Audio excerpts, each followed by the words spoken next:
1. The scents of cinnamon, ginger, and molasses swirled and mingled around me, delighting my nose. The big industrial mixers whirred to life as they kneaded ingredients together. A white cloud of flour floated in the air when Flaky and Flippy poured the essential ingredient into the large metal bowl. The elves of Yuletide Yummies bustled about the commercial kitchen in perfect harmony with each other. I stood out of the way on the edge of the activity, lost in wonderment of how far I'd come. Last year, I found myself at the bakery as part of my parole agreement. This year, I came to the aid of my best friend, Vale, to assist in preparing for the gingerbread house competition, which she had planned all by herself.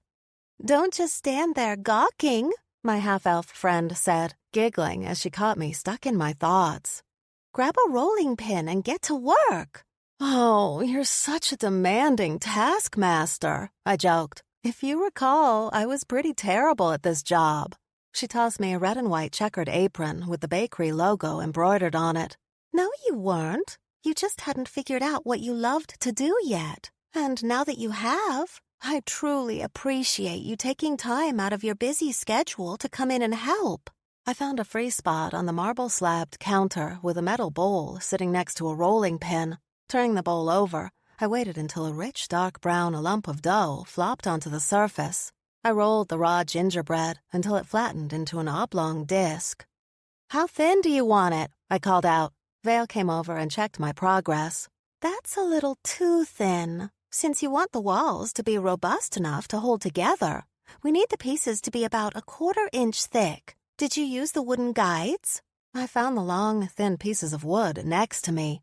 "Is that what these are?" "Yep. Mash the dough back together and roll it out again." She dragged a small box full of metal implements towards me. "I put aside a set of cookie cutters here for you to use once you're done." "Wow, bossy, bossy," I accused her. Vale's cheeks reddened. "I'm sorry. Am I being too demanding?" I picked up a small bit of flour and tossed it at her. "I'm kidding, but you definitely sound like you know what you're doing." She placed her hands on her hips with a sigh. "After this past year, I think I have most of it figured out. Now, try to cut as many house elements from the dough as you can and place them gently on the baking trays, please." Giving her a tiny salute, I got back to work rolling out the gingerbread. Nutty popped up on the marble counter beside me and rummaged through the box of cutters. "I'll help. I'm good with packing things in," he managed through very swollen cheeks. "What have you been eating, my friend?" I asked. "Nothing," he lied while chewing on his mouthful. Vale stopped checking on the mixers. "Nutty, if you've been getting into our nut supply, I will hex your furry hide." My former roommate's furry tail twitched at the threat, and he hid behind the box of cutters until I'd rolled the gingerbread to the right thickness. He redeemed himself by laying out the cutters one by one. When he fit as many as he could, I pressed on them to cut out the individual pieces to make up a house. When we filled 2 trays, I started again with another ball of dough. A loud rap on the back door interrupted our productive flow, and I paused in my job to answer it. Rocky's large frame filled the doorway. An odd forest green apron stretched across the rock troll's generous torso. A printed Christmas wreath sat off-center on it, and a few threads hung from the frayed edges of the bottom. "What are you wearing?" I asked. Rocky emitted a gravelly chuckle. "Well, it used to be my tablecloth, but I fashioned it into an apron. I didn't think Vale would have any that would fit me. Are you gonna stand in the way, or are you gonna move that hulking body of yours inside?" Amos groused from behind the troll. Rocky ducked and crouched his way past the doorframe and into the bakery. Amos greeted me with his usual grumpy countenance, and I mimicked his frown. "It's so good to be in your sunny presence," I teased. "Don't give me no guff, missy." He shook a finger at me. "Just be glad I showed up and tell me what to do so we can get this over with." I stifled a chuckle at my friend's expense and directed him to check in with Vale. I half expected to find my boyfriend following behind them, but when I stepped outside to look around, he was nowhere to be seen. Before I could send him a text on my spell phone, my best friend called my name and commanded me to finish rolling out the gingerbread. I'd have to look for Wyatt when we were done.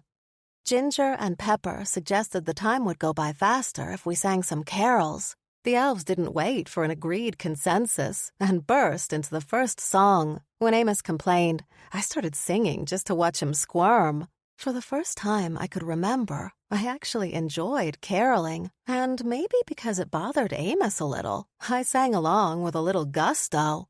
We got through at least 5 jolly tunes before we finished cutting out the last pieces of the gingerbread houses and putting them in the ovens. After these bake and cool down, we'll put them in those boxes over there. Vale pointed at the red and green containers stacked in the corner. That way, everyone will have a gingerbread house kit all ready for decorations. While we're waiting for the last batch to bake, we can clean up and assemble some of the accessories.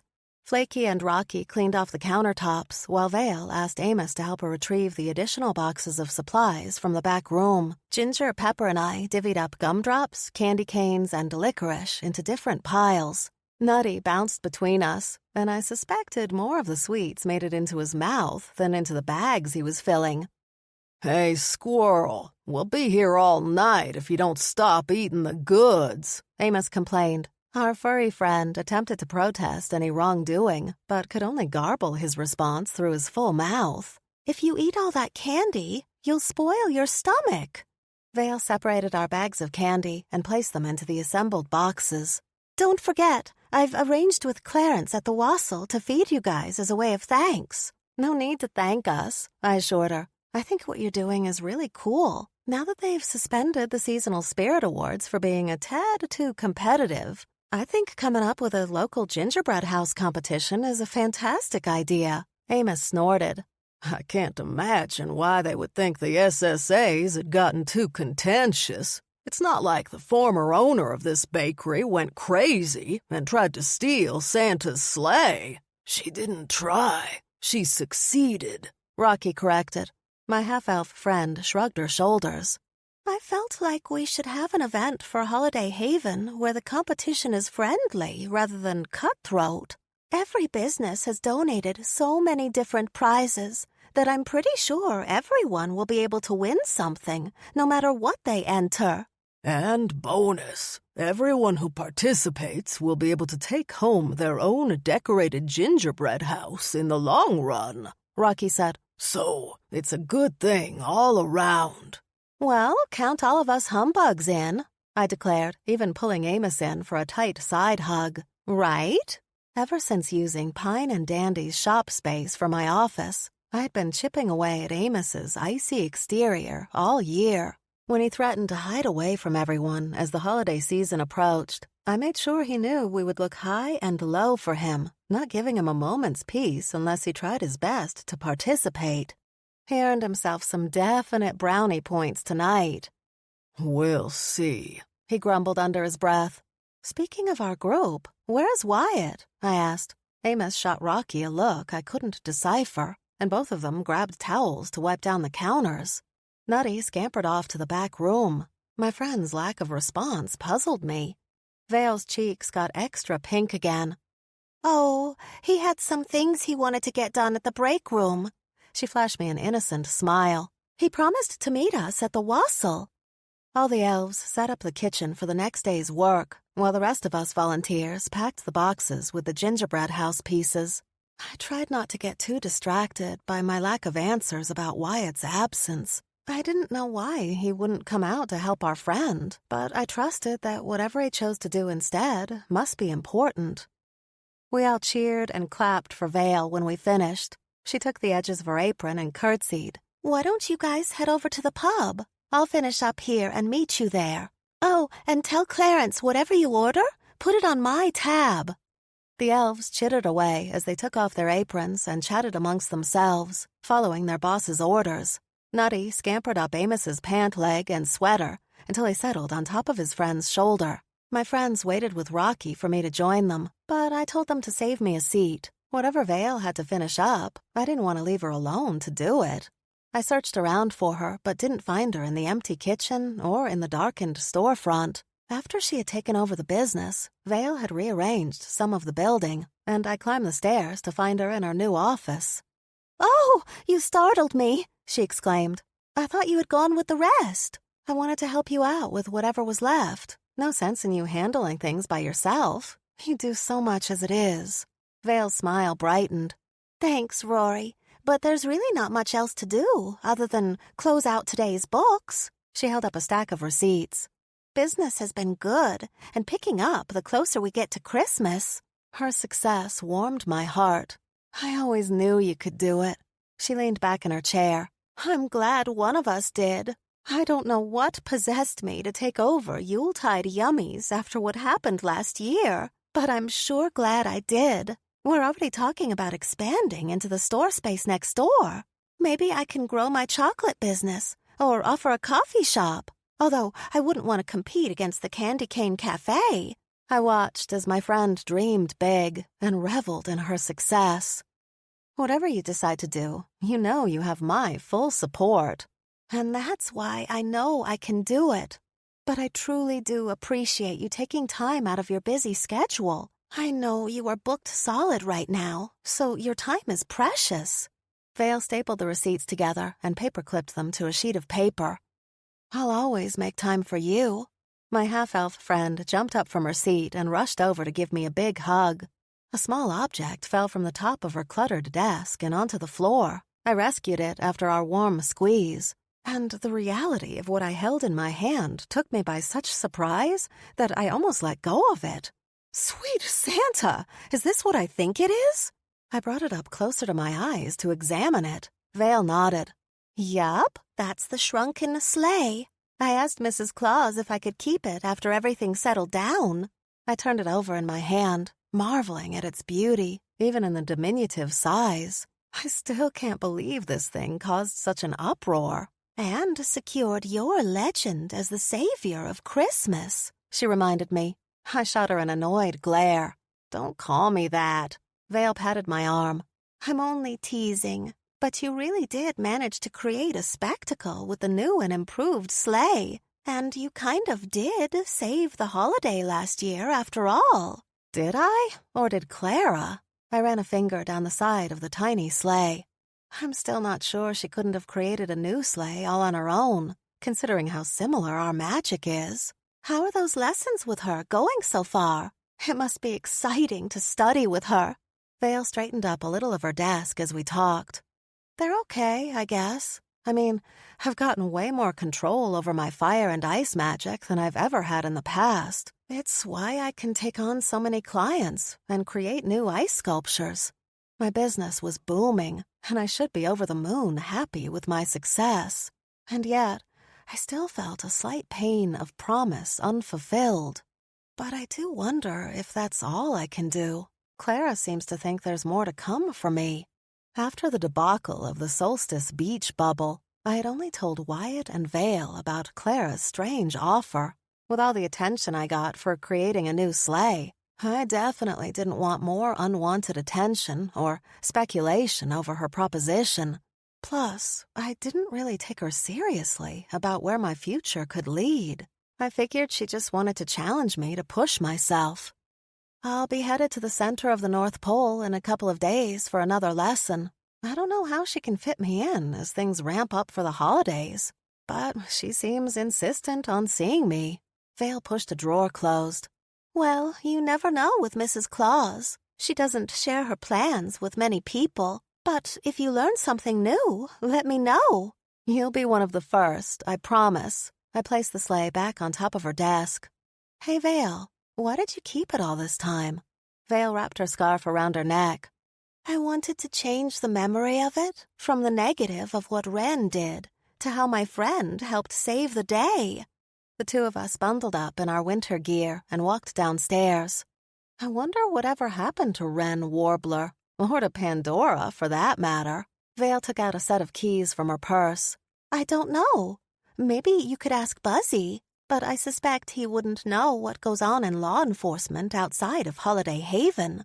We exited the building, and our breath steamed the second we hit the evening air outside. Well, wherever they are, I know they aren't nearly as happy as I am. Come on, friend, let's go have some food and drink, especially since you're paying. Chapter 2. The toot of the tinsel transit echoed through the air, and I hurried down the train platform. Wyatt followed behind me, handling a rolling suitcase. I'm going to be late. I checked the clock on the wall and saw I had mere minutes left. You'll be fine, Wyatt reassured me from behind. we're almost there. With a little extra pep in my step, I made it to the first car with a minute to spare. One of the conductors met me and read my ticket. His mustache twitched as he tipped his hat. I see you're in one of our star first-class cabins. He accepted the suitcase from Wyatt, but struggled to lift it into the car. What do you have in here? Bricks? Be careful with that, Wyatt warned. The conductor lifted the case up each stair with a grunt until he disappeared with it. The train whistle blew again, and I rushed to give my boyfriend a hug. He kissed the top of my head. When you get to the castle, make sure. I know, I interrupted. I'll be sure your clandestine hooch gets to the big man himself. You think you're being all slick, but you know Clara knows all about it. Wyatt's chest vibrated from his deep laugh, and he rubbed my back. Of course I do. Pretty sure she drinks my moonshine as well. She just likes to give him a hard time. He cupped my cheek and leaned down, planting his lips on mine. Each time we kissed, it felt like the first time. Butterflies sprouted wings in my stomach, and my heartbeat pounded a rapid rhythm. Another whistle blew, and I pulled away with regret. Miss, the conductor called out as he hung onto the rail on the outside of the car. We're about to leave. I stood on my tiptoes and pecked him on the lips one last time. I'll be back soon. Be good. Wyatt flashed me his radiant smile.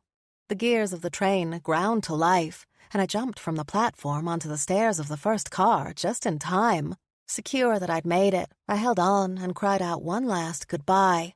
My boyfriend blew me a final kiss and waved. My heart warmed, and I followed the conductor down the narrow aisle until I came to a cabin with the wooden frame painted red and a green and gold wreath painted on the glass window.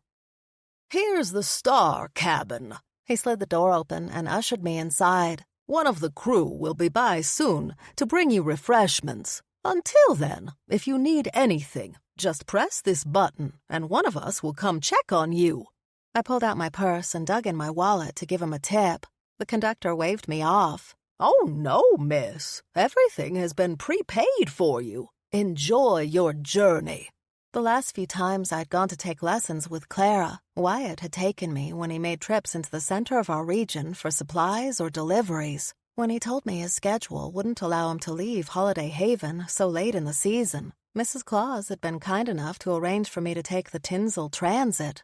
With the adrenaline rush to make the train, it was a second before I noticed the luxury of the cabin. A tiny fireplace sat in the corner, with a cozy fire already roaring, and a fragrant garland hung over the wooden mantel. I sat down on the plush cushioned seat and settled in to watch the winter scenery pass by in absolute opulence. Although it was freezing cold outside, the magic of the train and the fireplace kept me nice and toasty. I couldn't help but consider how lucky I'd been in not only coming to the North Pole, even under nefarious circumstances, but also that my life had changed directions based on my own choices. A knock on the door interrupted my deep thoughts, and a young elf wearing the dark green uniform of the conductors slid the door open. "I have some refreshments for you, Miss Hart." She navigated a trolley until it filled the opening of the door. "I've got a carafe of coffee for you, but would you like anything else to drink?" I hardly had any time to ask for a menu before she set up the table in front of me with the coffee and a fine china cup. Instead of asking me what I wanted to eat, she gave me an elegant plate and placed shining silver utensils on either side. With quick movements, she laid out the table with several covered silver dishes. When she finished, she pulled the lids off each platter. A full turkey meal with all the extra side fixings tempted me with their steaming goodness. My stomach growled from the enticing aromas. "This looks amazing, but I don't think I'll be able to eat it all." The elf giggled. "Well, save a little room. I've got some signature plum pudding for dessert." By the time the Tinsel Transit pulled into the central station, my stomach bulged out from all the good food. If I needed fuel to charge my energy for any magical lessons, I'd be good for at least a week. When the train came to a stop, I grabbed the handle of the suitcase to wheel it out, only to have the first conductor rush to my cabin. "Here, let me take that for you, Miss Hart. You go on ahead." He gestured for me to pass in front of him, and I walked down the aisle to the exit. The sun shined so bright that it blinded me, and I squinted as I took each step with great care off of the train. "Miss Hart!" My name rang out across the busy station. I shielded my eyes with my hand and saw an elf rush across the platform in my direction. When he got close to me, he slid to a stop and straightened his body into some formal salute. His jaunty red bow tie with white polka dots bobbed up and down as he cleared his throat. "That's me," I volunteered with a slight wave, moving forward so the conductor could hitch my heavy bag down the train stairs. Despite his protests, I tipped the conductor some money and insisted he share it with the other elf who'd served my meal. With that done, I gave my attention to the newcomer. The elf bowed so low in front of me that his striped hat almost touched the ground. "May I say, 'tis truly an honor to be of service to you today." His thick accent made his greeting seem more charming. The spectacle of his welcome gained us an audience from a few passengers milling about. No doubt they had also heard him call my name, and the mention of my accomplishments the previous year were murmured amongst them.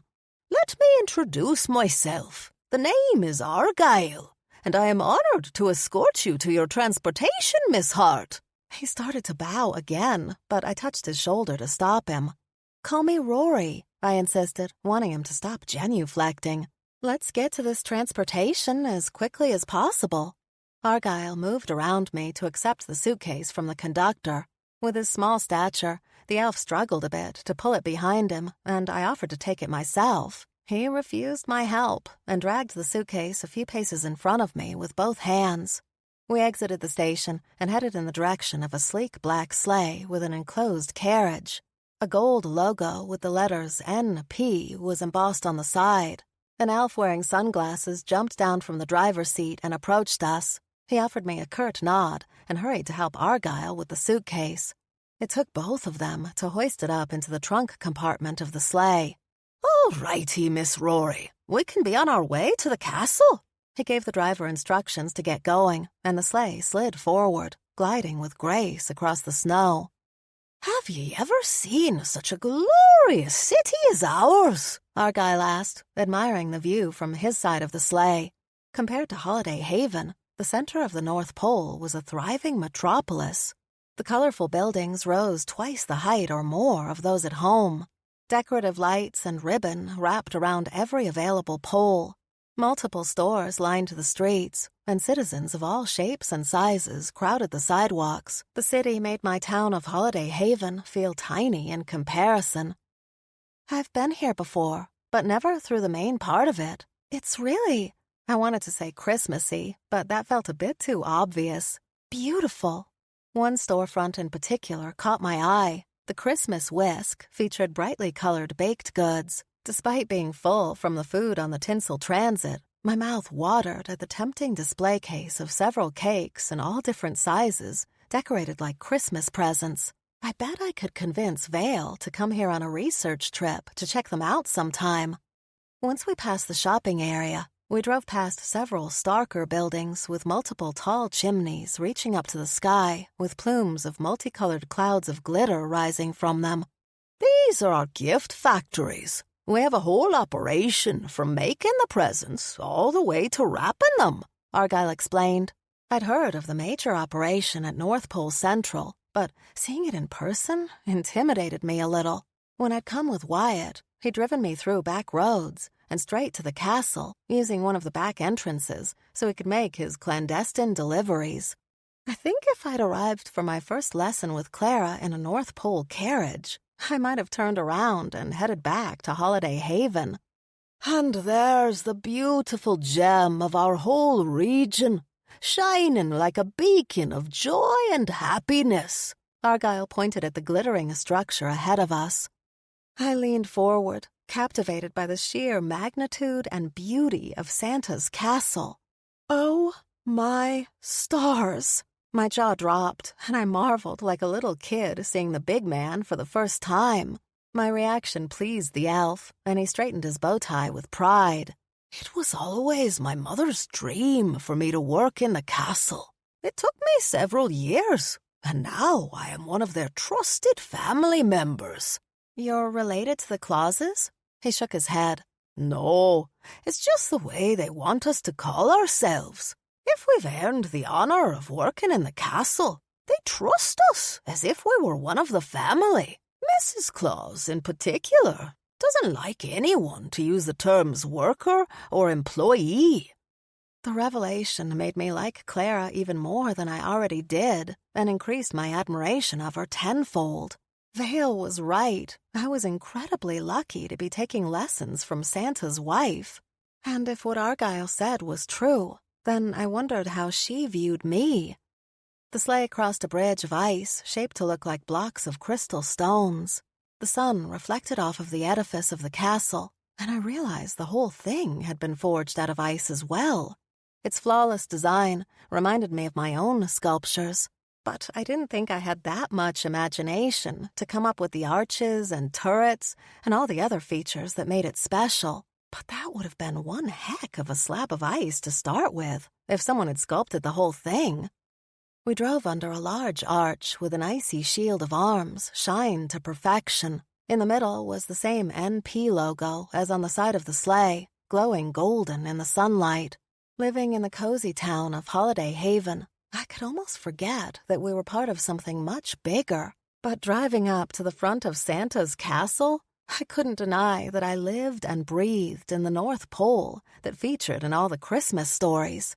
Except I knew the place was very, very real. "Ah, we're here," Argyle declared. "Stay seated, Miss Hart. Miss Rory." He winked at me in acknowledgement of his mistake.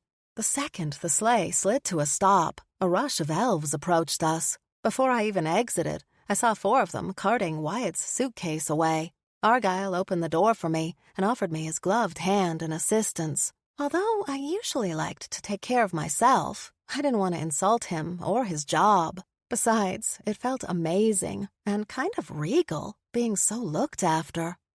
My boots crunched on the snow as we made our way to the enormous arched doors to enter the castle. Although the sheer size of them should have required at least 3 Yetis to push or pull them, it took only one elf in similar livery to Argyle to pull one of the doors wide for us to enter through. Argyle marched in front of me, and I followed behind, trying to ignore how many of the staff bowed to me. He led me into a grand hall, bigger than Yuletide Yummies, Pine and Dandy, and the break room all together. Several elves bustled around us, carrying things and fulfilling their duties. In the center of the gracious space, a large living evergreen tree rose out of the ground. The woodsy scent of pine permeated the air. Decorations and ornaments of all kinds hung from the green branches, and magical lights twinkled and glittered. My head raised bit by bit until my neck ached from looking up. At the very pinnacle of the tree, I spotted a white object. I pointed at the tree topper. "Is that?" "Yes, it is," Clara called out. "Although not the actual sleigh. I didn't miniaturize the real deal like what happened last year, but we thought it would be a fun addition to this year's tree." "Thank you for that." My cheeks heated from embarrassed pride. Mrs. Claus placed a warm hand on my shoulder. "It's our absolute pleasure. Did you have a fine trip here?" "Oh, yes. I've never taken the Tinsel Transit before. Even if I couldn't afford to stay in the Star Cabin, I'd definitely ride on it again. It was a very comfortable ride." "Good," Clara addressed Argyle. "I trust the package she brought with her has been taken into our private residence?" He nodded once in affirmation. "The contents should already be unloaded as we speak." Argyle turned to face me. "When you are ready to leave, I will be happy to return the case to you and escort you back to the station." "Thank you, sir." "You are most welcome, Miss Rory." He bowed low again, and when he stood, he straightened his bow tie with a grin. The elf left me with Clara, and I watched him hurry down one of the many corridors. "Do you really consider those that work here family?" She took me by my elbow and walked me toward a different hallway. "I consider many people my family." Her fingers squeezed my arm a little, but I didn't want to read too much into the gesture. But yes, I believe that people work and play better together if they feel like they have a stake in the outcome. Those who work in the castle are kept busy all year round. They have to really want to be here, and it comes with lots of sacrifices. We passed by beautiful artwork and hanging tapestries on the wall, all depicting holiday-themed scenes. When Clara had made the wild suggestion that someday she might retire and I might be a candidate for taking over, I hadn't taken her seriously. Now that I roamed the most important hallways of the North Pole, I didn't know if I would be enough. Santa's wife tugged on my arm. "No need to get lost in your thoughts. I need you here and present, today most of all." I narrowed my eyes. "What kind of torture do you have planned for me?" Clara wiggled her eyebrows.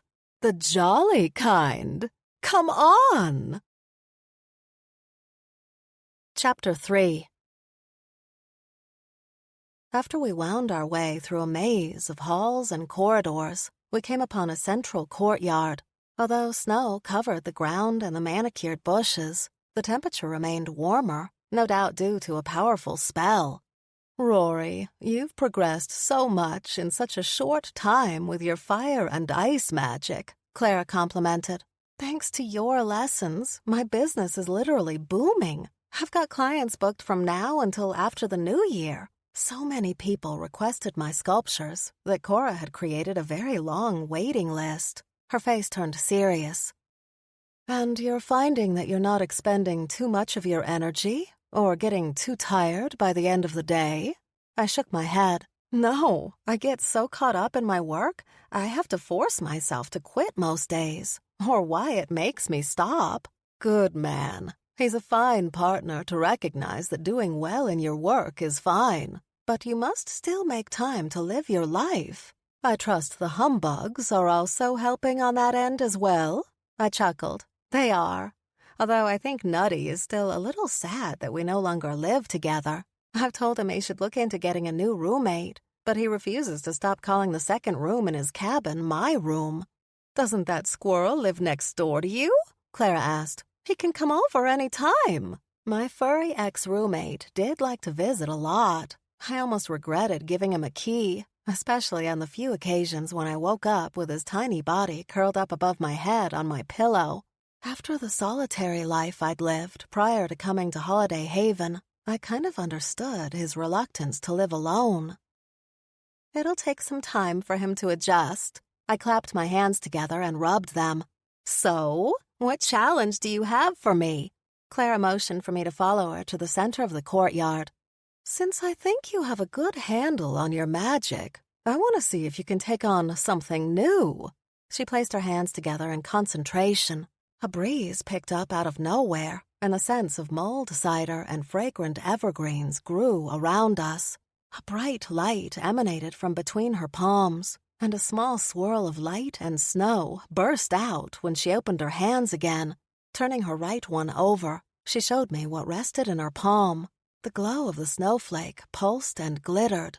Attached to the shiny object was a silver chain. "Here, this is for you." I reached out to touch it and felt the power contained inside the small supernatural pendant pulse against my fingers. "You want me to wear this?" Clara nodded. "It'll assist you in accessing the underlying magic that makes this whole place exist." "The castle?" I asked, taking the cold chain in my fingers and lifting the necklace. "No, the entire North Pole, including all the small towns like Holiday Haven." She raised her eyebrows in anticipation, waiting for me to place the chain around my neck. Instead of slipping it over my head, I held the thing away from me. "You want me to access what? You can't be serious." She placed a hand on her hip. "When have you ever known me not to say what I mean and mean what I say?" The snowflake swayed back and forth in front of my eyes, sparkling from the sun and from magic. "But I wouldn't even know what to do with it. I mean, isn't that a pretty big request?" Clara leaned forward and took the necklace from me. "No bigger than suggesting, with a little help, You could hone your fire and ice powers.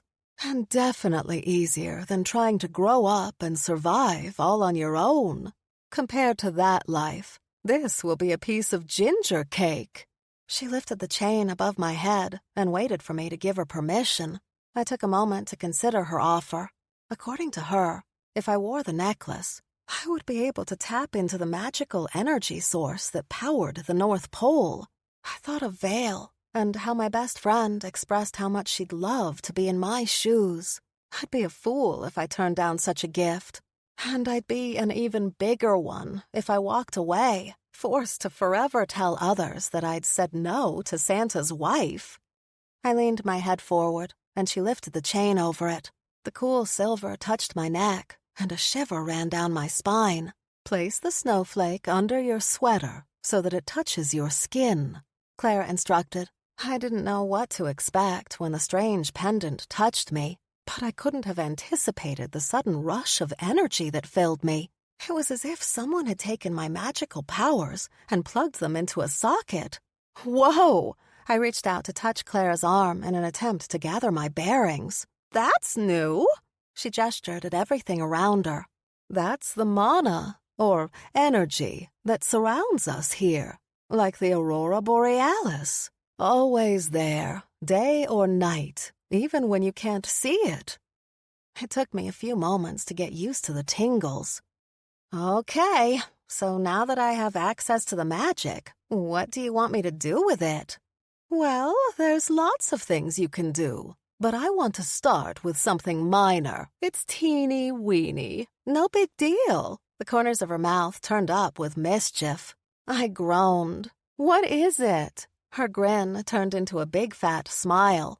You know how I can just pop in wherever I want? I'd never forget the first time I'd witnessed one of her windy vortex entrances. Hoping she wasn't thinking of making me do that, I glanced around in search of the nearest path to the exit. Oh, stop looking like I've asked you to create an entirely new sleigh out of ice. Oh, wait, you already did that, she teased. So, this will be no big deal. I stammered for a second, trying to come up with the best way to turn her down. You can't expect me to just transport myself from here to somewhere else. Knowing my luck, I'd find myself appearing in the middle of the ocean or stuck inside somewhere really unpleasant. Clara tilted her head from side to side as she considered my fears. I'll admit, in my earlier days, I might have found myself a few inches away from where I intended. And you're you. If I try this, I trailed off. What? You'll fail? She waved off my doubts. The only thing that will make you fail is if you don't even try. And we can start with something easy. I want you to go from right where you are over to that bush that's shaped like a flying reindeer. I scoffed and trudged across the snow in defiance. There! I called out to her. From where I stood, I watched her wave her dominant hand in front of her in a circle. A vortex of wind and snow formed in front of her. With one step, she disappeared, and the air around me shifted. The smell of cloves and ginger surrounded me, and Clara popped out of the center of the new vortex. You know, I've lived a lot more years than you, which means I know how to be patient. I can wait all day and all night until you try this. Clara tapped her foot on the ground.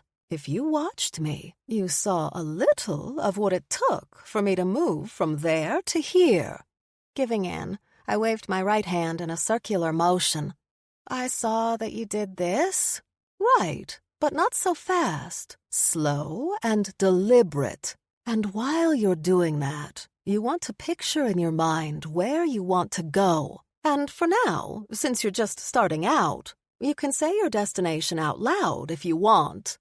Is this like Dorothy clicking her heels together? There's no place like home, I repeated 3 times. Clara closed the distance between us and lightly smacked the back of my head. You know, the joke's on you, because it's very much like that. You focus on where you want to go, or who you want to be with, and then create a portal. Once the opening presents itself, you walk through. It's that simple. I grumbled under my breath how simple I truly believed it was, but moved away from her to avoid being playfully smacked again. After shaking out my arms and taking a deep breath, I centered myself and concentrated. I want to go to the other side of the courtyard. I kept my eyes trained on the exact spot where I wanted to be and began circling my hand. A little wind picked up, and I could hear the faintest tinkling of high-pitched bells. The snow floated off the ground and swirled in a funnel, faster and faster. I couldn't believe I was doing it. And when I questioned how, everything dissipated all at once. "Oh, holiday hexes," I complained. Clara chuckled.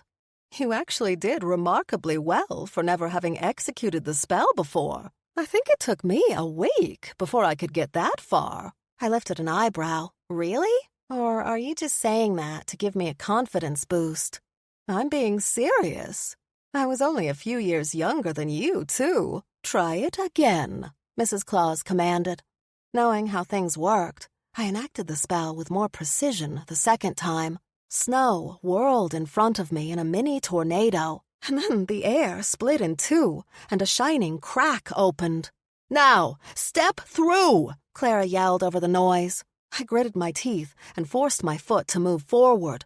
My body stood on the edge of the entry, and I could feel magical energy crackle over me. The strength of it scared me, and I paused with fear. "You better move," she warned. Panic overtook my senses, and I tried to back away. However, the vortex had a hold on me, and I felt it sucking me in. As if someone yanked on a rope tied around my waist, I stumbled forward into the light. With a bright flash, I tumbled out of the portal and fell onto the ground on the other side of the courtyard. "Told you," Clara teased as she moved to catch up with me. "If you don't take the initiative, the spell will. And you definitely don't want to lose your balance if you transport yourself near the edge of anything." My chest heaved from my excited breaths. "I did it!" Mrs. Claus raised her hand to offer me a high five. "Yes, you did. How do you feel? Any lightheadedness, dizziness, nausea?" I slowed my breathing and did a quick physical assessment. "No to all of those questions. I actually feel pretty pumped. I'd like to try it again." "And you will. We need to see how well you do going to places you can't see in front of you. But before we get you to practice that, there's something I want to run by you." She held out her hand to catch a snowflake. Instead of it melting against her skin, she made it dance in her palm as she spoke. "As you know, this time of year is incredibly busy for us. And as much as I'd like to have the time to monitor everything, I just can't let myself be spread too thin." I get that. I wondered if she had an assistant like Cora, who forced her to take time off for her own sanity. "So," she dragged out, blowing the snowflake away, "I'd like to propose something to you. Since I've given you a way to access the special magic of our area, would you be willing to act as a guardian for me?" I thought about all the work that was waiting for me back at home, and how little time I had to even spend with my amazing boyfriend. What would that entail exactly? "Well, I already have a point person from all the local covens. You've probably figured out that Vale's mom, Aster Sugarplum, is my main contact. But I'd like you to kind of keep up if anything on the magical spectrum goes awry." I furrowed my brow. "I don't understand. If Mrs. Sugarplum reports back to you, why would you need me?" Clara offered me a sweet smile. "My darling girl, have you not noticed that whenever any magical trouble happens, somehow you're in the mix?" I'd never thought of things that way, but she was right. Holiday Haven was a pretty quiet town, except for the few times where things went horribly wrong. Thinking about those instances reminded me of a question that Vale and I had. "Whatever happened to Ren and Pandora?" I asked. Clara looked off into the distance. "They're both here, closer to me." She pursed her lips, and I took the hint not to push any further. I blew out a long breath. "Let's say something magical does go wrong in my area. What am I expected to do?" "You can feel the boost to your magic, right?" I'd like you to use it in order to try and solve whatever has gone wrong to the best of your abilities. Or at least try to contain the problem until we find a solution." She grabbed my hand and gripped it in both of hers. "Of course, I'll come running if you get into real trouble, and don't hesitate to talk to Aster if you need to. But if you take on the role as guardian, you'd be doing me a huge favor and taking some worries off my immediate plate." Well, when she put it like that, how could I refuse? Plus, it would be nice to be able to help out my friends and fellow residents of Holiday Haven, since they've been so supportive of me. "Deal, Mrs. Claus." We shook on it, and the air shifted around us, the scent of sugar cookies rising from our hands. "A bargain has been made. Now, let's get back to your lesson." She let go of me and rolled up her sleeves. "Oh, one last thing. Don't take the snowflake off. And you can't tell anybody about our deal." I grunted in childish protest. Would have been nice to know all the details before shaking on it. Well, like I said, I have many more years of experience on you. I know how to get what I want. Rolling my eyes, I groaned. Fine, I'll have to keep it a secret. Shouldn't be that hard, right? The second I asked the question, I knew I'd probably jinxed myself. Chapter 4. Despite my concerns about fulfilling my duties as Clara's guardian, I found myself diving back into my typical daily schedule once I returned to Holiday Haven. Several busy days passed much the same, with me creating sculptures from morning until the early evening, and being too tired to socialize at the end of the day. I was failing at my role as a girlfriend and taking my relationship for granted. After making a promise to Wyatt to do better, I'd set an alarm on my spell phone to remind me to stop at a certain time so we could go out on a real date. Sadly, I'd hit snooze on the alarm at least twice so far. Cora interrupted my work with a sour face. "If you don't stop now, you'll have to cancel on your man, and I will not make any excuses for you," she threatened. I ran my hands over the smooth surface on the ice in front of me. "Just one more tweak and I'll be done." My assistant sighed. "One tweak will turn into 20. It looks absolutely beautiful in my eyes, and the client will love it. Plus, we're not delivering the thing until tomorrow, so if you come in a little early, you'll be fresh and ready to work." My sore knees from crouching agreed with her, and with great reluctance, I gave in. Fine, I guess this will give me enough time to hustle home and get all pretty for my date. Cora began her ritual of closing down the shop. It hadn't taken her too long before Amos trusted her completely with a set of her own keys and the ability to work the register, just in case someone came in to buy any of his work. "Is Wyatt meeting you here?" She pointed in the direction of the back door that led to the entrance hallway to the break room. I recalled our conversation. "No, we thought it might be fun to spice things up a bit and act like it's one of our first dates. I'm supposed to meet him at Wet Your Wassail."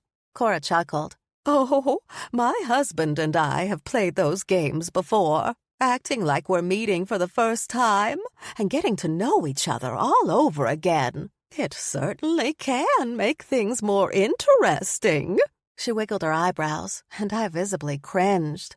Just as she was shutting off the lights, Aster Sugarplum waved at us through the front display window. Cora opened the door for her, and my best friend's mother swooped in with a relieved smile on her face. "My sincere apologies for catching you as you're closing up, but I'm so relieved to have caught you. I wanted a chance to talk to Rory about an important commission." She shot me a knowing glance, and I realized she had a different subject on her mind. "I'll go get the form and help you fill it out," Cora offered. "No, that's okay. I can help her. You go on home. I'm sure it won't take but a minute." I ushered her toward the door. "Are you sure?" My assistant put her hand to her mouth and whispered, "Won't this make you late?" I glanced at one of Amos's wooden clocks ticking away on the wall. She wasn't wrong, but I wanted to talk to Aster alone. "I'll just freshen up here before I go, and that will save me some time." I all but pushed Cora out the door, but promised I would be quick about the form and have it ready for her to log in the next morning. Once the door shut behind my assistant, I pulled Aster deeper into the store. "So, have you had any talks with Mrs. Claus lately?" I asked, probing to see how much information she already had. "I have, and I'm absolutely thrilled with her decision, Rory." Aster placed a kind hand on my shoulder. "I know it's a big responsibility, but you're doing a great kindness to help Clara out. And any time you need help, just ask me." Having never had a mother to take care of me, I couldn't help but treat my friend's mother as the one I'd always wanted. "Thank you. That means so much." But a sudden thought doused my cheer.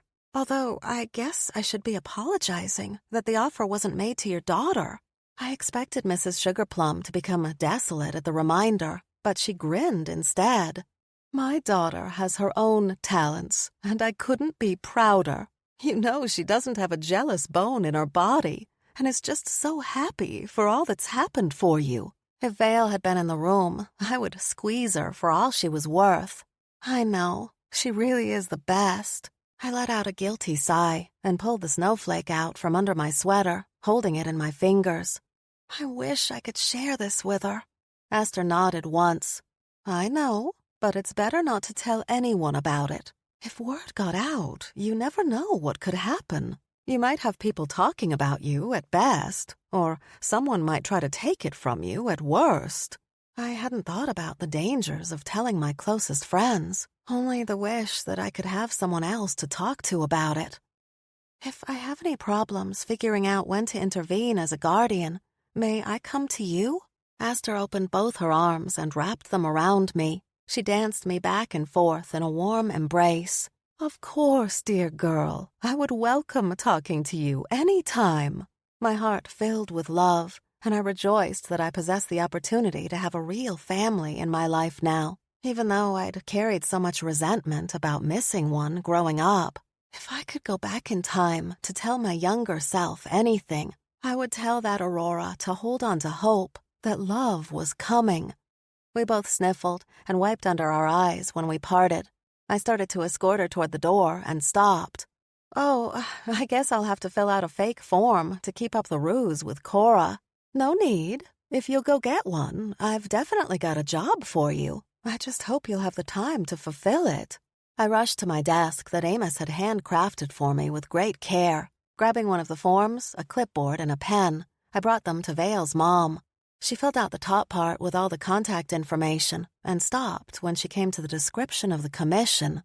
"What kind of sculpture are you looking for?" I asked, waiting to tick the box for small, medium, or large. Aster cleared her throat.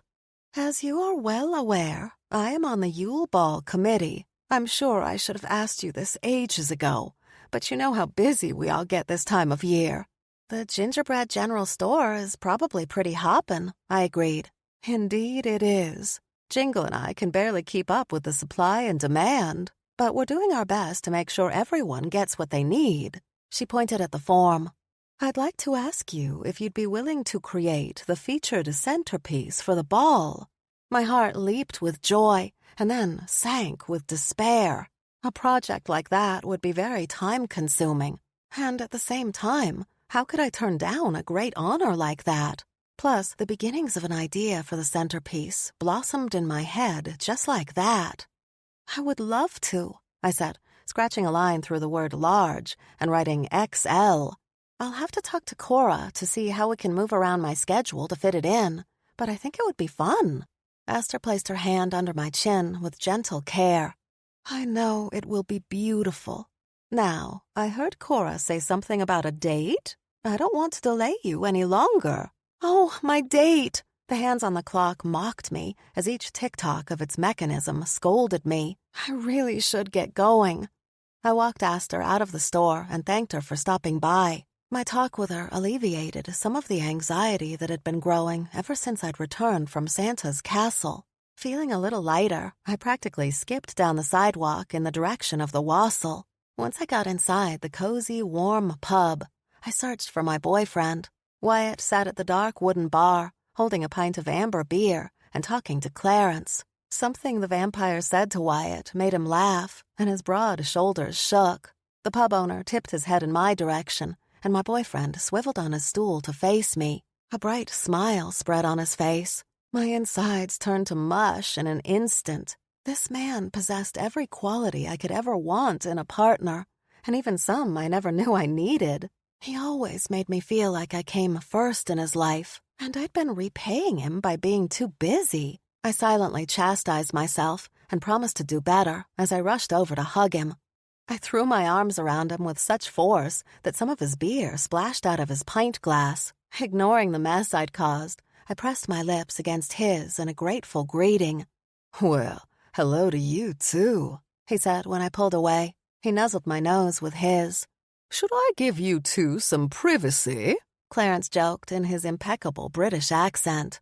"Although you already have pretty much all the eyes in this place focused on you." At one time, I might have been scared to show such an open display of affection, but my relationship with Wyatt had moved from town gossip to accepted truth. Now, the only rumors that floated around from time to time were the whispers asking when we might take our relationship to the next level. I slid onto the bar stool next to my boyfriend. Nah, let them stare. "What's new with you, Clarence?" I asked, before ordering one of his famous brewed Holidales. The vampire got a clean pint from behind him and pulled the beer from the tap until he topped it with the perfect amount of foam. He placed it on a coaster and slid it to me. "I was just asking Wyatt if he'd noticed anything missing from his place." I took a long sip and relished the first drink at the end of a long day. "Missing?" I pressed. Wyatt's smile faded. "He says that some of his food from his storeroom is missing. I told him that I hadn't noticed anything at my place." "It's the darndest thing," Clarence continued. "Perhaps I'm getting long in the fangs and becoming forgetful." I regarded the vampire with curiosity. "Do vampires get old?" He sighed. "It takes a very long time, but yes, there is an equivalent of becoming an elderly one of my kind with some of the similar symptoms of old age in humans. Forgetfulness, dementia." His voice trailed off at that particular word, and he busied himself with wiping down the bar. One of his servers came up and ordered 5 different drinks. With inhuman speed, he mixed and poured each one of them, loading them onto a tray. He repeated the order back to the server and sent him on his way. I giggled. "With the deftness of what you just did, I'm pretty sure you're not becoming old." I made air quotes to emphasize my point. "Thank you, love." Clarence grinned wide, and his fangs gleamed. "I've reserved the coziest table for the two of you. I'll get Timothy to escort you there. Anything you want to order is on the house tonight." I pumped my fist up and down. "I'm having shepherd's pie, mushy peas, a side of bangers, and at least one holiday trifle, and a slice of Yule log cake." Wyatt let out a hearty guffaw. "That's my girl." He rubbed my shoulder with his free hand as we made our way to our table. "I love that you eat with abandon." "It's been a long day, and I've used a lot of my magic," I defended. My stomach growled to prove my point. We settled into a small table out of the way, and right next to a small fireplace roaring and crackling with the warm glow of a romantic fire. After we gave our orders to our waiter, we held hands and enjoyed the perfect date night ambiance. "This is wonderful," I sighed, staring into his kind eyes. "We should do it more often." A little guilt spread in my stomach. "I'm sorry. I've done a terrible job of making us a priority. I know I've canceled on you so many times, and you've been nothing but supportive." I tried not to well up with regret, but failed. Wyatt wiped away a stray tear with his thumb. "It's okay. I think we've both been more caught up this holiday season than last year." He cupped my cheek and winked at me. I leaned into his touch. "Everything seems so different this time around. Instead of hating Christmas, I'm actually looking forward to it. There's Vale's gingerbread house event coming up, the Yule Ball. Oh, Vale's mom stopped by and asked me to make a huge sculpture for the dance." My boyfriend moved his hand and placed it on top of mine. "That's wonderful. I've already got my outfit ready to go." "Will you be wearing the same snazzy tux as last year?" My insides heated up at the mere memory of how good he looked in the suit. Merriment twinkled in his eyes. "I was thinking flannel and jeans." I laid a gentle kick against his shin under the table. Funny bear. I know you'll be all dressed up in formal wear and make all the women in Holiday Haven drool over you. But I'll only have eyes for one of them. He leaned over the table as if to kiss me, but our arriving food killed the moment. We talked, laughed, and ate our way through the date. By the time Wyatt had them package up the leftovers for me to take home, our relationship felt renewed and fresh again. We said our goodbyes to Clarence and left the pub hand in hand. May I walk you to your home, Miss Hart? Wyatt bumped my side with his. I would be honored, but I think we don't need to rely on any games to spice things up again, do we? I asked. He wrapped his arm around my shoulders. No, I think we're doing just fine. I didn't even feel the cold as we enjoyed our stroll together. The moon lit our way once we walked into the streets of the neighborhood. Stars twinkled above us, and the northern lights danced in the sky. Seeing their brilliance reminded me of the secret I was keeping from Wyatt, and I reached up to touch the spot where the snowflake lay against my chest. The light next to my front door shined, and I realized Nutty must have come over and turned it on for me. I'd have to remember to thank my furry neighbor tomorrow. We must do this again sometime soon. I leaned into Wyatt as we walked down the sidewalk to my home. What's your schedule look like on Friday night? His pace slowed down a bit. Friday? I have to check, but I think I might be out of town that day and not getting back until really late. How does Saturday look for you? I cringed. I'm booked solid, and now that I need to come up with a design for the Yule Ball, I'll have to spend some time practicing. It took me a few seconds to gather the courage to ask him what he was doing on Friday and where he was going. Look, what's that on your front step? He pointed at a box on my doormat. We both picked up the pace to find out what waited for me. Maybe Nutty left me a present? Although based on the handwriting on this card, I don't think it's from him. Wyatt took the note and read it out loud. Here's a gift that you deserve to thank you for all that you've done. Is it signed? He flipped the card over to the back. No signature. Who could have sent this? I shrugged and handed him the box while I dug in my purse for my key. I sometimes get little thank you gifts from people I've done work for. Let's get inside and see what it is. The anticipation killed me as it took a few extra moments to flip on the house lights while Wyatt got a fire going in the fireplace. I tugged off the ribbon tied tightly around the present and tossed it to the floor. In a childlike rush, I tore off the paper and opened the box. With careful fingers, I lifted out a fragile snow globe. Bringing it closer to my eyes, I inspected the details inside the glass dome. It looks just like the main street of Holiday Haven. Look, there's Yuletide yummies right there. I held it up for Wyatt to inspect. That's cool. He took the globe from me and set it down on a nearby side table. Grasping my hands in his, he led me to the sofa in front of the fireplace. You can play with your new gift later. Right now, I'd like to spend some more quality time with you. I managed through my wide yawn. My boyfriend chuckled. What did you say? Surprised, I covered my mouth. I'm so sorry. I said, that sounds good. Wyatt dropped his head in defeat. You're exhausted. Another yawn caught me off guard. No, I'm not, I protested. He kissed the top of my head. It's been a long day for the two of us, and we've got lots more opportunities to spend time together. My heart sank. Why don't I make some coffee? Wyatt shook his head and chucked me under the chin with his fingers. Honey, you don't want to do that, and then risk staying up most of the night, only to be exhausted tomorrow. It's fine. You should get some good rest. Trying not to cry from a mix of exhaustion and disappointment, I walked him to the door. Maybe we can arrange a date soon. Like, you can take me to the spot where you first showed me your bear, and we can have a picnic or something.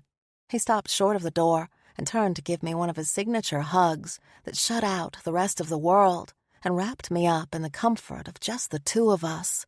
Rocking me back and forth, he whispered into my ear, I love you, Rory Hart. I love you too, Wyatt Barringer. I muffled into his chest, not willing to let him go without at least one kiss. I leaned back, stood on my tiptoes, and planted my lips on his. After a few failed attempts to say goodbye and many more kisses, Wyatt finally left. I yawned loud and long, giving in to the fatigue taking over my body. I spotted the snow globe on the table and picked it up again. The resemblance of the tiny town inside to Holiday Haven was uncanny. Whoever this gift came from had to have made it themselves, and with great attention to detail.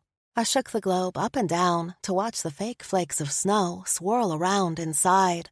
A sudden shock of energy stung my hands, and I almost dropped the globe onto the floor. "What was that?" I yelled in my surprise. In my exhausted state, I almost wanted to toss the gift away, but when I opened the lid to my trash can, I just couldn't bring myself to throw away such careful artistry, even if the fool thing had given me a jolt. Thinking better of it, I shuffled over to my fireplace and placed the snow globe on top of the mantel. With yet another yawn, I collapsed on the sofa in front of the fire to enjoy the flames while they lasted. In no time, my eyes drooped and the world went dark. Chapter 5. I woke up to my spell phone ringing over and over again. Rubbing sleep out of my eyes, I reached for it and answered. "Rory, where are you?" Cora asked, her tone full of concern. "Are you sick or something?" A rush of adrenaline spiked through my body, and I sat up in bed. "What are you talking about?" "I got to Pine and Dandy this morning and thought I'd find you fiddling over the same sculpture you were last night. But I've had to ship it off to be delivered, and you're still not here." The crinkling of paper echoed over the line. "And now I've found the latest order, which means you're going to be even further behind schedule." I hopped out of bed and almost fell down with one of my feet tangled up in the sheets. "I'm so sorry. I must have slept through my alarm." My night's sleep had been fitful at best. Strange dreams popped up, and I couldn't recall any specifics, but I knew I'd woken up time and again in absolute dread. It hadn't been until a few hours ago that exhaustion won, and I got a little bit of rest. "You've got the order for Rudy Hollybrook and her business for today," Cora reminded me. I smacked my head. The order for Rudy would be a pretty big one, as she wanted a special wreath made of ice to put on display in her funeral home. The intricate design alone would mean I'd be working late into the night at this point. "Okay, I'll rush to get there," I promised. My assistant answered me with a sigh. "Well, you can't gain back hours already lost. Why don't you freshen up with a shower? I'll place an order with the Candy Cane Cafe to be delivered so you can eat as soon as you get here." Relief quelled my anxieties. "Thank you, Cora. I don't know what I would do without you." "Being a hot mess, that's what," she complained. "But it's my job to untangle things, so I guess I'm earning my next payment." When I made her custom ice sculpture, it would be second in size to the one I had to design for the ball. "I'll see you in a few." Despite being given time to pull myself together, a sense of unease defined the rest of my day. Everything felt off, and I couldn't seem to find my rhythm. When I got to my workspace at Pine and Dandy, I found the entire place empty, with Cora nowhere in sight. Since she was probably out running errands for herself with Christmas coming, I ignored the bag of food on my desk and got busy creating the block of ice needed for Rudy's wreath. Knowing how big the finished piece would be, I'd have to start with something a little larger than usual. My magic to create ice blasted out of me, but it sputtered and faltered time after time. It took me almost 15 minutes instead of seconds to even get the ice to half the size it needed to be. Beads of sweat broke out over my brow, and I cursed my fitful sleep from the night before. It hadn't been this hard to control my powers since before I came to Holiday Haven. Gritting my teeth and doubling my concentration, I ran my hands over the surface to start carving the shape.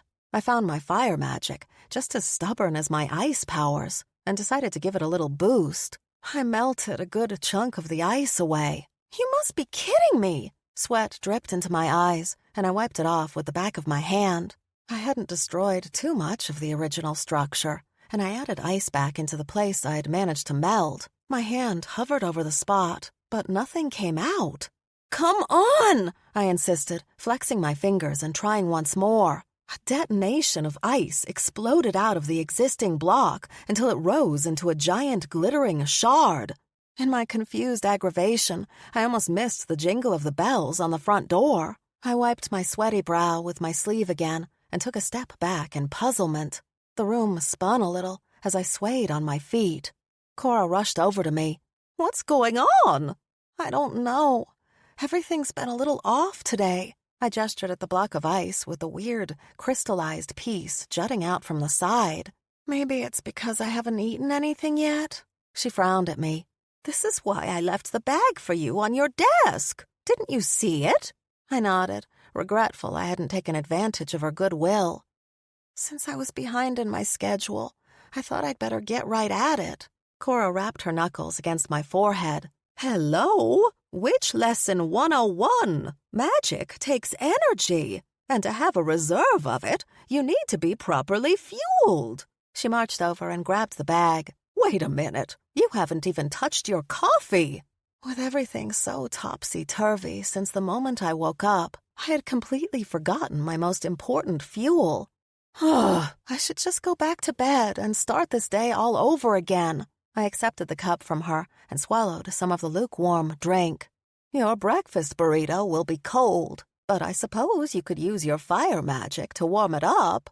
She unwrapped the foil from around the burrito and handed it to me, her eyes wide and watching.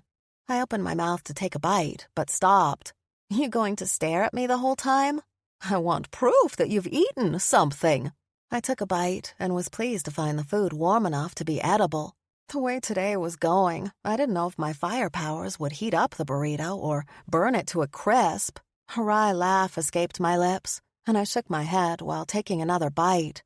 With over half of my breakfast eaten, my assistant stopped watching over me and let me get back to work. I walked around the block of ice, picturing the design in my head and coming up with the best plan of where to start. After flexing my fingers and cracking my neck from side to side, I reached out with my hands to start melting the shard down and shaping the whole piece into the desired pattern. A fireball of heat kindled to life in my stomach, the warmth of it rushing through my veins. When my magic blasted out of me, it melted more than half of the ice block I'd worked so hard to create. "Oh, what in fresh figgy pudding is going on?" I exclaimed in frustration, stepping away from the puddle of water pooling on the floor. Cora came over to check on me. "What in the world happened? Did you do this?" I placed my hands on my hips and stared at the disaster. "At this rate, I won't get the piece done until the end of next week." "See? This is what happens when you don't take care of yourself," Cora chastised. "I'm ordering you more food. It's practically lunchtime already anyway. How about I get you some fish and chips from the wassail?" I agreed, if only to get her out of the store to allow me to wallow in private. Once she left, I let slip a few words I was pretty sure would land me on Santa's naughty list, but I didn't care. Whatever was going on with my magic, not only was it inconveniencing me at the worst time, it made me feel as if I was going backwards instead of forwards with my magical progress, and that all my lessons with Clara were being wasted. The second I thought of my last trip to the center of the North Pole, I remembered the snowflake still hanging around my neck. Based on the information Clara had shared with me, if I used it to tap into the special energy, it should enhance my own powers. I took a few deep breaths to chase away my irritation and calm myself. With specific intent, I opened myself to the deeper magic that surrounded the entire region. The dark cloud that had settled over me since last night dissipated, and the energy that buzzed through me seemed brighter and cleaner somehow. Reaching out with my left hand, I took a chance at melting down the rest of the ruined block of ice. With my control back, I managed to get rid of the frozen water without making a huge mess, and evaporated the puddle of water into steam. Feeling a bit more confident, I used more of the special magic to stabilize my own and started over. A knock at the back door of the shop interrupted me after I got the wreath started, and I took a break to answer it, knowing who would be on the other side of the door. Wyatt held up 2 boxes in his hands. Your assistant sent me these and insisted I ask you to have lunch with me. I wrinkled my nose at her masterful manipulations. She's using you to make sure I actually eat. I see it more as we can spend a little time together on a mini date. What do you say? His mouth spread into a wide grin that reminded me of a kid who wanted to get his way. How could I say no when my boyfriend was being so unbearably cute? I say it sounds like fun. Should we go eat at a table in the break room? Sure. Wyatt held the door open for me. As I passed, he sniffed the air. Has Clara been here? I looked up at him in confusion. No, why do you ask? His eyes glowed a little as he took a deeper whiff. Because it smells like it does when she shows up out of nowhere? I'm picking up the scent of fresh-cut Christmas trees and toasted marshmallow.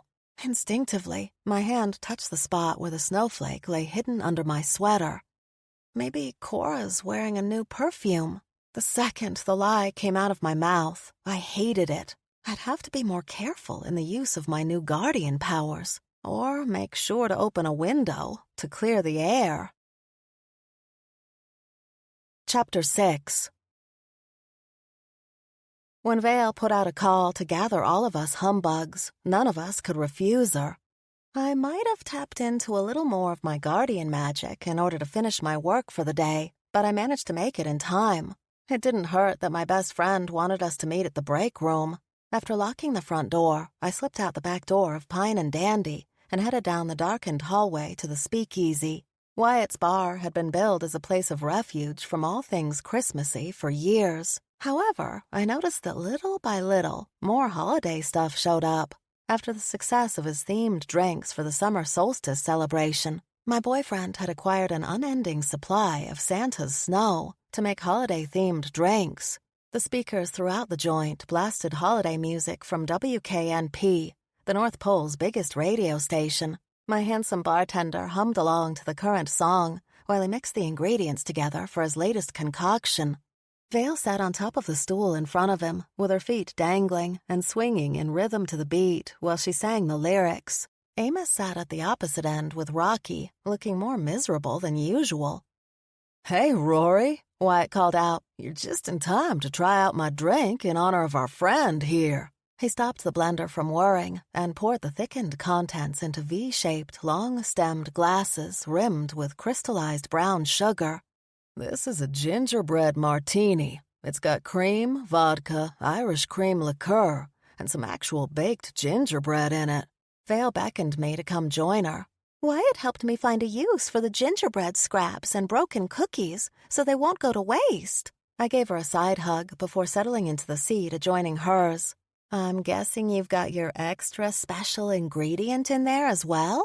Of course. Why do you think I sent you to the North Pole with that suitcase full of my moonshine? I believe in fair trade. Wyatt stopped squeezing caramel sauce on the top of the drinks and leaned over the bar to kiss me. His mouth tasted sweet, and I licked my lips. I take it you've already been trying out your inventions? I would be a terrible bartender if I didn't. He garnished the top of the drink with a dollop of whipped cream and settled a tiny gingerbread man cookie against it. Who wants to try one? Vale and I raised our hands with great enthusiasm. Wyatt placed 2 of the glasses in front of us. What about you two? He asked our friends at the end of the bar. Rocky grunted with interest, and his stool fell over when he stood to join us. Amos hunkered down in his chair, muttering to himself. Come on, my friend. I won't make you try any of my new drinks, but at least come join us. Wyatt offered to pour him a beer instead. Amos glared at our group. I will join you if you turn off that infernal racket. He pointed above his head and winced when another holiday tune started. I thought the whole point of this joint was that we got a break from all of it. That whole concept is in the name, for goodness' sake. Vale and I hid our giggles by taking sips of our drinks. If I didn't trust my boyfriend's word that there was alcohol in it, I'd never know. I'd also likely down the whole thing a little too fast. Wyatt turned off the music. There. Now will you come join us? His phone rang, and he turned his back to us as he answered it. Amos rolled his eyes and shuffled in our direction, grumbling the entire way. He sat down on the stool next to me and stole the tiny gingerbread cookie garnish off my drink. With absolute malice, he bit the head off the little man and chewed on it with a mischievous grin. My boyfriend finished his brief conversation. That was Clarence. He sends his sincere apologies, but he's down one server tonight, so he can't leave the wassail. He shoved his spell phone back in his pocket. Okay, Vale, you called the meeting. What can we do for you? My half-elf friend took another sip and looked around. Wait, where's Nutty? I'm here! The squirrel scampered across the floor in our direction. When he reached us, he scrambled up my stool and onto my lap before hopping onto the bar. Sorry I'm late, he said, a little breathless from his rush.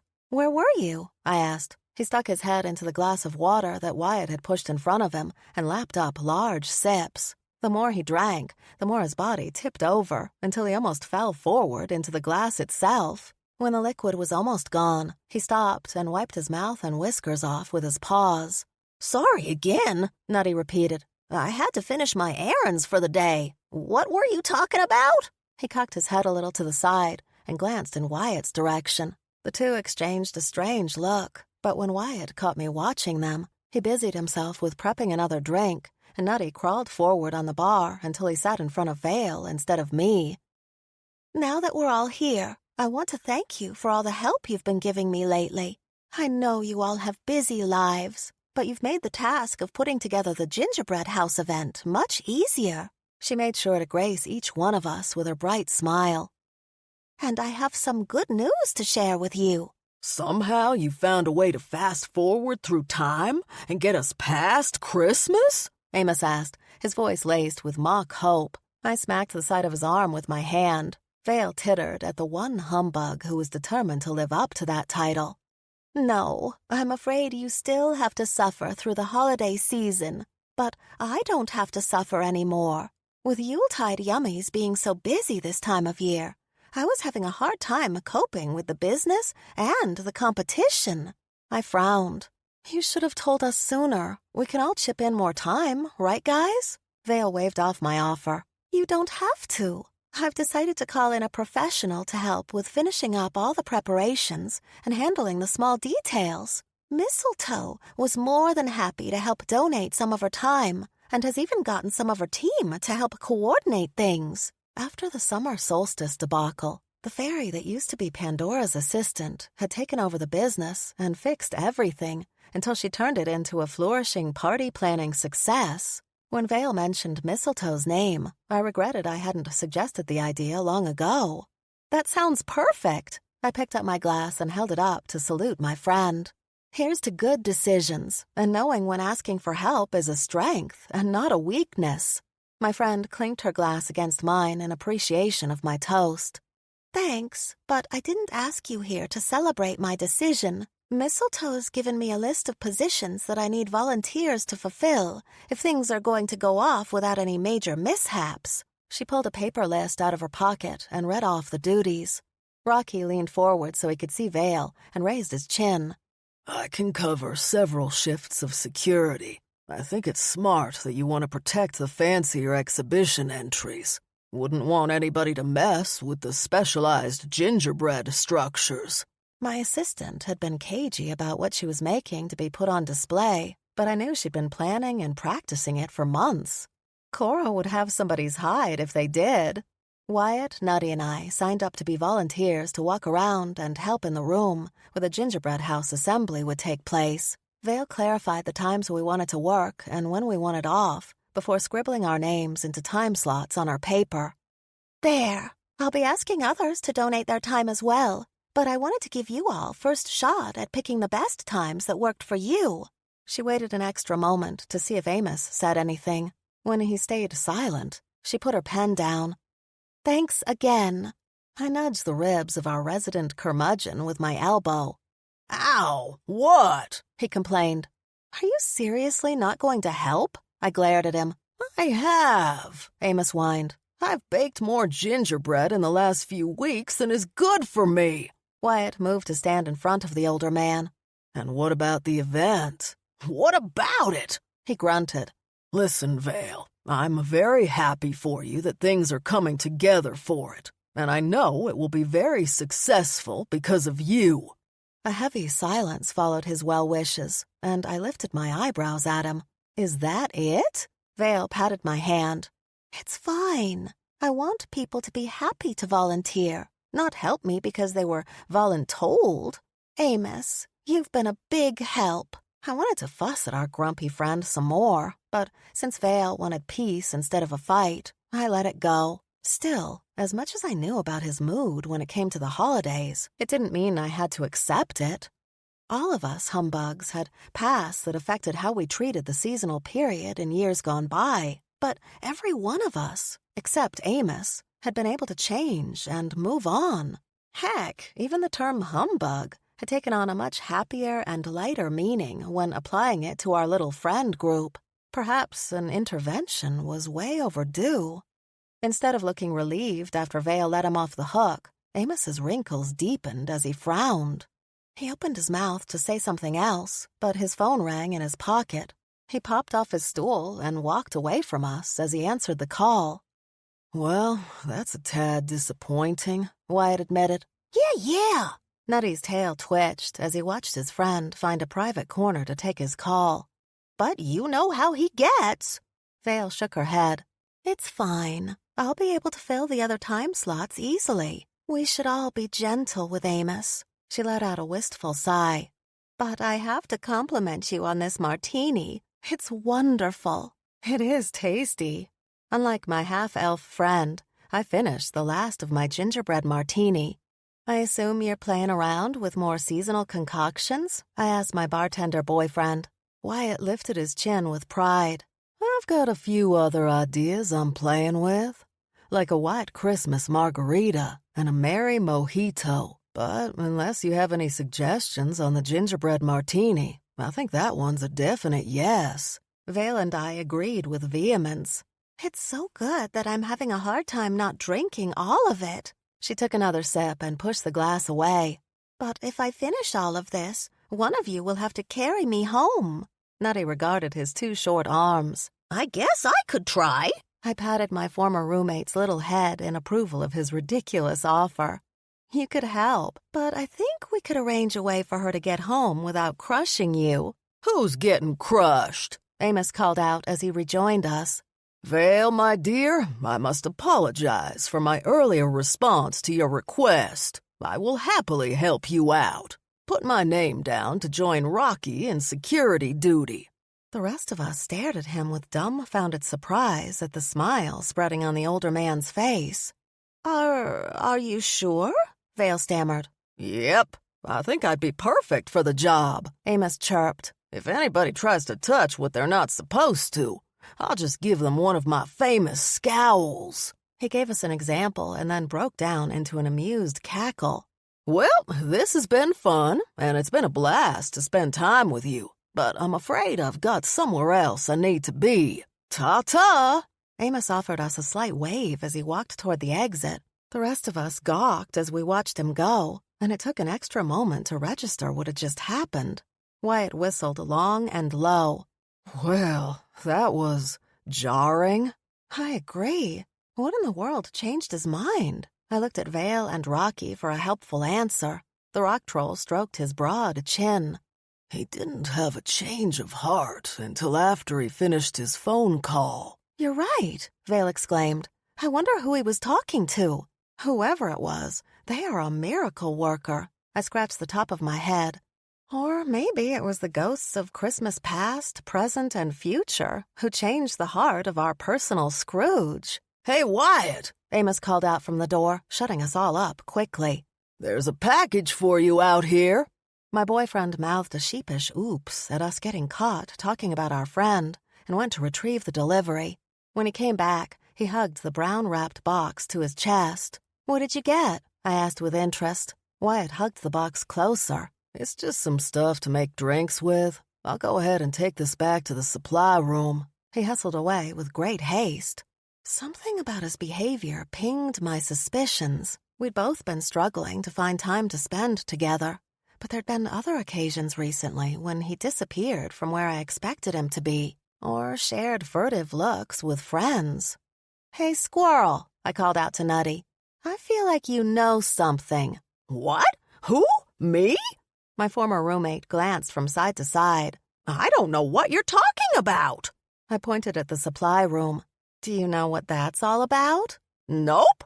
He hopped over to talk with Rocky, avoiding my questioning glare. Vale laughed at me. You do know what time of year it is, don't you? I think everybody in the whole of the North Pole does, I snarked. Why does that matter? My friend widened her eyes. Because maybe it has something to do with what happens on a particular day? Like giving you a present?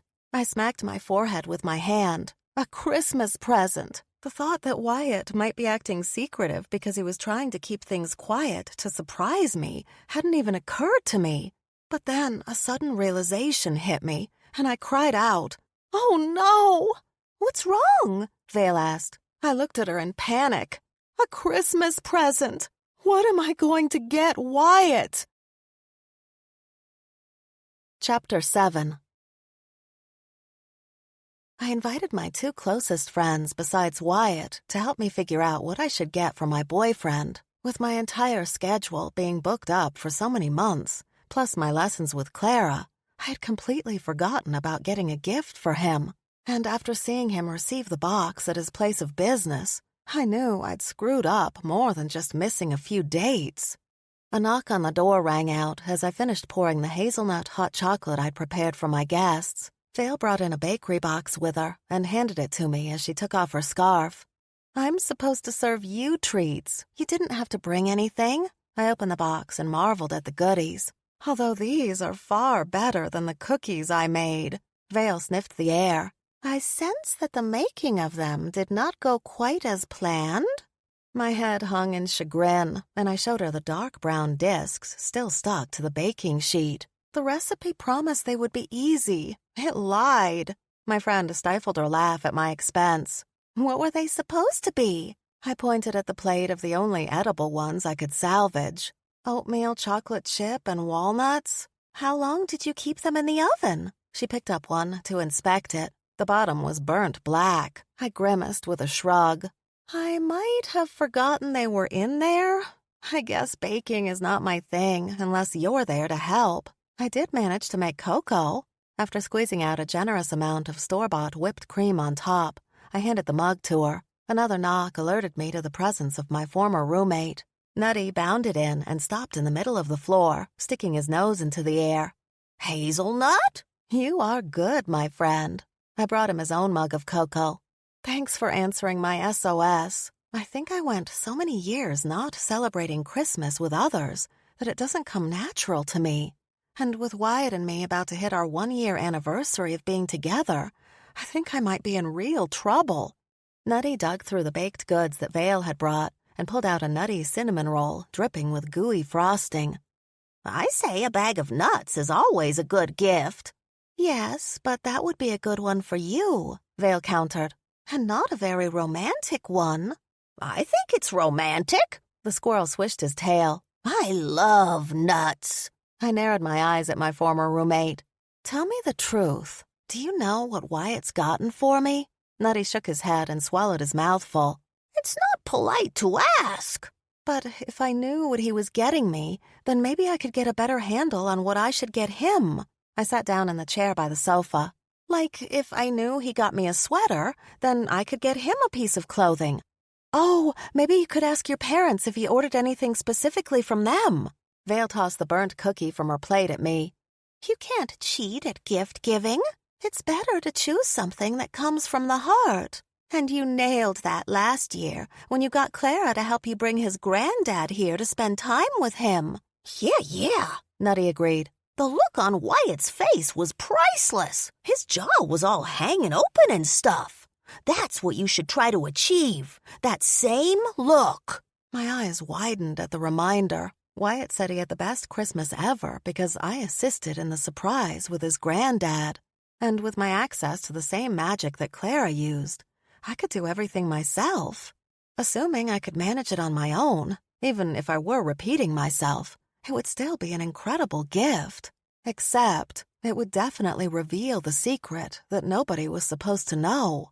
Is there anything else you both can think of that might give Wyatt that same kind of reaction? I thought about it for a moment before a laugh burst out of me. I bet I could really catch him off guard if I gave him a ring and asked him to marry me. Vale shot Nutty a worrying look. Is that something you'd consider doing? I snorted from my chuckles. Absolutely not.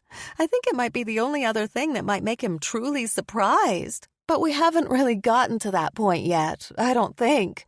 My laughter subsided. At least, we haven't discussed our next moves as a couple yet. My half-elf friend leaned forward on the sofa. But can you picture yourself getting married to him? Although Wyatt and I hadn't talked about that subject directly, we'd both hinted at how happy we were together. He'd already offered to let me move into his house before I decided on wanting to live on my own first. Marriage would be a natural progression in our relationship. Yes, I think Wyatt is the one for me. But, sweet Santa, please don't go telling him we're talking about this. It's all hypothetical, right? I pleaded with my friends. Nutty took a long sip of his cocoa and smacked his lips. I would love if you two got married and moved in here so we could be next-door neighbors forever. I didn't have the heart to tell my little buddy that if Wyatt and I lived together, we would most likely be moving into his place or finding a new one. Enough wedding talk. That's not helping me figure out what to get Wyatt for Christmas. Help me think of something. We all fell silent as we pondered possibilities. The fire crackled as one of the logs burned down and shifted in the fireplace. I tried to think of things that Wyatt would like, but couldn't come up with anything that would really wow him. I guess we're not much help. Vale wrinkled her nose in disappointment. It's harder for me because while I've known Wyatt for a long time, he's just my friend. But I know exactly what I'm getting all of you. Nutty brightened. What? The box of new chocolate molds for Vale was stuffed into the corner of my closet, waiting to be wrapped. And my furry friend was easy. He'd be getting a serious cache of nuts to keep him happy for a long while. Never you mind, I scolded. Giving up with a sigh, I threw my hands in the air. I guess I'll have to wait and see if inspiration strikes. Or maybe you should go in and out of all the shops to see if anything catches your eye, Vale suggested. You've still got time to spare. Not that much. I stopped myself from looking at the calendar hanging on the wall in the kitchen. No need to end the evening in a panic. I guess you two can head home. Vale put down her half-finished cocoa on the table in front of her. Actually, I have a question to ask Nutty, and since it's kind of delicate, I'd like to ask it here, if I may. The squirrel stopped chewing and swallowed hard. What's up? This is really hard for me to say, and I don't want you to take anything the wrong way. The bakery owner bit her thumbnail. But when I was working earlier, I checked the supply room. At least 2 boxes of nuts were gone. Nutty stared back at her. You think I broke in and took them? When you say it, it sounds absolutely awful. Vale's lip began to tremble. I'm sorry for saying anything. Of course I don't. The squirrel put down his cocoa and scrambled up onto her shoulder and stroked her head. I'm not mad at you. If nuts were gone, I'd be the first one I'd think of, especially based on my past. It took a few moments of Nutty comforting Vale before she stopped crying. She sniffled a little and offered a weak smile to the squirrel. Thank you for not being mad at me. If it'll make you feel any better, I can show you my stash. It's already pretty full, so I wouldn't have a whole lot of space for any more. Not that I'd turn down more nuts if someone offered them to me. I thought he added that last bit in case we were planning on gifting him nuts at Christmas. You don't have to prove yourself. He bounded off the sofa. No, it'll be good to give you some peace of mind. Come on. Nutty led us next door and brought us to the box I'd gifted him the previous year. He opened it up to show us his bounty and stared in wonder at our reactions. Either you've forgotten how much you've eaten, or someone's been in here. Vale pointed at the almost empty container. No! Nutty jumped up onto the edge of the box and dove in. I swear to you, this was full of nuts up to this high. He pointed at a spot right below the top edge. Wait a minute. I snapped my fingers. Vale, you said some of your supplies were gone. Was it just the nuts? She blinked at me. I noticed those were missing and stopped looking at everything else. But I'll have my staff go through and check. Why? Clarence said he thought some of his food deliveries had been tampered with as well. Nutty climbed out of the box and stood on its edge. So, there's a thief in Holiday Haven? I nodded. It seems like this is way too coincidental. I wonder if anyone else in town has seen anything suspicious. Maybe we should alert Buzz, Vale suggested. I thought back on the first time I'd encountered our small-town officer. As the sole representative of the law, he really didn't have to do very much most of the time. And yet, much like Clara had pointed out, somehow when trouble occurred, I had been involved. I think it might be better to make some inquiries of our own first, just in case Buzzy gets a little slap-happy and thinks me and Nutty are up to our old ways. Even though the jail cells were made up of candy cane bars, I still didn't relish being in one again. Nutty yawned, reminding me of how late it was getting. We made a quick plan to keep our ears open to hear if anyone else was finding things missing. If we discovered anything else, we'd report back to each other and get Buzz involved. Until then, we'd hope that whoever it was would change their ways before anything important was taken. Vale and I left Nutty's cabin, and I hugged her goodbye on his doorstep. I walked the few steps back to my place and stopped before going inside. Something amiss caught my eye, and I crouched down to inspect the piece of white sticking out from under my doormat. I lifted the mat up and found a folded piece of paper sitting underneath. With frozen fingers, I picked it up and rushed inside to read it in the warmth. Someone with neat penmanship had written Aurora Hart on one of the folded sides. My hands shook a little as I peeled it open and read the written note out loud. Be careful of the gifts received. Their purpose might be to deceive. You'll find that curiosity is no cure for one's intent that is not pure. I tried to figure out the meaning of the words, needing to read them again a couple more times. Based on what I knew, I figured the note must be part of the mysterious surprise gift from Wyatt. Why else would it talk about curiosity? He must have seen my interest in the box that had been delivered to his bar, and now he was sending me a cryptic warning to not spoil his surprise. Although what the note meant by a gift deceiving me, I couldn't quite figure out. I folded the paper up and took it with me to my bedroom. If this was the first clue in some sort of game that led to my gift, then I was willing to play. However, now that I knew Wyatt's strategy to stretch out the gift-giving with clever clues, I needed more than ever to come up with something incredible for him. Chapter 8. Cora did her best to help me brainstorm gift ideas, although she came up with some good ones, like new custom-painted helmets for the two of us to use for snowmobiling. I still didn't think they'd be good enough. What about something homemade? My assistant asked. A little bit of nausea hit me, and I closed my eyes for a second to let it pass. When it did, I answered her. The only thing I'm decent at making is what I do for my business, and that doesn't seem quite enough. Lately, I'd been relying more and more on the snowflake and using the North Pole's underlying magic to steady my own. Today had been particularly grueling to get my powers to work right, and I suspected I needed to eat a bit more to keep myself steady. I'm running out of suggestions. Cora looked at the clock on the wall. You know, it's getting close to delivery time. I wonder where our guy is. I called off the service and already had Wyatt help me load the sculpture on the sled that's hooked up to one of his snowmobiles. I jetted my thumb to the back of the store. Since this one's going to the Holiday Haven Inn, and Vale has some baked goods that need to be delivered there, I thought I'd play postman today. Cora came over and lifted my arms up and down. Funny, you don't look like an owl. Ha ha, it saves us a little bit of money in delivery fees and helps out a friend. Feeling a little woozy again, I grabbed the edge of my desk. Besides, it'll probably do me good to be outside and get some fresh air. Amen to that. Cora waved a hand in front of her face. I've been meaning to ask you if you've been using a new air freshener. It smells like holiday scents all the time now, and today it's particularly strong.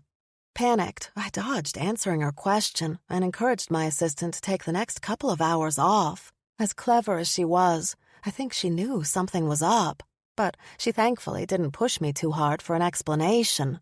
I already had the keys to the snowmobile in my pocket, so I put on all my winter gear and helmet and headed out. Although we'd strapped down the box that the sculpture rested in, every bounce of the snowmobile made my heart jump. I drove closer to the side of the street where the snow was fresher and not as bumpy from all the traffic. By the time I made it to Yuletide Yummies, I was moving at a snail's pace. I turned off the main drag and parked in the lot behind the buildings. Vale greeted me once she saw me enter. She pulled me by the hand as she dashed upstairs to her office. Once inside, she shut the door to give us privacy. "So, I confirmed with Clarence that he's definitely had some of his food deliveries tampered with." She spoke low and fast, as if someone might overhear. "And after taking a better look at our own inventory, some of the excess boxes of candy we'd ordered for the gingerbread house event were gone as well. We didn't notice because we'd already put together all of the kits and didn't need to use them for anything else." My friend's face went a little blurry as I looked at her, and I blinked a few times to clear my vision. "It sounds like there's definitely a pattern." "That's the way it's looking to me. My parents said with everything they have being delivered with Christmas coming, it's harder for them to notice if anything's missing. But Mom wants us to consider talking to Buzz and has promised that doing so won't wind you up in jail." How bad would it be if Clara's chosen guardian ended up behind bars again? I literally shuddered thinking about that possibility, although the shaking lasted longer than I expected. I'd like to confirm more than just those few instances before Buzz gets involved. As much as I took the theft of things seriously, I really hoped maybe someone was playing a prank, or perhaps making a bad judgment call. Having been a thief before, a part of me sympathized a little with the person involved. And if we could keep law enforcement out for a little while longer to give us a shot at finding the thief and intervening, then I wouldn't feel so bad. I considered whether or not the situation called for me to use my role as a guardian, but since no evidence existed that magic was involved, I didn't think it wise to get involved in that way yet. But maybe it would be best to talk to Vale's mother soon and get her advice. For the moment, I needed to accomplish my one errand of the day first. After I make my deliveries to the inn, I can come back into town and do double duty. I'll visit some of the stores and make some inquiries, as well as look for ideas for Wyatt's gift. The way my head was pounding, I didn't know how many shops I could handle, but it was the best plan I could come up with at the moment. Vale led me back downstairs and asked Flaky and Flippy to help tie down the bakery boxes to the sled. She glanced at me with concern. "You doing okay?" "Sure," I answered. "Why wouldn't I be?" "You're looking a little not yourself." I snorted. If that's code for I need to get a good night's sleep or I'll start looking more like I'm getting ready for Halloween than Christmas, then I'll be saying goodbye, my friend. She insisted on making me choose a baked good from the racks to take with me. I grabbed the nearest thing I could and carried it with me when I left. The second the door closed, I shoved the decorated sugar cookie into my pocket, frosting and all. My stomach rolled at the thought of eating anything. Getting back on the snowmobile, I was determined to get the things on the sled delivered to Carol, and then I might take the rest of the day off. Because of the fragility of all the goods I carried, I progressed at a very slow speed. The more I traveled, the worse I felt. I concentrated on the fact that every few feet I moved forward was less distance I had to travel. When the inn came into view, cold chills broke out over my whole body, and my teeth chattered. I managed to pull the sled around to the front stairs of the inn, but when I stood up, the entire world spun around me. After a few dizzy rotations, everything went dark. My eyes blinked open when a bright light shone into my right one. I cringed away from the source, but a warm hand held my head still. "Welcome back, Aurora. You gave Carol a good scare," an unfamiliar voice told me. I tried to focus on the face. "Who are you?" "I'm Dr. Dash. I guess we haven't had the chance to meet quite yet, which some would consider a good thing." The physician checked my other eye with his infernal light. "It's fortunate you passed out where you did. It might have taken a while for somebody to find you if you hadn't been in front of the inn, but we managed to get you back home now." I tried sitting up. Did she get her deliveries? "You were found passed out on the ground, and you're worried about whether or not your sculpture was delivered?" Wyatt asked from the corner of the room. "I'm in love with a lunatic." My head pounded so hard, it felt like someone had cut open my skull and banged on my brain with a hammer. It's called good business to make sure the purchased goods make it to their destination intact. Plus, it wasn't just my sculpture. Vale had sent some baked goods with me as well. After managing to get you out of the cold and into the inn, as well as calling for help, Carol did mention that everything you brought to her was in order. Wyatt's voice sounded angry. "Knowing all that, can you now relax? I told you that you could stay in the room, Mr. Barringer, but I need you to let me conduct my checkup without riling up the patient." Dr. Dash turned his attention back to me. "Now, you have a slight fever, but nothing so high that I'm alarmed. My guess is you caught a little cold and will have to wait it out. However, just to make sure, I'd like your permission to do a full healing scan." I didn't have the strength to argue, so I agreed to the physician's terms. Dr. Dash placed his hands over my head, hovering right above, but not touching me. His eyes closed as he concentrated, and his hands moved down my face and past my throat.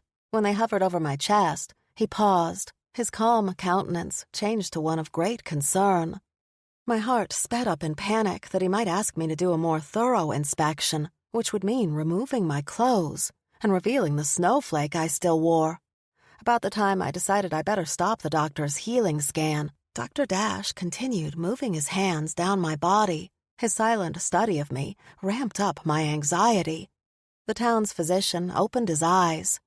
"Calm yourself, Miss Hart. More stress will only exacerbate your condition. If you'll allow me to help adjust you to a sitting position, I'd like to finish my examination." He took out a stethoscope and placed it on my back. "Breathe in nice and deep for me." The doctor moved the instrument around my back, pausing to let me breathe in and out. Satisfied, he moved it around to my front. His hand grazed over the snowflake, and he frowned a little. My anxiety rose again. I steadied myself for him to ask about my secret, and thought about asking Wyatt to leave the room. Confused and tired, I struggled to figure out which I should do first.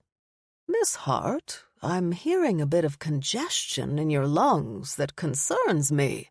I sighed in relief, hoping that discovery had caused his frown. "Maybe I've got a bad cold." "Or maybe you're overworked," Wyatt quipped from behind the physician's shoulder. "You're entirely too busy these days." I scowled at my boyfriend. "You're one to talk. I'm not the only one of us who's had a hard time finding opportunities to go on dates. What's keeping you so busy these days?" My question shut my boyfriend up, and he pursed his lips. Dr. Dash let us finish our little exchange before he continued. "Your magical aura is a little off as well. Perhaps that's due to you coming down with whatever you have. I'm going to prescribe you some tea of my own making that should help you heal a little faster. Can you have someone drop by my office and pick it up a little later today? As soon as I leave you, I'll get right on it." "I'll do that, Doc," Wyatt offered in a lower voice, and I felt bad for getting irritated at him before. My head spun a little, and I lay back down with the doctor's encouragement. "How long do you think it will take before I'm better?" "Rest." He put away his stethoscope in a black leather bag. "And plenty of it. I understand that you have a business to run and that you're busy, but your body is trying to tell you that it's not well, and the best medicine is to slow down and let it heal." I furrowed my brow, thinking of all the customers I'd be postponing, or even having to disappoint altogether. "Cora's sitting right outside, and if I let her in here, she would tell you how she's already started moving things around to give you time off." Wyatt sat down next to me on the bed and ran a finger between my eyebrows to smooth out the worried wrinkles. "You need to listen to the doctor and let us help take care of you." Dr. Dash gripped his bag in his hand. "I'll have that tea mixed up and ready for you in an hour or so. I'd like you to drink down at least 3 cups of it every day. 4 if you can manage it." "It better taste good," I grumbled. "We'll make sure she drinks it." Wyatt stood to shake the doctor's hand. "And we'll keep you up to date on her condition." "Good. Miss Hart, please heed my advice. Rest." The kind physician touched his hand to his head as if tipping an invisible hat and took his leave. Once we were alone, Wyatt helped me get a little more comfortable with pillows behind my back. He had me scoot over a little so he could lie next to me. "You keep saying we. Who is this mysterious we that's going to make sure I drink medicinal tea and get rest?" I asked, leaning my head against him and closing my eyes. Wyatt ran his fingers through my hair in a slow, soothing rhythm. "Cora is organizing all of the humbugs so that someone will be here most of the time." The head rubbing calmed me down and relaxed me more than I expected. I yawned big. "I don't want to be a problem." His low chuckle vibrated through me. "The only problem is if you don't take the doctor's advice and rest." I wanted to tell him all the things I needed to get done, but between him rubbing my head and his very presence, I eventually closed my eyes and let sleep take me over. Chapter 9. After gallons of Dr. Dash's tea and around-the-clock care from all my friends, I began feeling better after 3 days. For the first time since waking up confused in my bed, I managed a hot bath and got dressed all by myself. Knowing I had a lot of work to catch up on, I attempted to sneak out of my house and go back to Pine and Dandy. After poking my head out of my bedroom to see who was out there, I found myself alone. The silence of my cabin felt odd after several days of people going in and out. Afraid someone might still be around to catch me, I hurried over to the coat stand and put on my winter gear. I managed to pull on one of my boots when the back door to my place swung open. "Hold it right there." Wyatt carried an armful of chopped wood. "Where do you think you're going?" My heart thundered at being caught. "Getting some fresh air?" The statement rang with a lot of truth. I did crave going outside after being cooped up for days. "Uh-huh." Wyatt strode over and set the logs down. "Would you mind letting me see what you're wearing underneath your coat?" I didn't understand his question, and with a confused look on my face, I unzipped my jacket. "Like what you see?" He closed the distance between us, smirking the whole way.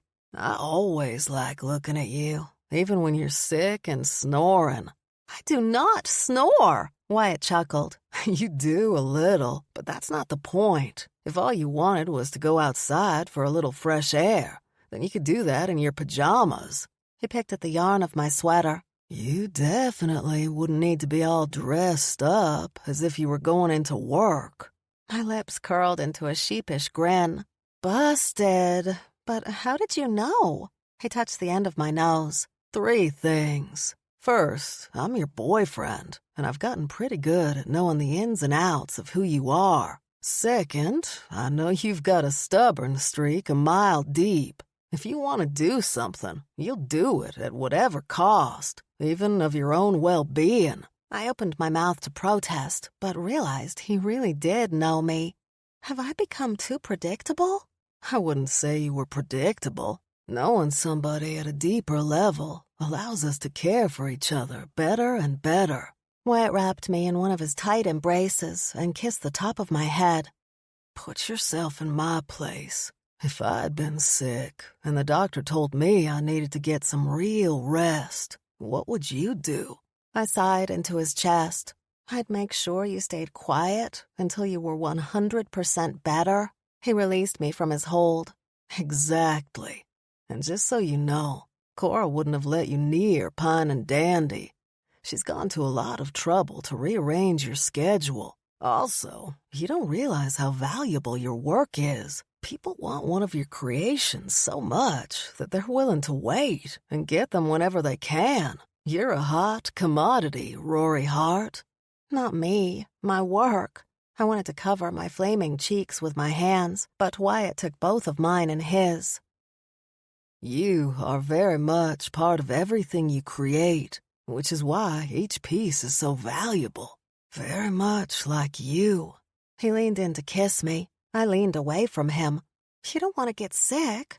I'll take my chances, he murmured, capturing my mouth with his. After a warm moment together, I felt much better than I had for over a week. However, I still wanted to at least go outside. How about the two of us go for a short walk? It would be good to feel the sun and the breeze. Even the shock of cold would be welcome. I zipped up my coat. Wyatt's phone buzzed in his pocket, and he held up a finger in a request for me to hold on. He checked his message, and the smile slipped from his face. I have to go. His abrupt tone surprised me. Trouble at the break room? I asked, curious as to what would be so important for him. He typed something into his phone before replying. What? Oh, no. There's something else I've been helping with, and now I have to make other arrangements. I watched his whole demeanor change in an instant, my heart breaking a little because it seemed I didn't know him as well as he knew me. Even if he was keeping secrets from me to give a special gift, something still didn't sit right with me. You know, sometimes the element of surprise is overrated. Should we both tell each other what we want for Christmas so we can get exactly what the other wants? Wyatt regarded me for a brief moment. I hope that after almost a year of being together, we both can give gifts that will be well received. He rushed over and pecked my lips a little too fast. Vale should be here in another 15 minutes. I don't need a babysitter. I almost stamped my foot like a child with my complaint. And she's got her own business to run, the same as I do. My boyfriend's face softened. I know you don't need anybody, but you're just beginning to feel better. And none of us want to see you push yourself too hard, too quick. Let us help you, because we all know you would do the same for any of us. I wanted to argue with him, but he was right. If the tables were turned, and any one of the Humbugs was sick, I'd change my schedule to help take care of them. Fine, I'll stay here, but I will be going outside at some point, even if all I'm doing is picking up my mail. Wyatt zipped up his jacket. No need. I've stacked everything you've received right there on that table. He came over to me and kissed my forehead. Once Vale gets here, maybe the two of you can take a short walk together. I picked up on his not-so-subtle hint. Fine, I'll wait until she's here before going outside. He told me goodbye one last time and opened the door. A cold breeze rushed in, and I relished it. Then I remembered something. Hey, you said there were 3 things. What was the third? Wyatt smirked. The third thing is that I'm a shifter, which gives me heightened senses. I could tell you weren't giving me the full truth. Well, crap on a Christmas cracker. I'll have to remember that terrifying little tidbit for the future. He took a step out the door. Nah, I promise to only use my superpowers for good, not evil. With a sly wink, he closed the door behind him. While waiting on my friend, I sifted through my mail. Other than more holiday cards, nothing seemed urgent. I sorted out some of the junk mail, but a plain envelope with my name on the outside caught my attention. The handwriting was the same as the note from before, and I jokingly cursed Wyatt for continuing the game with such skill. With breathless anticipation, I tore open the envelope and pulled out the same type of paper as before, unfolding it to read the new clue. A gift that you are meant to find does not mean the giver is one of a kind. Intent can cast a major spell. Find out what's next. I wish you well. I didn't even know Wyatt had it in him to write in rhyme. The further we got into our relationship, the more I realized how much there was to discover about him. That both excited me and caused me worry, since it increased my sense of doom in trying to match the level of gift he must be putting together for me. With Vale coming over soon and my plan to convince her to get me out, I didn't have a whole lot of time to ponder the meaning of the new note. I brought it to my bedroom and slipped the folded sheet behind the first one. For now, the mystery of their meanings would have to stay unsolved. I convinced Vale how getting out of my house would be beneficial to my recovery. She acquiesced pretty easily, but I knew the jig was up when we only walked as far as the gingerbread general. Either Wyatt had informed her of my intentions of escaping, or my friend had instincts of her own. When we went upstairs to the living quarters above her family store, I found her entire living room set up for a day in. "But I just managed to get myself into some real clothes," I bemoaned, holding up the package with a picture of a bear onesie, complete with a fuzzy hood with ears.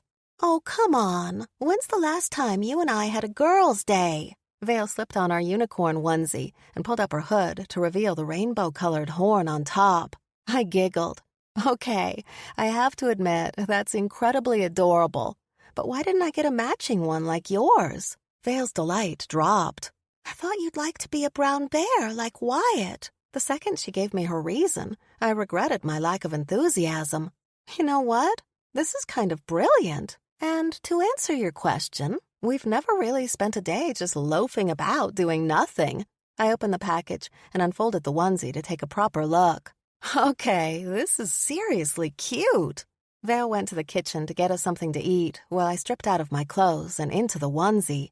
The inside was lined with the coziest, fluffiest material, and I thought I should wear one of these every single day for the rest of my life. "Oh, my stars. You're going to have to let me take a picture of you wearing that so I can send it to Wyatt." She put down her tray of goodies and searched for her spell phone. I frowned a little, not sure if he would even have the time to look at the picture, let alone answer back. My friend noticed my reaction. "What's wrong?" I told her about how something seemed a little disconnected between Wyatt and me, and how he'd had to leave so suddenly this morning. "I'm sure it's nothing," my friend reassured me. "He dropped everything to be right by your side the second he found out about you getting sick. Maybe he had some business he had to catch up on." I felt silly and selfish for doubting my boyfriend. "You're right. Let's take that picture." I rejoiced in binging on real food and even drinking cocoa instead of Dr. Dash's tea. The two of us lounged around in our family's living room. Talking and laughing together felt like much better medicine than the doctor's remedy. Aster entered right after Vale, and I devolved into childish giggles. "What's so funny?" My friend got up from her spot on the floor and went to hug her mother. "Oh, it's nothing really. Just being a little silly and coming up with ideas to make Amos like the holiday season a little more. In truth, I'm pretty sure most of our ideas would be considered torture by him, but the mental image of him dressed up as Rudolph is going to make me chuckle for a long time." I cleaned up some of our mess. Aster grinned. "You have to let people live their own lives. Change comes in the time it's supposed to for each individual. We can't do it for them. Although I agree that image is entertaining." Vale took the tray of our decimated food back to the kitchen, and with her daughter gone, Aster motioned me over to join her. "I'm glad you're feeling better, but I wanted to check with you. How are you feeling?" she asked in a low voice, her eyes flitting to the spot where the snowflake hid underneath my onesie. "I'm good, and in terms of this," I patted the necklace. "I don't know if it was part of why I got sick or not, but nothing has seemed out of sorts, although Dr. Dash did say my aura was off when he scanned me. Do you think that's something to be concerned about?" Aster pursed her lips in concern while she considered that information. "Maybe. You should make note if anything else happens to your health. If things get any more serious, then I think you should contact Clara." Vale poked her head out of the kitchen. "Hey, Mama. Want me to make you and Papa some tea?" "That would be lovely, dear." Aster blew a kiss at her daughter. "What about you, Rory?" my friend asked. I shook my head back and forth until the hood part of my onesie fell off. "I think I've had enough tea to last me until the end of this month, thank you." When Vale disappeared again, I took the brief moment to fill her in on the suspected thefts and ask Aster for her advice. "Do you think this is something I should investigate under the guise of my new guardian duties? As far as I can tell, it's not really a magical emergency that we know of," my friend's mother finished. "Honestly, I've heard of others missing stuff as well, and there is some stock from our store that's gone. I'm pretty sure this is more of a job for Buzz than it is for you, but if I hear anything out of the ordinary, I'll let you know." "Let her know what?" Vale entered the room carrying 2 steaming mugs with tea bags in them. "I was just informing Rory how the window to order anything through us and get it delivered in time for Christmas is closing in, but that we might be able to set up some last-minute delivery for her." Esther's quick response saved my bacon, but I hated that I had to keep my best friend in the dark. And yet, her lie actually relieved me by giving me a loophole in case I continued having problems coming up with a gift idea for Wyatt. Well, I hope you girls continue to have a fun rest of the day. And Rory, Jingle and I would love it if you stayed for dinner, Esther offered. Vale beamed at me. It's lasagna night. Mama assembled everything this morning, so I can pop it in about an hour before they finish working. Until I came to Holiday Haven, I thought I'd never know what it was like to be part of a family. Having Vale and her parents accept me as one of their own touched places in my heart I didn't know existed. I didn't need lots of Christmas presents to make me happier. All my new friends and their love and care for me proved to be more than enough. Chapter 10. Once I was well enough to return to work, time slipped by faster and faster, and the date for Christmas loomed ahead. Still flummoxed about what would make the perfect gift for my boyfriend, I hadn't gotten him anything. We all took the day off from our busy lives to help with Vale's gingerbread competition. All of us Humbugs arrived early in solidarity of support for her, but none of us anticipated the sheer magnitude of the event. The last time I had been in this building with it all done up, it had been decorated to the nines for the Yule Ball, but someone had turned the entire place into a giant gingerbread structure inside. We walked through an elaborate arch that looked like it was made from the brown-colored cookie. Across the surface of the arch, someone had written "Welcome" in dripping icing. The comforting scents of ginger and cinnamon wafted through the air as we passed life-size cookies of men and women, all decorated with elaborate frosting designs. Once we reached the interior, we headed straight for the middle, where Vale stood talking to Mistletoe. The fairy hovered close to our friend with a clipboard in hand, giving out instructions to her team. Her wings fluttered from time to time, and pale pink dust floated down beneath her. "Here we are," I called out. "Humbugs reporting for duty." Vale looked up from the clipboard and smiled. "Oh, thank goodness you're here. We're running a little behind and need some help setting up more tables and chairs in the assembly room. And the prize tables still need to be organized." Wyatt let go of my hand and stepped forward. "I can help with the tables." Rocky volunteered to help him. "I'm good at organizing." Clarence flashed a fanged smile. "Just tell me how you want things put together." I raised my hand. "Nutty and I can help you out." Mistletoe checked things off her list. "Excellent. That will help us be ready in time." She dipped a little in the air in gratitude. "I should consider hiring you guys full-time as my staff." I chuckled. "It's good to see you so busy, especially after what happened. Thanks for helping Vale out with the event." "Oh, it's my absolute pleasure, and I'm doing it for purely selfish reasons." The fairy tittered, and more of her dust sprinkled down. "I may have entered my own creation in the exhibition competition." "I can't wait to see what you made." I clapped my hands together and rubbed them in anticipation. "Wait, where's Amos?" Vale asked, a worried expression spreading on her face. I wished my friend hadn't noticed.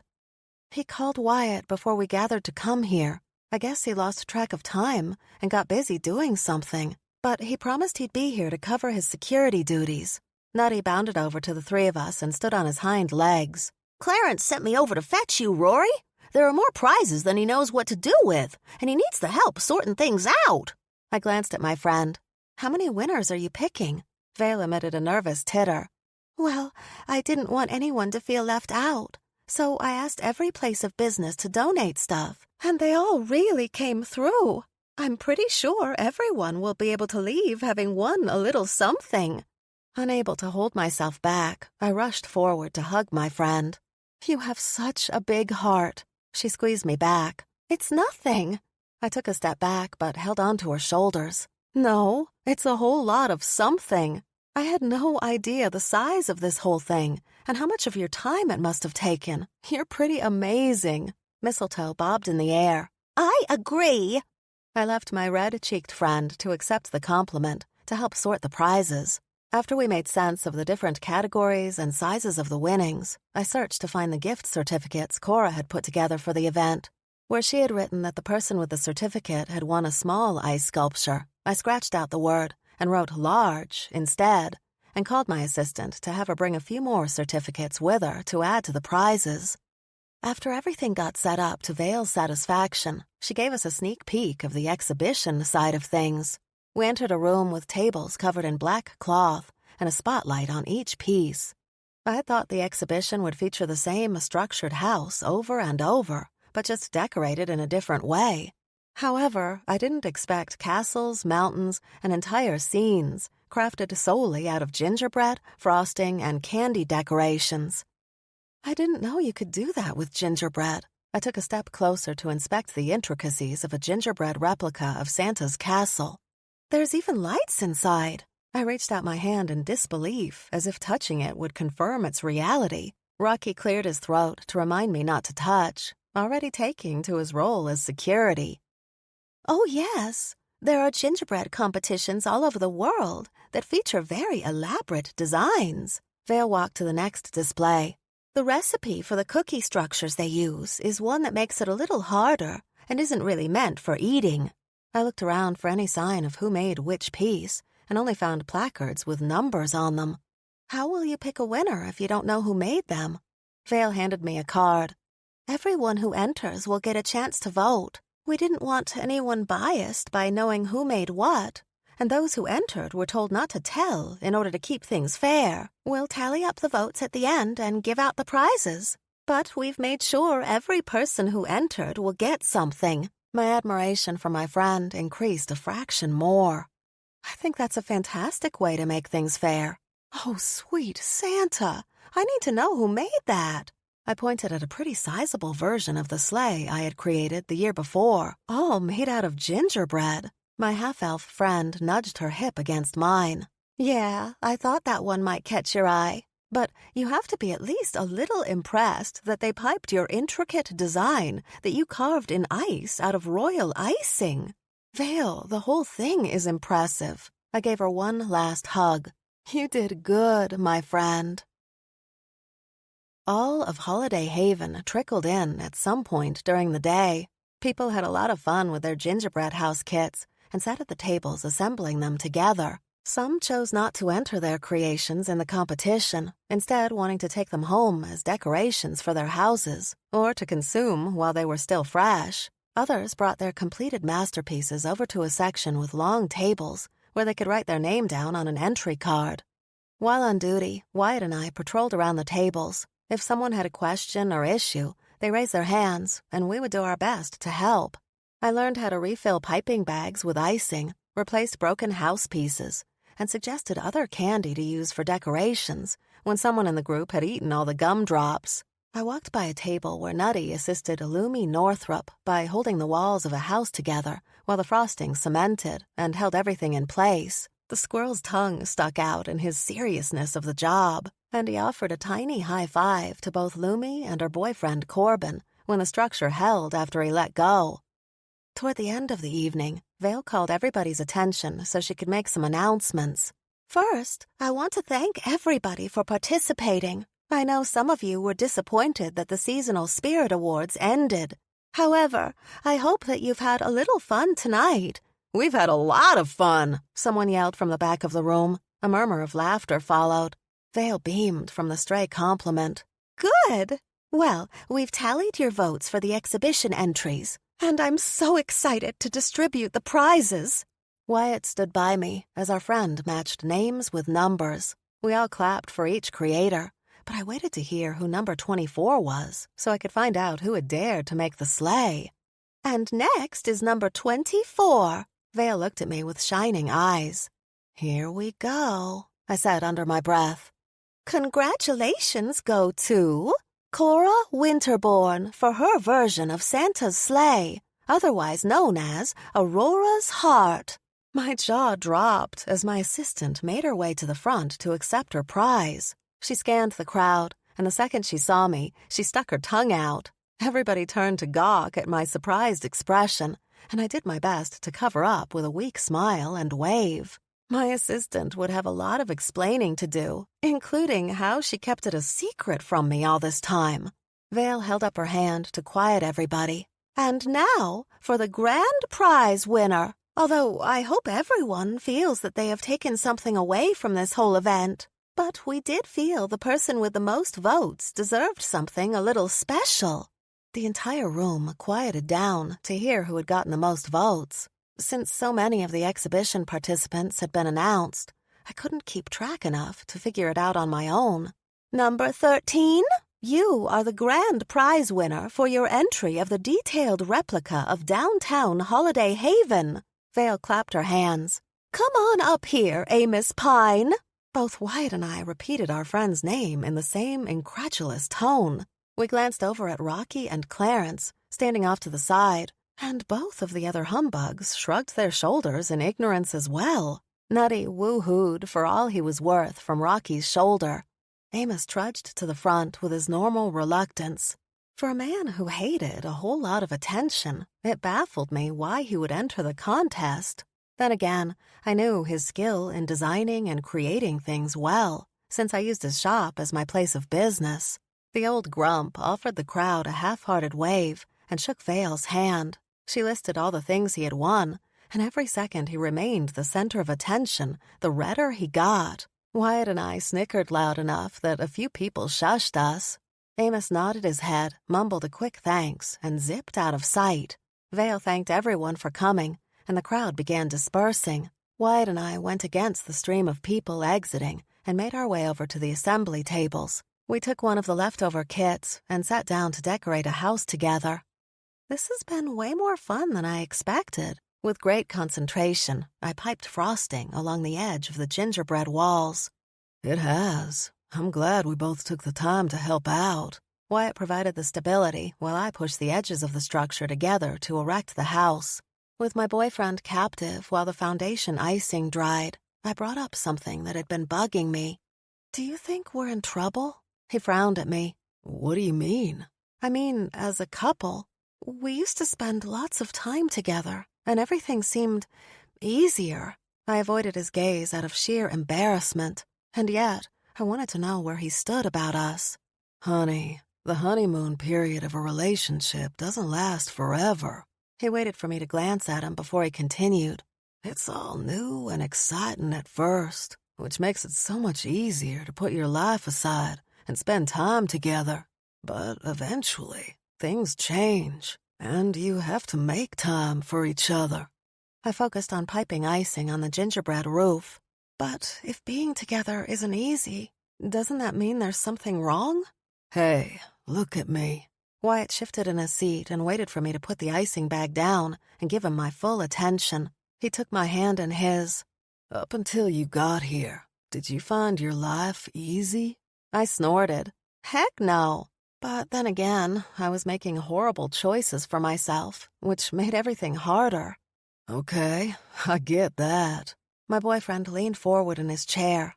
Once things started to get better for you here, were the changes in your life easy? No, I worked hard for them. I finally got what he was trying to say. And that's the same for a relationship, too, right? Wyatt grinned. Exactly. Being in a relationship is going to take work. Sometimes that work will be so easy that you don't even notice it. Sometimes it'll be really hard and require effort.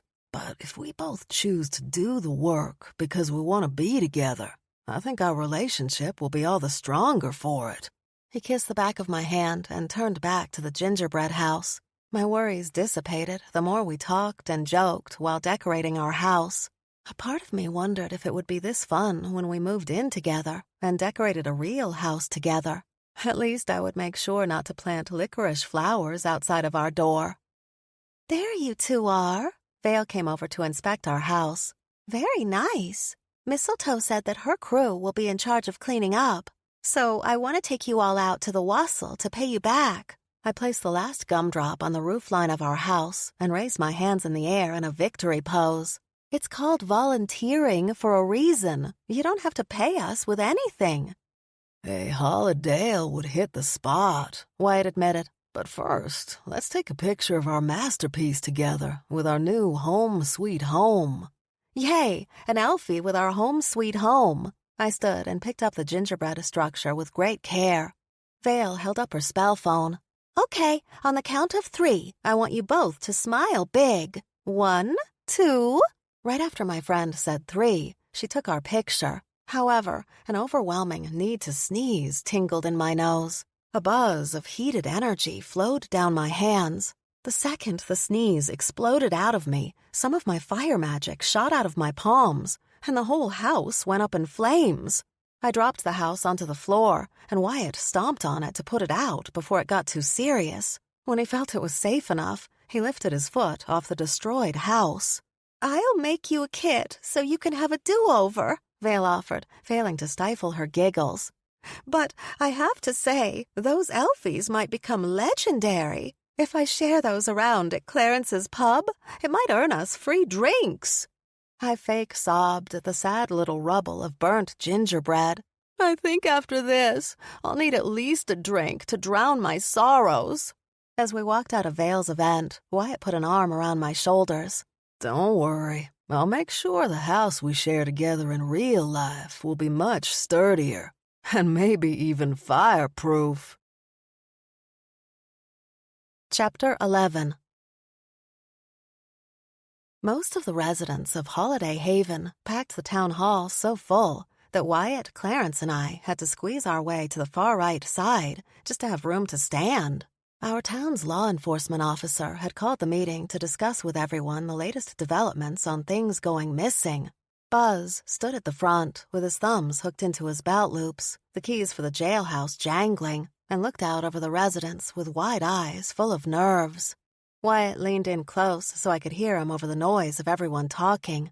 I think this might be the most our local officer has ever had to do. He looks very uncomfortable. When I stopped in yesterday to ask him about the few incidents I knew about, he looked a little frazzled from all the activity.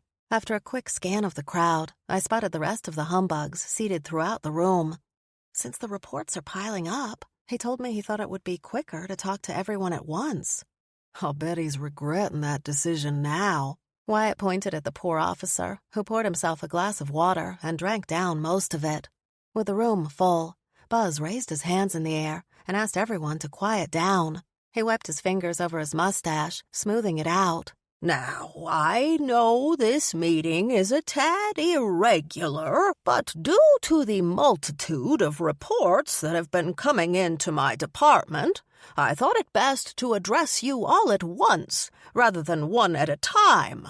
Plus, if you hear it from me, then maybe that'll stop some of you from spreading around rumors."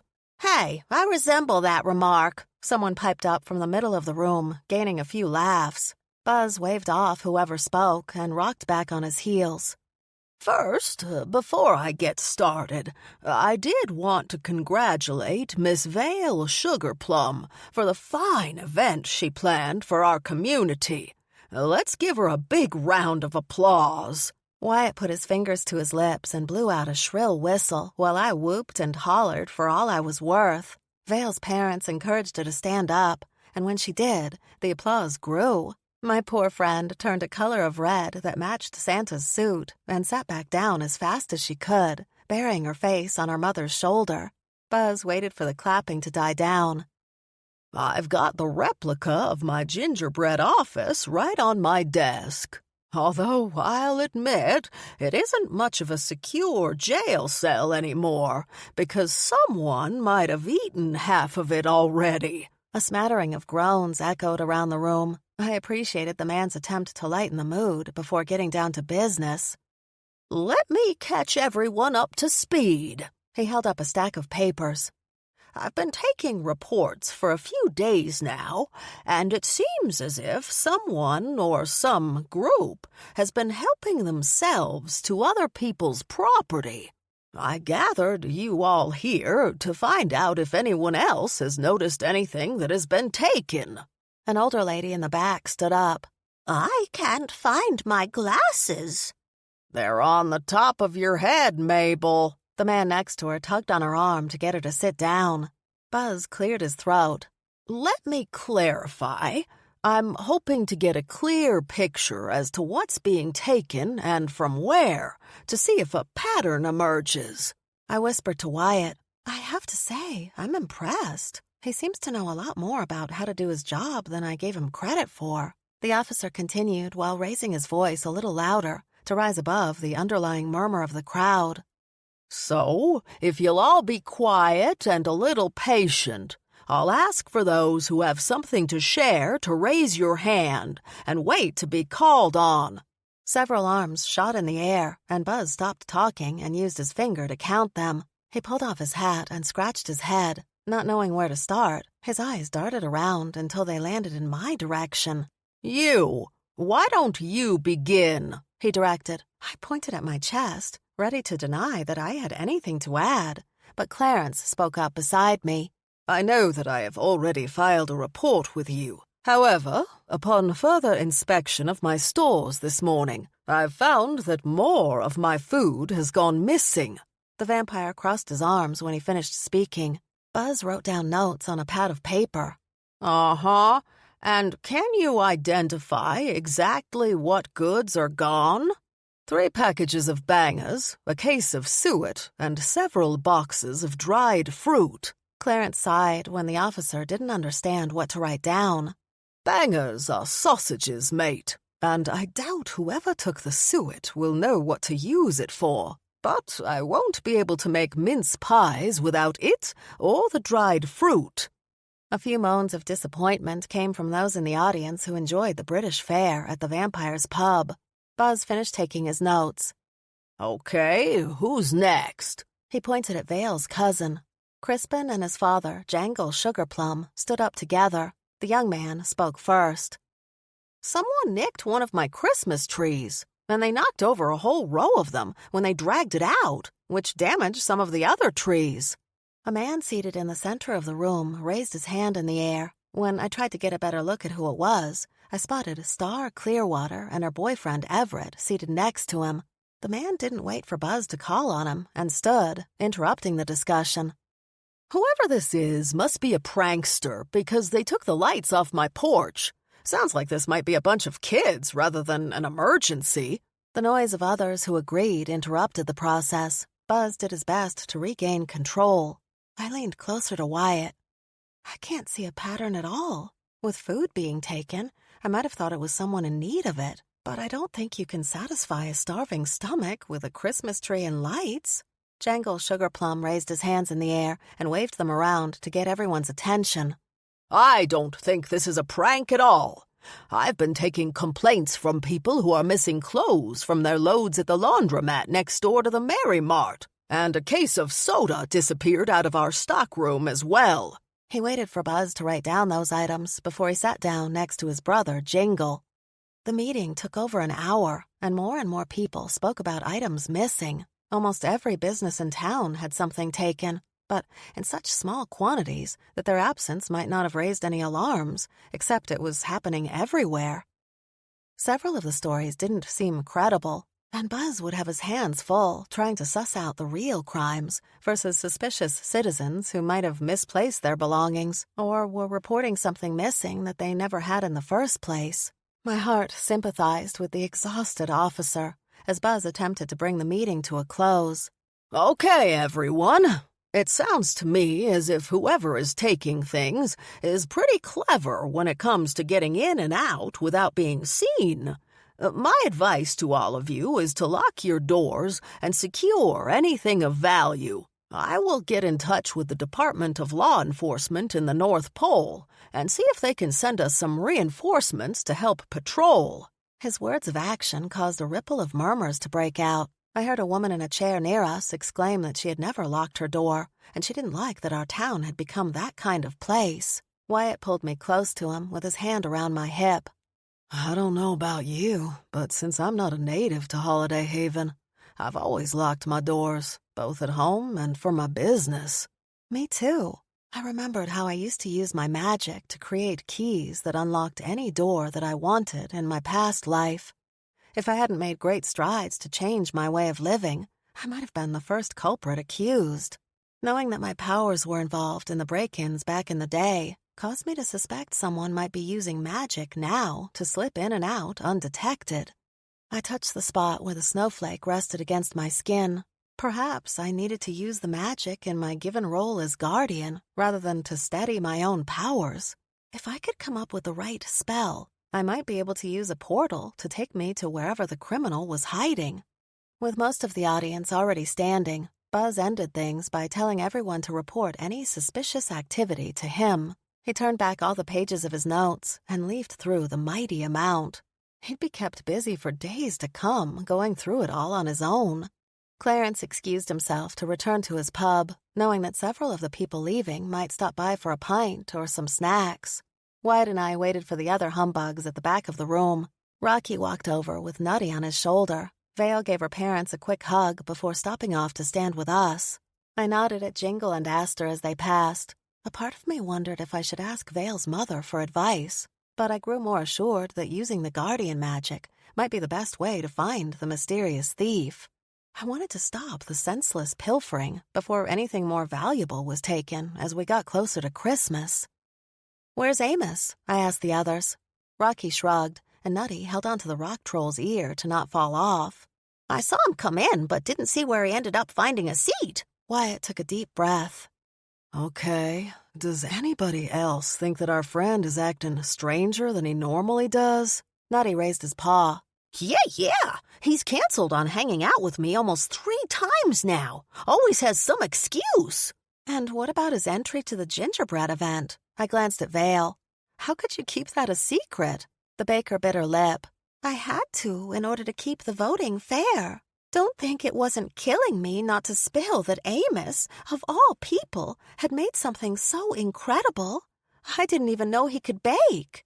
I think there's a lot we don't know about him, Wyatt agreed, his brow furrowed.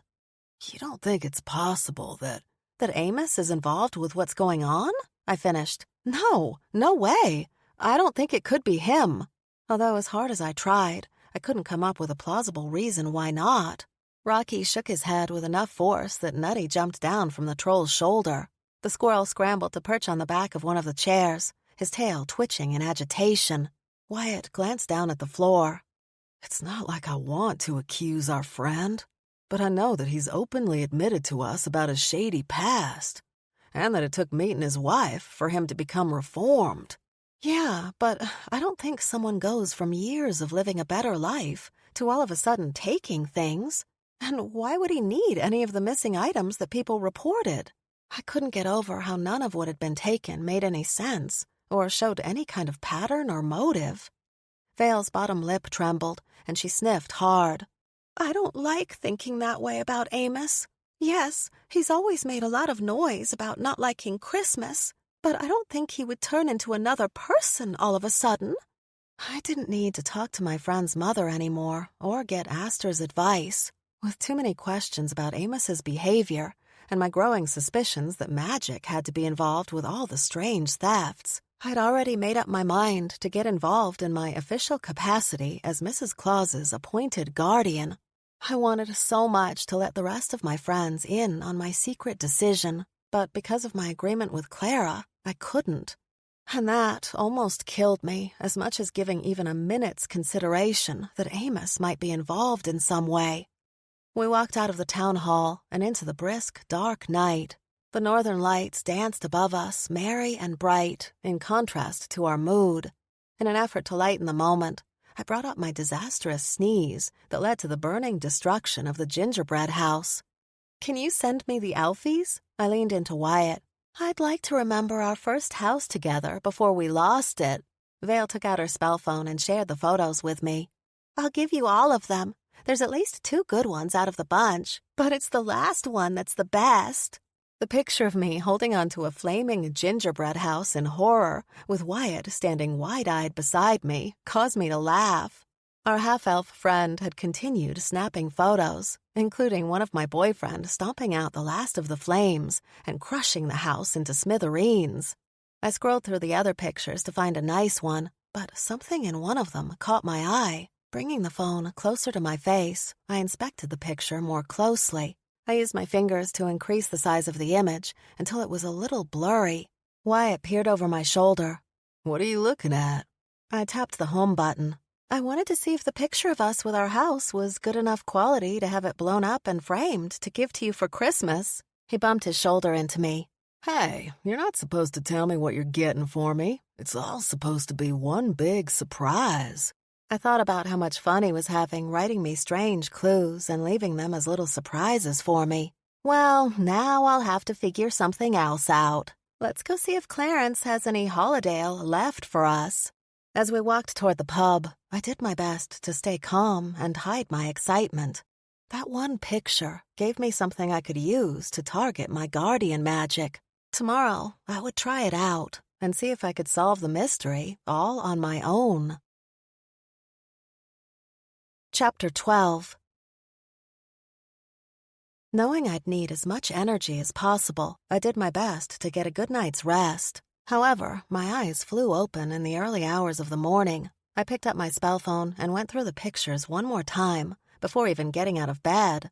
I blew up the same picture I'd noticed last night as big as I could before it went too blurry. To the left of Wyatt, I saw 3 small dark figures in the background, carrying colorful boxes with their backs turned to us as if running away. Not so sneaky after all, I said out loud.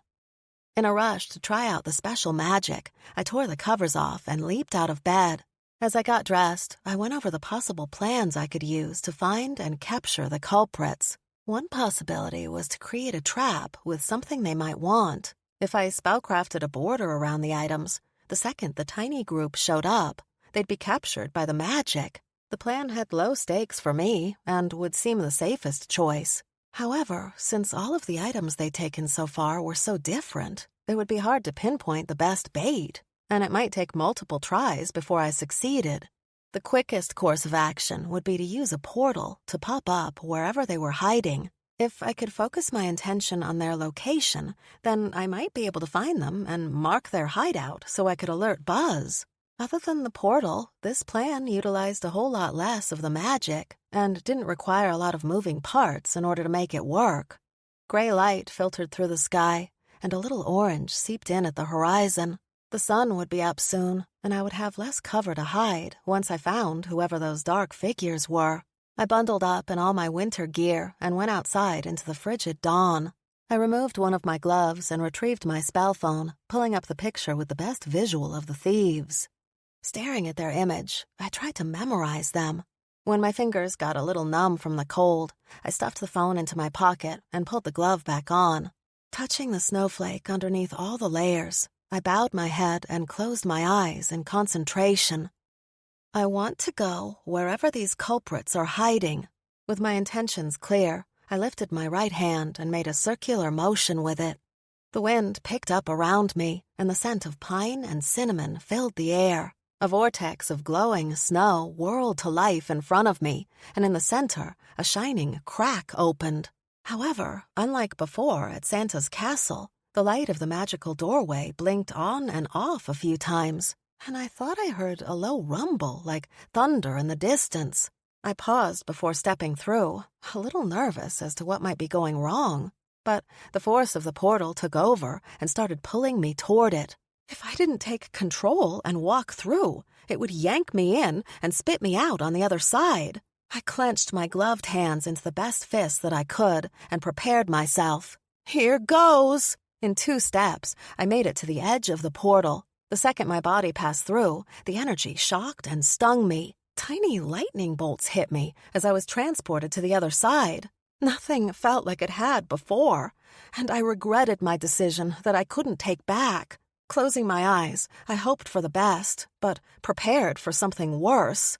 I landed on the other side and immediately lost my balance, causing me to fall over. My hip hit the hard surface first, right where my spell phone rested in my pocket. I didn't have time to check it because I needed to get my bearings first. In the dim light of dawn, I inspected my surroundings and did my best not to scream. I'd landed on a small raft of ice floating off the shore. I'd been off balance because the whole thing tipped with my weight on it, and I was lucky I hadn't fallen into the freezing water. Crawling on the icy surface, I made slow movements in order to find the center. The ice teetered and tottered, but did not flip over. Once I felt secure enough, I reached in my pocket to pull out the phone.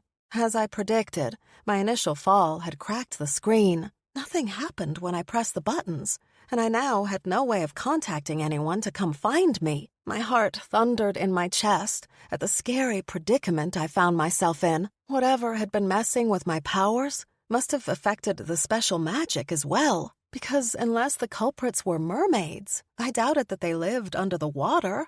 Trying not to panic or tip over, I assessed the area around me. I had only about 50 feet to get to the edge of the shore. Even in that short distance, if I tried to swim it, I might freeze to death. In the dim light of morning, it was harder to see the shoreline, but I must have been on the edge of Holiday Haven because nothing but rocks and trees surrounded the area. My breath came hard and fast as the ice raft floated on the tide farther and farther away. Whatever I was going to do, I needed to do it quickly. It occurred to me that as a fire and ice witch, I might have the best powers to use in this emergency. With my magic misfiring, there was no telling what might happen. But the longer I waited to try anything, the worse my situation would become. With great care, I moved inch by slow inch until I sat up on my knees. The whole raft teetered, and I shuffled a little to the left to find the tipping point. Using my ice powers, I could maybe fashion some oars, but I'd have to be careful not to throw off the balance while doing it. I slipped my gloves off and drew in a deep breath. When I attempted to access my ice energy, nothing came out of my hands. I opened and closed my fingers a couple of times and tried again, to another failure. No, this can't happen. Not now! I gritted through my teeth. I touched the snowflake and accessed some of the special magic to give my own powers a boost. With greater intent and much more frustration, I tried one more time. Instead of ice, fire blasted through my hand and melted the tip of the raft. I had to scoot backwards to find the new center to keep from dipping into the frigid sea. When I looked up in defeat, a strange glow on the edge of the shore caught my eye. The source of it couldn't be that bright, but nonetheless, it gave me a target to aim for. A crazy idea formed out of sheer desperation, and I knew I had no options left. With careful, deliberate movements, I lowered my body onto the surface of the floating ice. After scooting forward as far as I could without tipping things too much, I stretched my arms out as far over the edge as I could.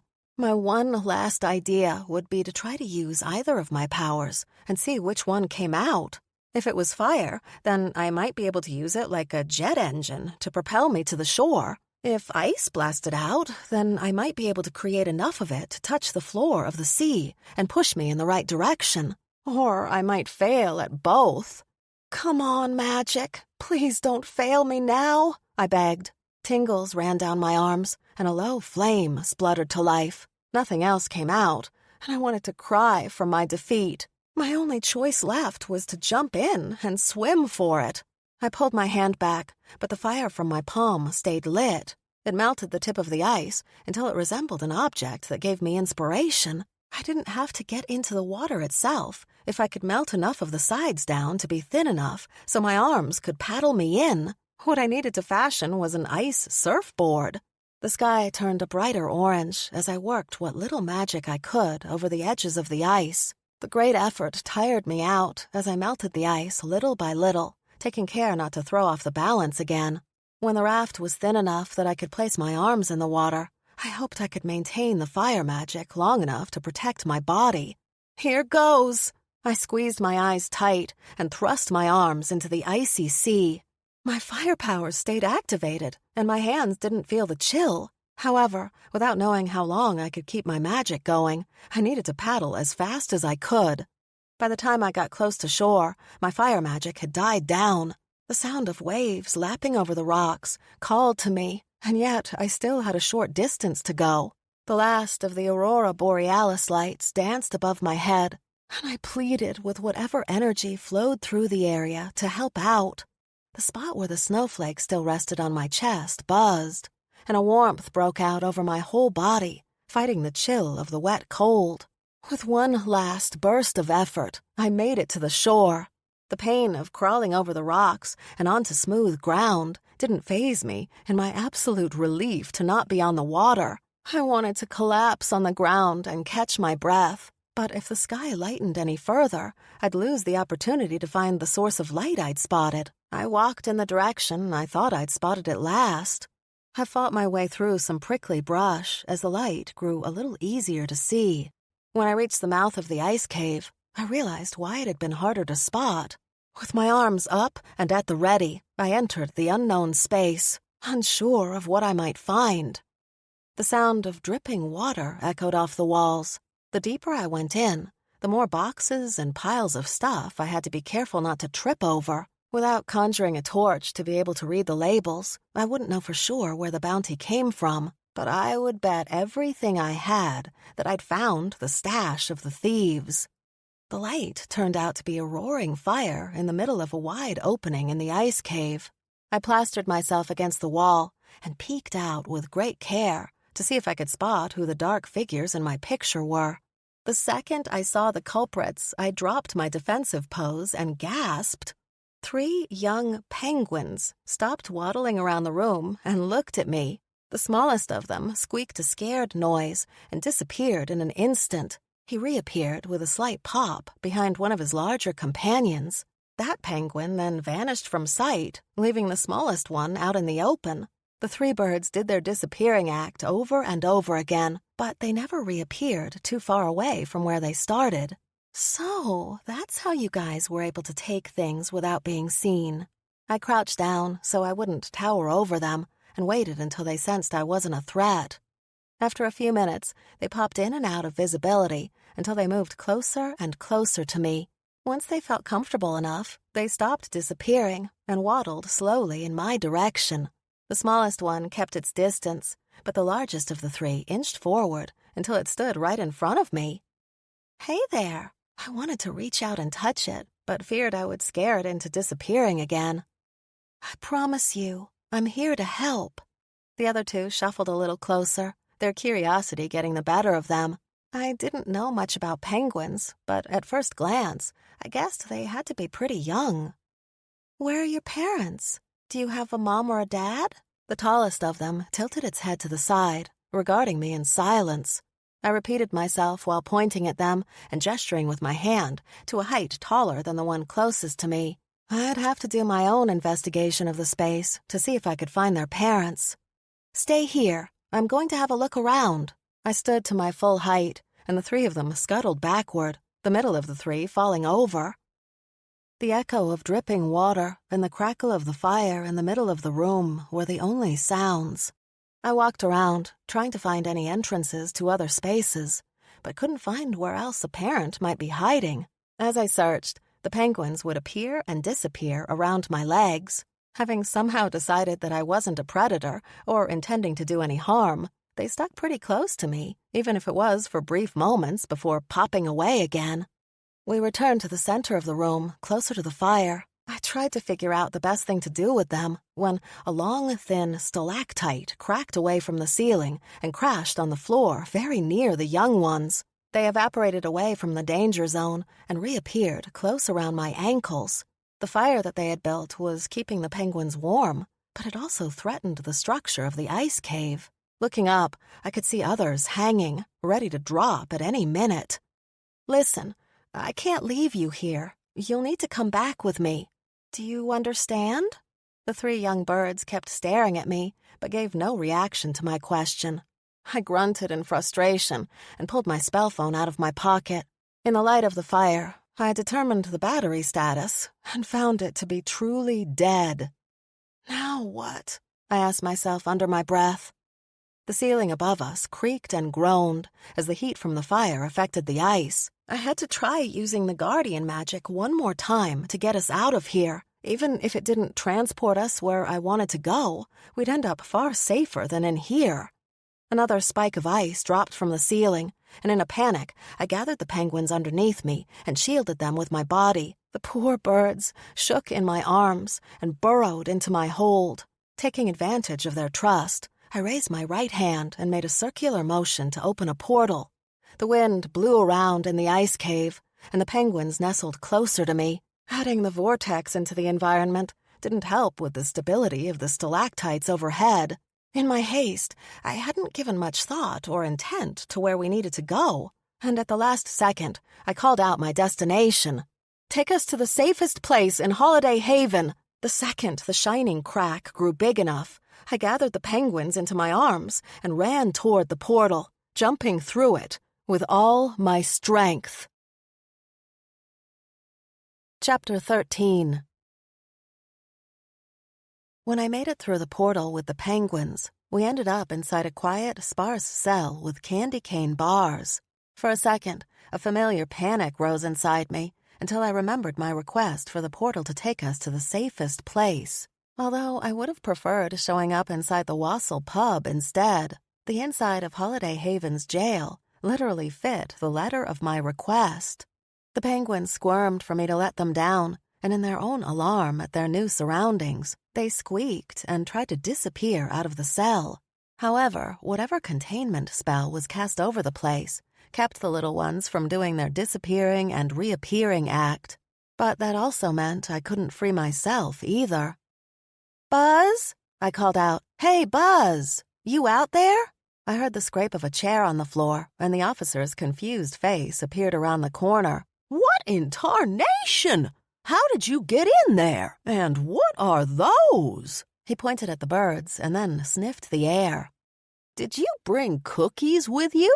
I swear, it smells like my mother's snickerdoodles in here." I waved off all his questions. No time for explanations of how we got here, but I guess in a way I've helped you capture the thieves. Say hello to the culprits who have been plundering all of Holiday Haven. Buzz took off his cap and scratched his head. "Now, I've heard some tall tales in my time, but that just don't make sense. How could these little fellas do all that?" I wanted to get to the point of conversation where I asked him to let me out so I could use the phone, but I could see he needed the full story. I told him about looking outside of the boundaries of our town, although I left out exactly how I got there. I explained about the ice cave and all of the goods stashed inside. I think they're orphans, so they were just taking things that attracted them and that they thought they needed. I glanced back at the penguins, still attempting to disappear and panicking that they couldn't. "Hold on one second." I talked to the little birds in a quiet tone and sat down on the floor with my arms wide open. With me being the only familiar thing in the room, they rushed over to me and cuddled into my embrace. "Now, that might be the cutest thing I've ever seen." Buzz stroked the stubble on his chin. "But it still don't explain how you got all the way from outside of town and wound up here in the middle of our jail cell." I had to give him some plausible explanation, and too tired and exhausted to come up with an elaborate lie, I went with the truth. "Christmas magic?" The law enforcement officer regarded me for an extra long moment. I expected him to question everything I said and accuse me of being the mastermind behind all the thefts based on my history alone. My heart sank as I realized the serious predicament I'd landed myself in. Instead of arresting me on the spot, Buzz nodded his head once. "Sounds about right for the North Pole." He took his keys off their belt loop. "So, should I let you go?" I thought about what might happen if the penguins got out of the cell and no longer had a containment spell to keep them from disappearing altogether. "No, I think it's better if these little ones stay in here for now. I'm going to ask you to do me a favor and call a few people for me. Try to get Lumi Northrop here, since she works with magical animals. Maybe she'll know what to do with these little bumpkins." Buzz took a notebook out of his back pocket and wrote down the name. "Okay, who else?" Aster Sugarplum. It was long past time that I got her involved. I should probably contact Clara as well, but for now, Vale's mom would be my first contact. The officer nodded. "What about your boyfriend?" I nodded. Just don't tell him he was at the end of my list. Buzz let each one of my contacts in, one at a time, to help keep the penguins as calm as possible. Lumi took the penguins with her to stay at the sanctuary for the time being, but didn't think they would need to stay there permanently. Aster came in after her. You know, Wyatt's out there growling at Buzz. I knew my boyfriend wouldn't be happy with me when he found out I'd done something a tad bit dangerous without letting anyone else know. Staying inside the jail cell felt safer than facing him. And I need him to stay out there while we talk. I just hope he can hold back his bear. I bit my thumb. I guess I screwed up. Oh, I don't know. Sounds like you assessed a problem and used the magic to solve it. I'm pretty proud of you. She drew me in for a quick hug. I sighed. Thank you for your vote of confidence. However, I think the magic of the North Pole may have rejected my use of it. I pulled the snowflake out from under my sweater. The pendant, once shiny and bright as Christmas morning, was blackened and tarnished. I don't think the status of your necklace indicates whether or not you are worthy of the charge that Clara gave you. I'm sure once you discuss this with her, you'll be able to fix things, Asta reassured me with a smile. Fix what? Wyatt growled from the doorway. Mrs. Sugarplum, would you mind giving me and my girlfriend a moment alone? His voice grated low like a growl, indicating how close to the surface his bear was. Please? Asta cupped my chin and wrinkled her nose at me. Good luck, she whispered. I half wanted her to take me with her, but I stayed put and steadied myself for the scolding that my boyfriend was ready to deliver. You've got some answers to give, and I think you should guess all the questions I have for you. Instead of greeting me with his usual smile or a hug, Wyatt leaned against the candy cane entrance to the cell. I felt his distance down to my marrow. It's a long story, but it starts with my last lesson with Clara. In a rush of words, I filled him in on the magic she introduced me to and the promise that she made me give. All of the doubts I had about being worthy got added to my explanation until I got him up to speed with the penguins and transporting into the jail cell. I'm so sorry I kept any of this from you, but I didn't know how to tell you without breaking my promise to Clara. I sniffed hard and attempted to keep the tears forming in my eyes from falling. Wyatt pushed off the candy cane bars and took a step in my direction. So, the reason it smelled like Christmas whenever I came in to check on you is because you were using the same type of magic that Clara does? I nodded. Pretty much. But it's not like I was using the magic for anything other than to steady my own magic. It's been misfiring and not acting right since before I got sick. Your magic hasn't been working right? Wyatt's frown reappeared. Woman, why haven't you been telling me all this? Because it was my burden to deal with, and I had found a fix so I could keep working, so I didn't think it was anything to bother you with. Plus, I wasn't supposed to tell you about how I fixed things anyway. I wanted to close the distance between us and make things better by going for a hug. But once again, I disappointed him. Wyatt ran his fingers through his hair. I know being in a long-term relationship is a new thing for you, but one thing you have to do is stop thinking that you have to handle things on your own. That's not what you do in a partnership. I got the intentions of his words, but a part of me thought he didn't quite get my situation. So, if Santa Claus himself came to you and gave you some amazing gift that you and only you could use, you would tell him no? Oh, and add on to that, you can use that gift, but you can't tell anyone about it. My boyfriend opened his mouth to say something right away, but closed it again as he pondered my conundrum. Blowing a long breath, his shoulders relaxed. I guess I can see you were put in a difficult position, and I might have made things worse while hovering over you with the doc. You couldn't tell him about your magic acting up, could you? I shook my head. But I guess that's all over now. I showed him the broken snowflake pendant. I don't think I can use the magic anymore. And since it was the only thing keeping my fire and ice powers steady, I might be completely out of business. At the sound of the despair in my voice, Wyatt closed the distance between us and swept me up in a big hug. Shh, sweet girl. Nothing is ever the end of the world. I'm sure we can find a solution. You're saying we? Does that mean we're not broken up? I muffled into his shirt. He leaned back with a chuckle. Of course we're not broken up. I can be irritated as all get out with you, but that won't mean I'm leaving you. Honey, haven't you figured it out by now that if you try to leave me, I'm going with you? The idea of me breaking up with him, walking out the door, and him following right behind me caught me off guard, and a giggle bubbled out of me. Okay, then. We both devolved into relieved laughter. Wyatt tousled my hair. I heard from Buzz that you found those pesky penguins and brought them here all by yourself. The weight of what had happened since the moment I woke up dawned on me. Oh, I guess I did. Sounds like Clara gave you the right gift after all. I think if you talk to her, she can help you figure things out. His smile beamed down at me. But from now on, we should try not to keep secrets from each other. I narrowed my eyes at him. Does that go for both of us? Because I can recall several things happening over the past few weeks where you disappeared or canceled on plans, but didn't tell me what was going on. Wyatt winced. Oh, busted. Okay, maybe the rule should be not to keep secrets from each other, unless it's for a very, very good reason.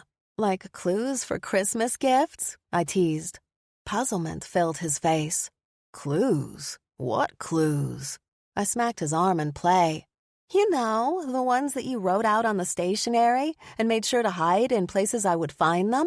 Color me impressed, but I had no idea you had a talent for rhyming. Wyatt's confusion continued. I have no idea what you're talking about. Oh, don't play dumb with me now, Mr. Let's Not Keep Secrets. I sighed in exasperation. I've got 2 notes at home that talk all about gift giving and have some cryptic code you want me to figure out.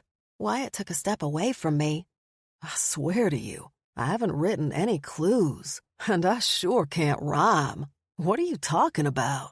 I stopped teasing him and thought about the notes. If he hadn't written and given them to me, then who had? And what gift was the author referring to? Chapter 14.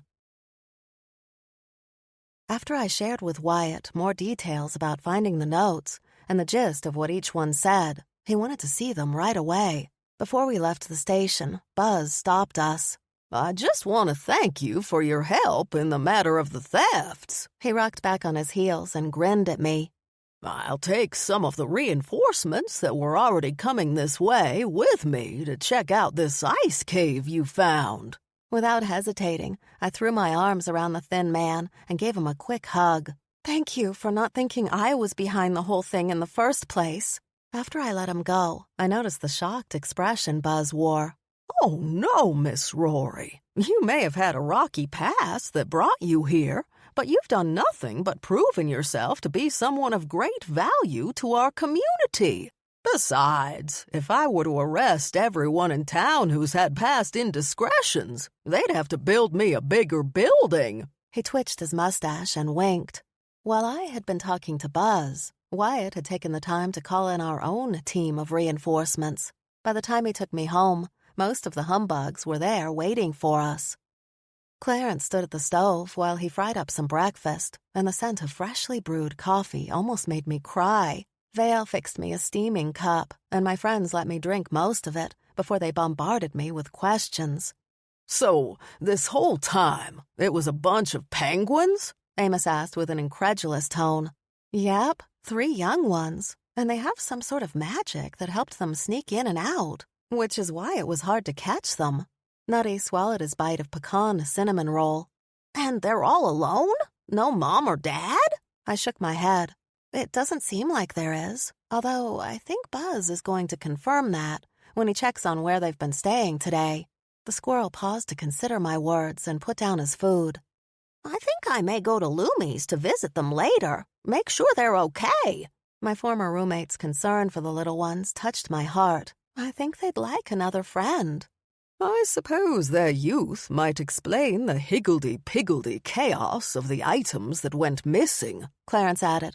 I did my best to answer questions as fast as my friends threw them at me. When I confessed about the snowflake and Clara's gifting of the magic, I noticed Vale stayed quieter than normal. She busied herself by cleaning up the dishes, and I excused myself from my group of friends to check on her. Hey, I took a kitchen towel and an offer to dry the dishes she washed. Are you mad at me? Vale stopped scrubbing frosting off the plate. No, yes. She blew out a long breath. I don't want to be, but I kind of am. Because I didn't tell you? I pushed. She nodded.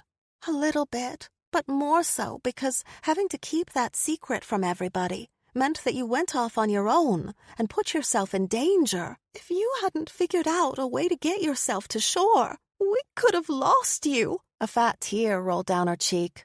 I turned off the water, put down the towel, and hugged my dear friend. I know.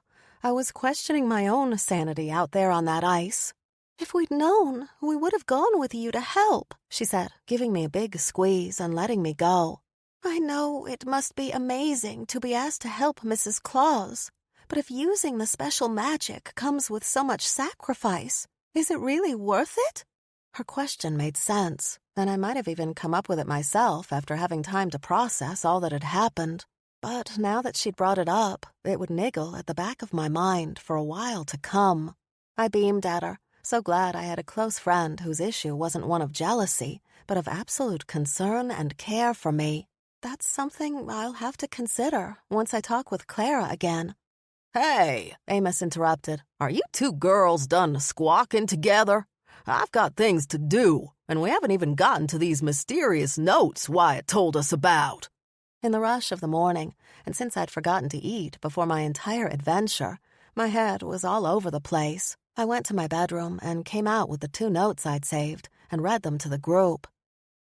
I thought they came from Wyatt and were some sort of cryptic clues to help build the suspense for my Christmas present, I explained. Wyatt asked to see them and read them out loud again.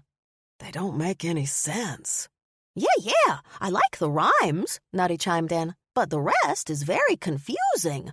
Rocky spoke for the first time since I'd arrived. "They're only confusing if you're considering them from the context that Rory thought Wyatt wrote them. If you take that out of the equation, then I think their intent becomes much clearer. I can't figure any intent in those words." Amos threw his hands in the air as if he gave up. The rock troll asked to hold the notes. He pointed at the paper. "Here, in the first note, it says for you to be careful. The other word that stands out is deceive. So you're going to get a gift that you need to be careful of, because someone is trying to trick you." Clarence moved to stand next to Rocky and glanced over the second note. "And this one calls into question the quality of the person giving the gift." In a matter of moments, my friends had made more sense of the notes than I had. So, I have to treat all my Christmas presents this year as if they're dangerous? That doesn't sound like a lot of fun. Wyatt stood from his chair. "I think we should treat the notes as a serious threat. Maybe we should get Buzz involved." "I'd hold off on getting the police involved until you have the whole picture." Amos pulled a folded piece of paper from his pocket. "I found this resting against the wreath on your door when I got here earlier." The rest of us exploded into noises of incredulity and shock, but he waved us off. "I read what it said and thought it best to hold on to it until I understood the context better. No need to scare you even more after everything you've been through." He handed the note to me.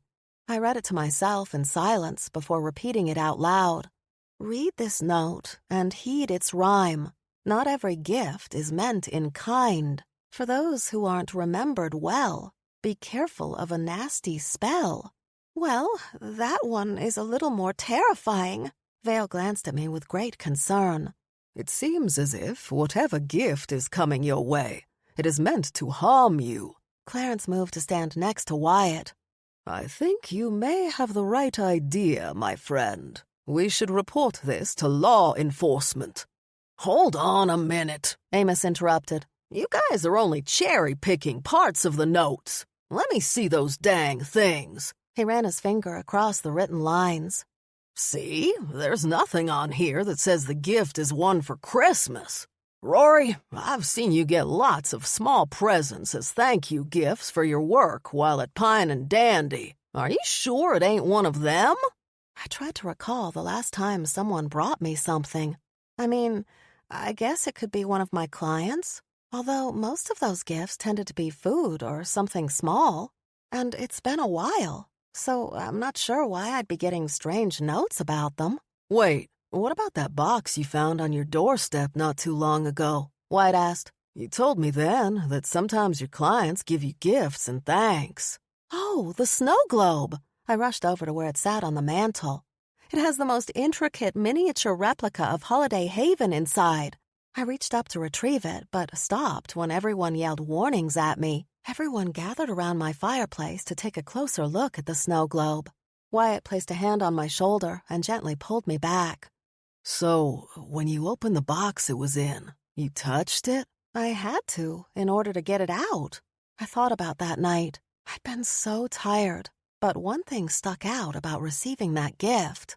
And then, after I admired the model inside the dome, I definitely remember shaking the thing, because that's what you do with a snow globe. A sudden realization hit me. Maybe the notes weren't about what was coming. Maybe they were telling me what had already happened. That's right. I shook the globe and felt a great big zap of energy, as if the most massive hornet had stung my entire body.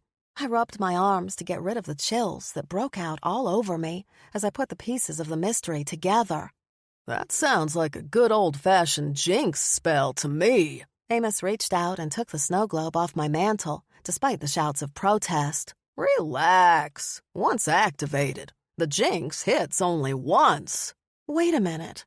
If I got jinxed, then... Oh! I stretched it out. It was the next day when my magic started misfiring. I'll bet that's what the jinx was meant to do, screw up my powers. Whoever had created the jinx had wanted my magic to fail. What he or she didn't know was my gifted connection to the powers of the North Pole. And with everything going wrong, maybe that was why I got sick. Amos turned the snow globe over to look at it. If the jinx got delivered, which is what it sounds like, then it should be relatively safe. You sure? Wyatt asked. Amos brought the object closer to inspect it. Well, I wouldn't bet my life on it, and I sure ain't gonna shake it just to see if it's got any oomph left. But Rory's right. The craft work on the models inside are uncanny. Whoever made them has a lot of skill. So, we're looking for someone who has talent in making models, can put them in snow globes, and can write rhyming notes. Wyatt growled, and his eyes flashed gold. When I find who this person is, I think the person who wrote the notes is different than the giver, Rocky said, interrupting my angry boyfriend. The words are telling you to beware of the gift, and that last one tells you exactly what to look for. If I were trying to jinx you, I wouldn't then tell you what I'd done. Wait a minute. Vale stood behind all of us, holding up the 3 pieces of paper. I think I know this handwriting. Who? Wyatt's voice rumbled low with his bear all riled up. My best friend glanced at my boyfriend.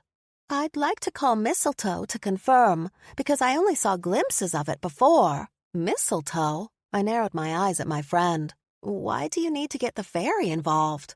Vale held the notes out to me. Because if I'm right, then Pandora Ashmore wrote these for you. Chapter 15.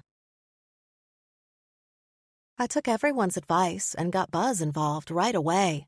The poor officer didn't know what to do with himself with all the recent criminal activity. He'd barely made it back to his office after going with the reinforcements to investigate the ice cave when I brought him the newest problem. Lucky for me, he jumped into action right away and contacted law enforcement at the North Pole. Wyatt and I stood and waited while he talked on the phone. The entire station was so full of the stolen goods, we couldn't find a good place to sit down. Buzz hung up the phone and leaned back in his creaky chair. Well, I must say I didn't expect to have such a busy day. But Miss Ashmore's parole officer has been alerted, and she'll be escorted here in a couple of hours. He glanced around at the mess covering his station. Guess I'll need to get busy if I want the interrogation room cleared for her visit, since I don't think anyone is going to want to press charges on the penguins. I guess I can just give all of this stuff back. Wyatt held up his hand as if volunteering. If there's no official paperwork involved, then I'm sure I can recruit some help to return it all to the rightful owners. Even though it went against the rules, Buzz accepted the help with great relief. He went through the list he'd made at the town hall, and we did our best to identify the items that weren't in boxes with labels and match them with their potential owners. Phone calls were made, and people showed up to claim their stuff. When they saw Buzz's predicament, many stayed to help return the stuff to the rightful owners and made quick work clearing out the items the penguins had stashed in the ice cave. Clarence stopped by with 3 boxed lunches from his pub. I thought you might need some sustenance after your busy day. He thanked the officer for all his work before he returned to his own job. Buzz almost cried with relief. In all my years in Holiday Haven, I've never had to work so hard in my life. I'm sorry. I didn't know if a paltry apology would be enough to make up for my part in things. The officer opened the box and smiled at the contents. Are you kidding? Don't be. When I got into this job, all I wanted to do was help, and I've done more of that today than whole months at a time. I might be able to leverage the activity to apply for a newer officer to come here to train. Some fresh blood might be just the thing, especially since I'm not getting any younger. He invited us to sit by his desk and eat with him. You thinking of retiring, Buzzy? Wyatt asked. The officer picked up the cutlery Clarence had included for the freshly baked pork pies. Well, I've been thinking about it for a while now, but after today, I feel all invigorated. A crime was solved, even if I didn't have a part in it. He winked at me.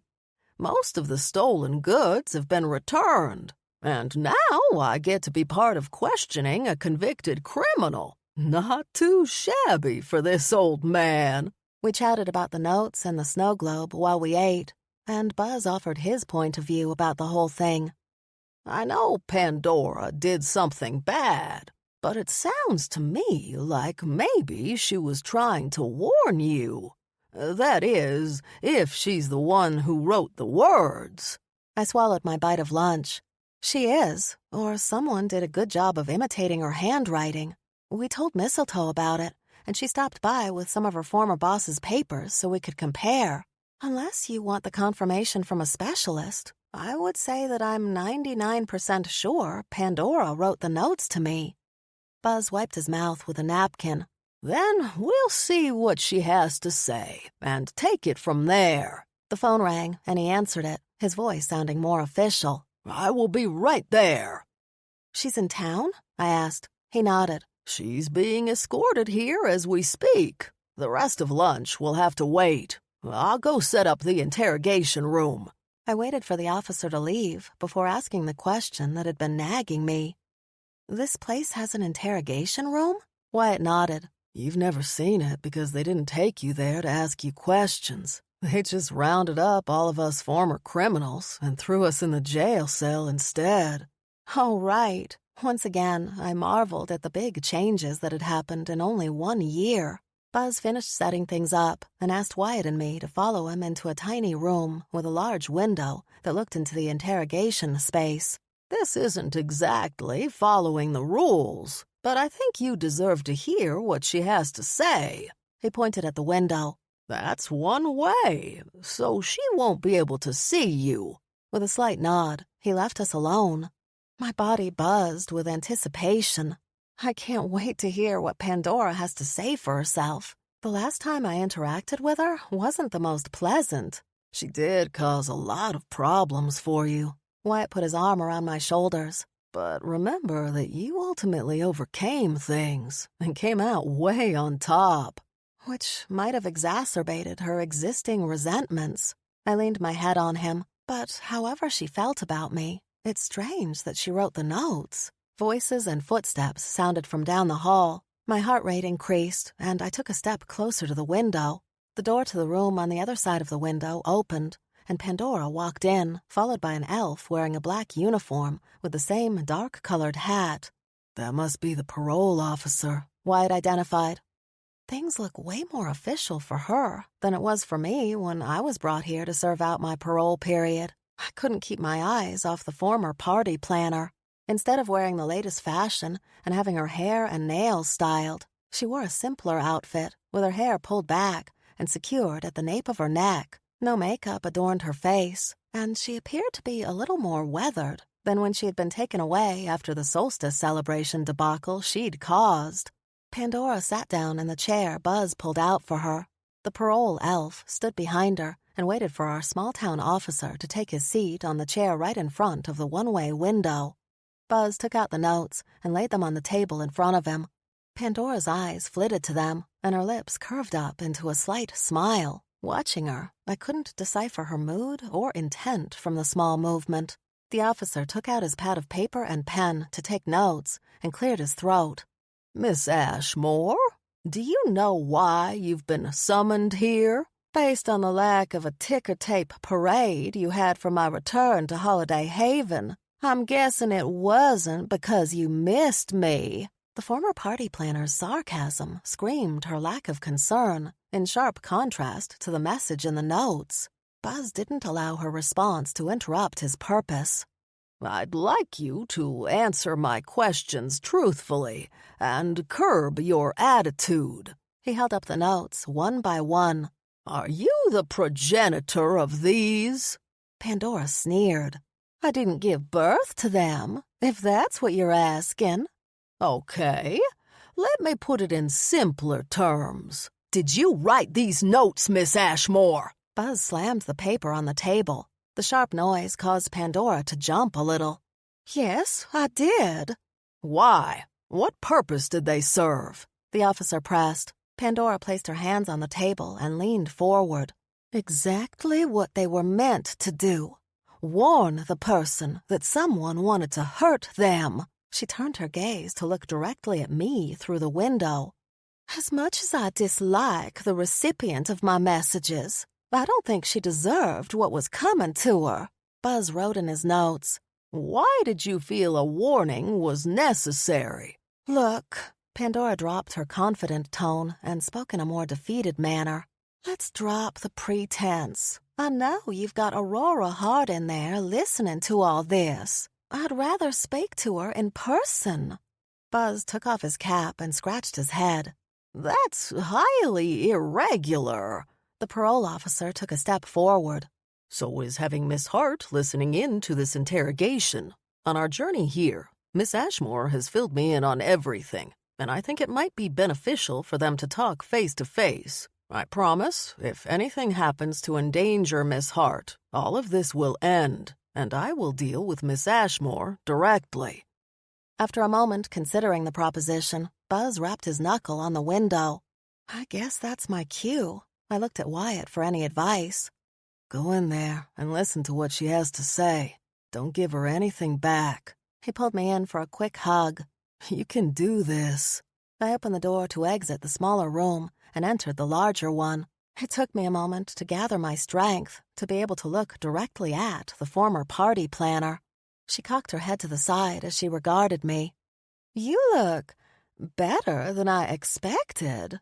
Despite Wyatt's advice, I couldn't help myself. Why? What did you expect to have happened to me? Oh, don't get me wrong. It's hard for me to see you faring as well as you are. While I may have tried to intervene in this situation, I still have issues with all of your success. She interlaced her fingers and rested her hands on the table in front of her. My jealousy issues are something I'm working on with my counselor. Hearing her speak about getting help to work on the problems that were the underlying cause of what happened in the summer gave me hope for her, yet I still didn't trust her word. That's good to hear, but let's get to the meat of things. I picked up the notes. Why did you send these to me? And who gifted me the snow globe? Pandora's eyebrows raised. So, she used a snow globe as a delivery device? She's cleverer than I took her for. Buzz tapped his finger on the table. Miss Hart asked you a question, and I'm repeating it. Who is this woman? Pandora directed her attention to me. I don't think it would surprise you to know that although many praise your name, there are some who despise you for all you've accomplished. One person in particular holds you responsible for her entire world being destroyed. You might even say that she thinks you slayed her chances in life. It didn't take me long to come up with the name. Wren Warbler. The parolee touched the side of her nose. Bingo! So Vale's former boss had been behind the snow globe. She hates me that much? Oh, you have no idea. I met Wren at one of the group counseling sessions. At first, it amused me to talk about you. I'll admit what we said wasn't very flattering. Pandora stared at the table as she recalled their talks. We would talk about ways in which we wished you'd fail, and those discussions turned to coming up with ideas of things we would do to you if we could. And that eventually turned into her sharing these crazy ideas of how she could use where she worked in order to come up with a way to give you exactly what you deserve. What I deserve, I repeated under my breath. I eventually saw how insane her ideas were and that they weren't helping me to move on. Over time, I realized how toxic she was. And the more I saw my therapist on my own, I saw how my own actions caused things, not you. And while it's hard for me to say these words, Pandora paused and swallowed hard. I guess I kind of want to apologize. Her statement caught me off guard. I really don't know what to say. You don't have to forgive me. She glanced back up at me. I mean what I say. And over time, I did try to get Wren to see things in the same way. That it was her own actions that got her where she was. That she had to live with the consequences of her choices. But no matter how much I tried to avoid her, she hounded me until she finally revealed that our plan had worked, and it wouldn't be long until you got served justice. And that's when you wrote and sent the notes to Miss Hart? Buzz asked. Pandora nodded. I did my best to give you clues without giving away who I was. Because if you thought I was sending them, then maybe you'd think I was behind it all. But I guess they didn't get to you in time. I wanted to rage at her because of what I went through, but I knew she wasn't the one who deserved my anger. Thank you for trying to help. Pandora wanted to stand up, but the parole officer put a hand of warning on her shoulder. I am trying to get better, Aurora. I'd like to turn my life around, like you managed to do. Remembering how much we now had in common, I gave her grace. I hope you continue to do the work and improve. With a final nod to her, I addressed Buzz. I need to go. There's someone I need to talk to immediately. The officer agreed. I have a few more questions, but you go ahead.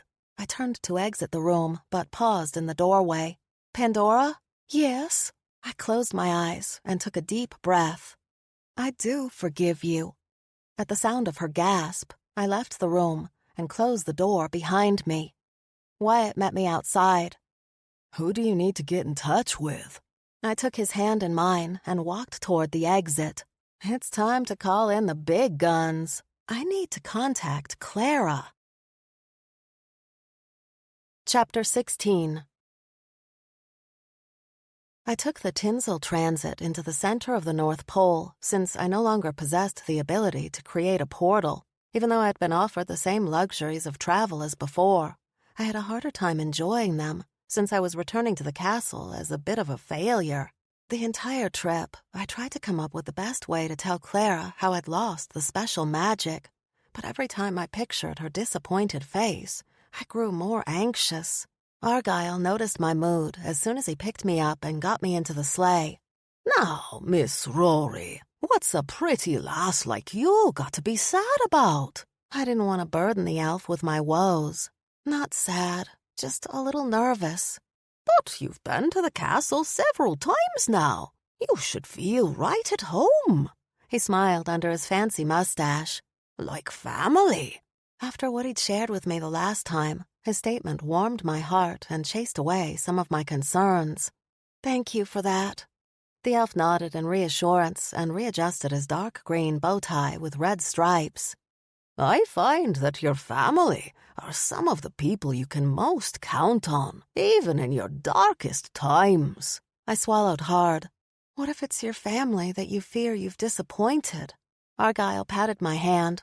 We all go through difficulties, and it can be a rough road to travel, If you feel like you've let down those you love and respect, just remember, no one is perfect, and it's your family that loves you the most, flaws and all. By the time the elf managed to cheer me up, the sleigh arrived at Santa's castle. Per Argyle's instructions to the driver, we didn't pull up to the formal entrance, but drove around the side and stopped in front of a smaller side door. He helped me out of the sleigh. Now, whatever it is that has you bothered, you walk in there knowing that everything will be all right. You'll see. Thank you. I wanted to reach out to hug him for his support, but didn't know if I'd be breaking protocol. By the way, thanks for letting me enter through here instead. Argyle touched my arm. Well, I think you'll be absolutely fine. I didn't think it would make anything better to send you in there with all of the fanfare of announcing yourself to the world. Sometimes we need the ability to slip in through the side door. He gestured for me to go ahead of him and walk through the door the driver held open. I didn't get very far into the castle before Clara found me. I figured Argyle might take you to a different entry than the front door. I'll leave you two to talk. Argyle bowed low to her and then winked at me before taking his leave. Clara walked next to me as we moved further into her home. Instead of the normal chit-chat, we stayed quiet as our footsteps echoed off the walls. When the silence became too much, I stopped moving. Listen, I just want to say I'm so sorry. I blew out a long breath. But I messed this up. My fingers searched my pocket and pulled out the chain with the tarnished snowflake dangling on the end. Instead of looking at me with grave disappointment or scolding me, Clara's face burst into the brightest smile. My dear Rory, why do you feel like this is a symbol of failure? From all accounts, I heard you saved some little ones who were in dire need of intervention. Yes, but I broke it. And to be honest, I wasn't using it for the good of Holiday Haven. I bit the inside of my cheek to keep the imminent tears from welling up in my eyes. I had been tapping into that magic to help steady my own. It was selfish of me, because I couldn't handle going backwards in my life and not being successful. The second the real truth came out, I felt a weight lifted off my shoulders. No matter what the consequences were for my actions, I was prepared to deal with them. Clara reached out and plucked the snowflake from my grasp. Do you know why I gave you this in the first place? It was a test of my skills. You wanted to see if I could handle the bigger magic, if I could make the right choices. I watched her twist the broken pendant from the end of the chain. She tilted her head as she observed me. Yes and no, but I see my desire not to give you specific instructions may have done more harm than good. Let me first start by saying it was never a test. There was nothing for you to fail, so I need you to stop beating yourself up. You're very far from being on any naughty list. Her joke caught me off guard, and a chuckle burst out of me. So you're not going to throw me in the castle dungeons? Clara's tinkling laugh rang out.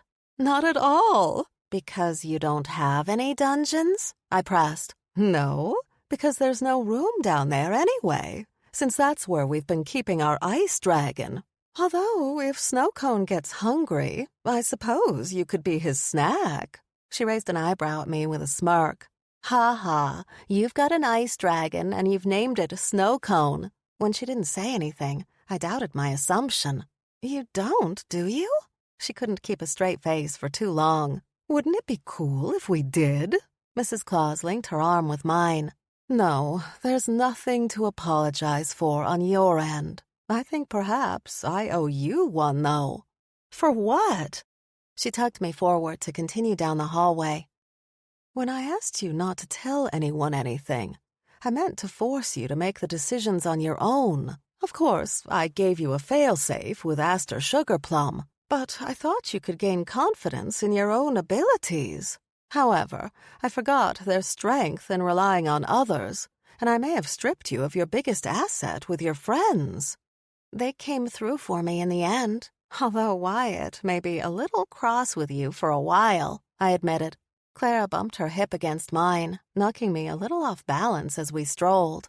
Don't worry, he won't be able to stay mad at me for long.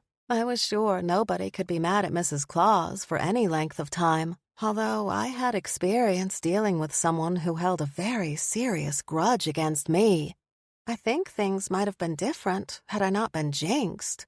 Precisely. You think you messed up, but in reality, you held your own when someone had sabotaged your ability to use magic in the first place. The fact that you managed to still get through your ordeal is proof of your strength. She chuckled to herself. I really should be giving you a medal or something. How about you help me come up with a good idea for a Christmas gift for Wyatt, and we'll call it even? Clara stopped walking. That's all you want? Yep, it's actually what I need most in the whole world. I thought for a second. Well, that and getting rid of this jinx. She frowned for the first time. Oh, that's not going to be my job. We'll be taking care of that soon enough. But first, wish granted. After slipping the necklace into a hidden pocket of her velvet gown, Clara flourished her hands in the air, and an ink pen and a piece of paper appeared out of nowhere. The tip of the pen scribbled across the parchment. When it finished, the paper folded in on itself. A red wax seal formed on the edges of the fold, and the same NP crest materialized in the middle of the wax. Hold out your hands, she commanded. I followed her order, and the paper settled in my palms. The other objects disappeared into a puff of sparkles and snowflakes, leaving behind the scent of peppermint mocha. Now, I'd like you to keep this on you and don't look at it. Clara brushed her hands together in satisfaction. If I don't look at it, then how will I know what the right thing is to get Wyatt? As much as I liked the woman, sometimes she drove me bonkers. She placed a hand in the middle of my back. Trust me, you'll know the moment you should open it, and not a second sooner. Then, when you read it, you'll be able to give him exactly what he wants. With all the pressure gone, we chatted like old friends again, as I filled her in on my adventures on an ice floe and finding the popping penguins. I guess I should have known the penguins from the North Pole possessed their own magic. I thought about how cute they were. I just hope we can find someone nice to foster them. Clara's eyes twinkled. Oh, I think the right one to do that will come forward. We entered a corridor that didn't match the rest of the castle decor. The happy sounds of others buzzing about ceased, and the air felt colder and heavier. Chills ran down my body, and I rubbed my arms in reaction. Where are we? Clara approached a dark wooden door with two yetis in black uniforms flanking either side. We might not have dungeons in the castle, but sometimes we do have to deal with the rare resident who needs to feel a different kind of hospitality. I don't understand. I glanced from the guards back to her in confusion. She nodded at the door. Let's just say this is where some of the people on the naughty list are brought if we have questions for them. Her meaning became clear to me in an instant. You mean Wren's in there? Yes. Now, when we enter, I'd like you to take the lead. She nodded once at the guards. Why me? I wanted to hide behind the woman in charge rather than take her place. Because between the two of us, I think you might have more understanding of where she is than she thinks. Clara grabbed both of my hands in hers. And I can't help myself. I like giving second chances. I couldn't deny her the request after everything she'd done for me. Drawing in a deep breath, I searched for my courage. When I was ready, she gave the guards a signal, and the one on the left opened the door. Ready to take on the challenge, I entered the room to confront an old nemesis. Chapter 17. The moment I stepped into the room, I expected to see a stark space with nothing but bare essentials. Instead, a warm fire crackled in the fireplace with two comfy chairs sitting in front of it. Food and drink were laid out on a table. If I didn't know the intended purpose of the place, I'd think we'd entered someone's modest home rather than an interrogation room. Wren stood at the window with her back to us, sipping a mug of cocoa. If I'd known that my actions would get me here, I would have attempted something sooner, Mrs. Claus. And yet, if you had accepted your consequences and served out your sentence, you could have found yourself free from any constraints at all, I replied. She spun around so fast that a little of her drink spilled. You! Her expression turned from smug to hateful in a second. Why are you here? My presence isn't the one that should be questioned. I wanted to give a moment for her anger to dissipate before confronting her, in the hopes we could have a calmer discussion. If it weren't for you, my life wouldn't have been ruined. I wish you'd never come to Holiday Haven. She threw her cup at me. Cocoa splattered everywhere. I dodged the flying object, and it crashed on the floor, shattering into pieces. One of the Yeti guards opened the door to intervene, but I held up my hand to stop him, reassuring him that I was okay. Throwing a tantrum won't help you. I bent down to pick up the bigger shards of the mug. But there's still a chance you can turn things around. And why would I listen to someone like you, a criminal? She sneered at me with the same contempt she'd shown when I was assigned to Yuletide yummies under orders of my parole. Her indignation surprised me. We're on equal footing here, Wren. We both screwed up and did something we shouldn't have. She stuck her nose in the air. I did what I did for the good of Holiday Haven. You stole the sleigh that Santa uses to deliver presents across the whole globe, I reminded her. Without it, millions of people would have woken up without presents. A flash of regret passed over her face, but Wren crossed her arms with stubborn resolve. I would have figured out a way to fix things if you hadn't gotten in the way. Your meddling is what got me here. I understood what Pandora had told me about her conversations with Wren. My former boss refused to take responsibility for her own actions. Your actions are what got you here. My actions are what brought me to Holiday Haven. But once I arrived, I made better choices for myself and others. And through those choices, I created a better life. You stole your life from me. If you hadn't gotten involved, maybe I would have been the one to figure out how to fix the sleigh. Then I'd be called the savior rather than you. She flopped down in one of the chairs by the fire. It's not fair.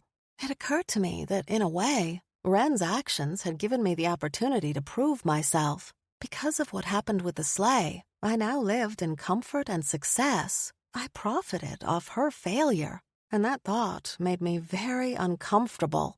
I sat down in the chair opposite from her.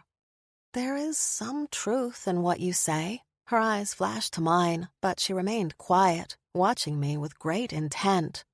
I can see where it wasn't fair that you weren't given a chance to fix the problem you created. Had you been involved in creating the new sleigh, perhaps you could have saved some face. I questioned whether or not my involvement in catching her had contributed to her downfall. She sat forward and nodded. Then you admit you were at fault, and that we should switch places. No, that's not what I'm saying. You still have to answer for what you did. I crossed my legs. And then there's the problem of your latest actions. The side of Wren's lip curled up in a sly expression. I heard my gift made it to you. How's it feel to have everything you value taken away from you? But it wasn't. Her insistence to not listen or consider my words grated on me, and I was running out of patience. Nothing happened that couldn't be fixed. She didn't need to know the real reason that my business hadn't been affected. She furrowed her brow. But I created that jinx myself. It should have short-circuited all your magic. At her admission that she was behind the jinx, I pressed for more information.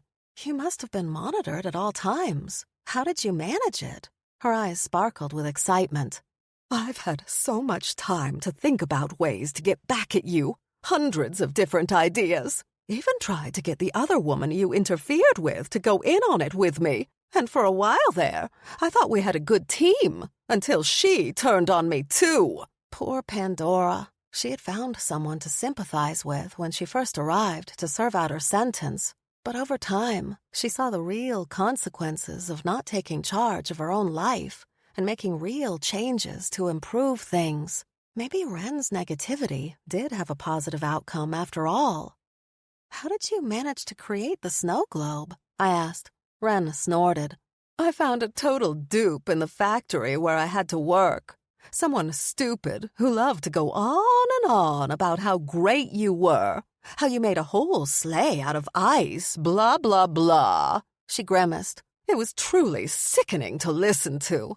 But I saw how I could play his insane fandom against him. It didn't even take much, except a few lies about how I admired you too. And then I suggested we make you something as a surprise gift and send it to you. He was only too happy to agree with me, and even thrilled to make a whole scene from Holiday Haven. Ren leaned forward as if telling me a big secret. It was so real-looking that it took great effort for me not to smash the entire globe on the ground. Clara had wanted me to talk some sense into Ren, but the more I listened to her, the stronger my suspicions grew that she was beyond my help. Still, I didn't want to let my friend down, so I continued to push. How did you add the jinx to the globe? She dismissed my question with a wave of her hand. That was easy. The security measures for those like me are pretty lax when it comes to letting us work in the factories. I spellcrafted it during one of the many breaks they allow the workers to take. I thought it was pretty genius to make the trigger for the jinx go off when you shook it. If Ren had wanted to feign her innocence, she was doing a shoddy job of it. Her confession would only add to her sentence. Okay, it sounds like you bided your time to put your gift together. But how did you get it to Holiday Haven? I would think you're not allowed to send anything through the post. If she was in a confessing mood, then I wanted to get the whole story. Same fool who made it got it to your doorstep. Ren sat back in the chair in smug satisfaction. See, I used his admiration for you against him. Love for you ultimately harmed you. I'd had enough of her bragging. It was time to let her know the truth. The problem is, your plan failed. Everything has continued on as planned. My business is booming more than ever. Ren's triumph faded from her face. How can that be?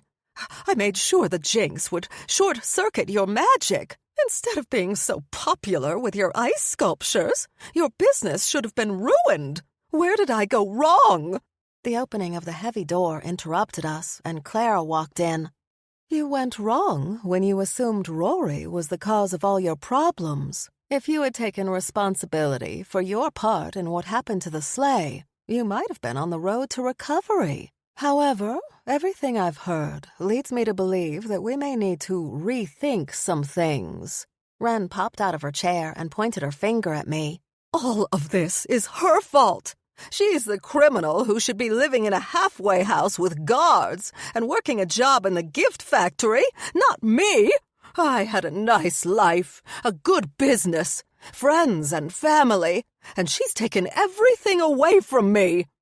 Your friends and family didn't go anywhere, but from what I've been told, all of your focus on getting revenge has pushed them away. Clara shook her head. Is there nothing you can learn from Rory's journey that will encourage rather than upset you? Ren crossed her arms again. I want nothing except for everyone to see her deception. A deep sadness overcame Clara, and the atmosphere of the room shifted to a much colder one, despite the fire still crackling in the hearth. I'm sorry to hear that. Then there is only one more thing I will ask of you. I need you to remove the jinx from Rory. Ren's eyebrows lifted. I thought you said the jinx didn't work. I said I was still able to use my magic. I wouldn't apologize for stretching the truth in order to get her to say as much as possible. Then you may live with it until its powers run out. I won't do anything to help you. She sneered at me. Clara stepped closer to her. Ren Warbler, you have lived in the district of the North Pole all your life. You've experienced the spirit of the people that exist here day after day. Is there nothing of that giving outlook that permeates throughout the whole area that affects you? Are you so selfish you would sink your own future for this one heinous act? Having Mrs. Claus challenge her knocked Ren off her game. Her confidence faltered, and her cheeks reddened. What do you want me to do? If I remove the jinx, then she wins. Again! Sensing a moment to get through to her, Clara pushed. It's not about who wins. It's about choosing to do what's right. Ren looked up at the woman in charge, no longer animated with revenge. Can't you do it? Just because I'm the strongest witch in the land doesn't mean it's my job to fix what you started. For you to stop going down the wrong path that you've already started on The first step you need to take is fixing the jinx. Clara reached out to touch Wren on the shoulder. She flinched away from the kind hand. If I do this, then I want something in exchange. There needs to be some changes made in my current life. This is not a negotiation, and you hold no power here. Let me tell you what's going to happen. You will fix the jinx and continue to stay in my fair city with the promise that you will work on improving yourself. Counseling will not be optional. Clara's face stayed neutral while she listed out the terms. Wren's eyes narrowed. And if I don't? If you show no signs of wanting to be rehabilitated in our system, then I believe you should be sent to one more suited to your current attitude.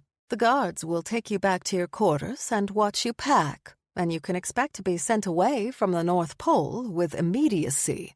That is not a choice! You can't send me away from all I've known my whole life, Wren protested with vehemence.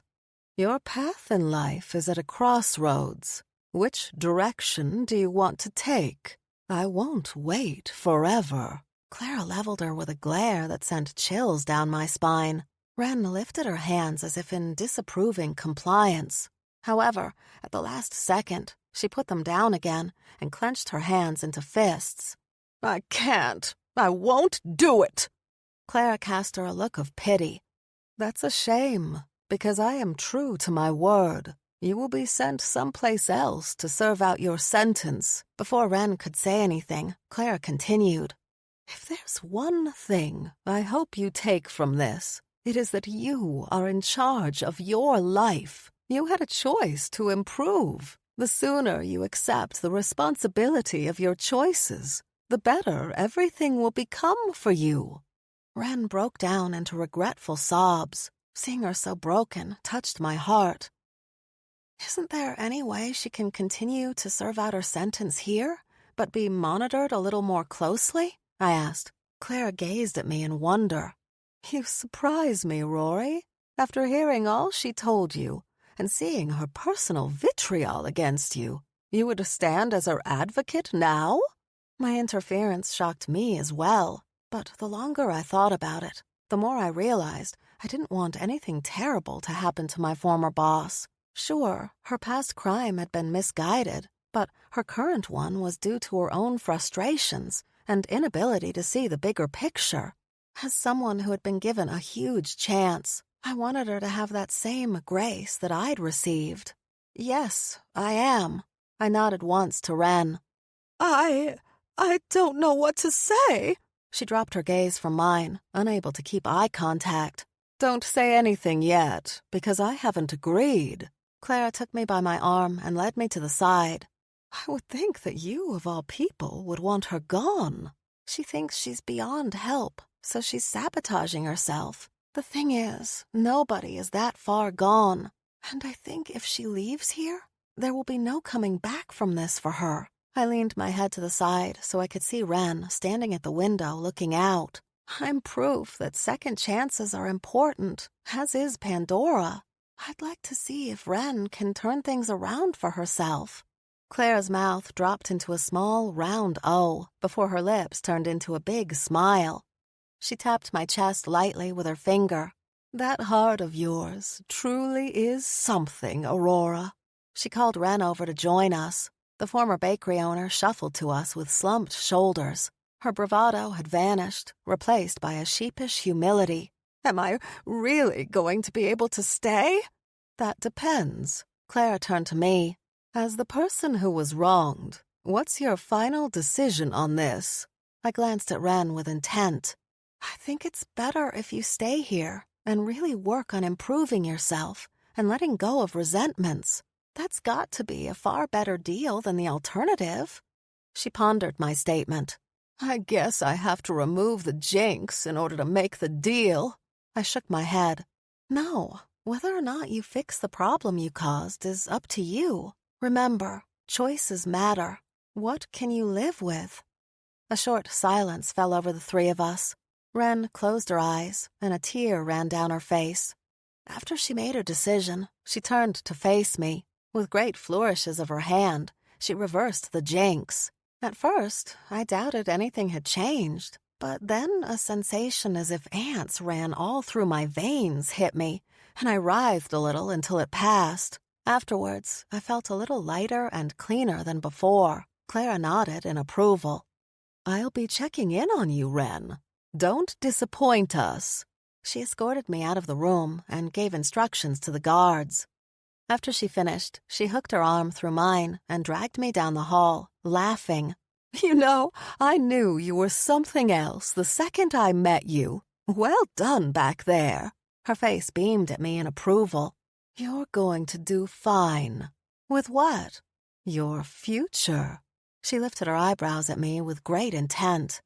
I stopped walking and pulled out of her grip. Oh no, we're not going to talk about that insane idea you had at the solstice celebration. If you bring that up again, I'm going to run out of here and all the way back to Holiday Haven.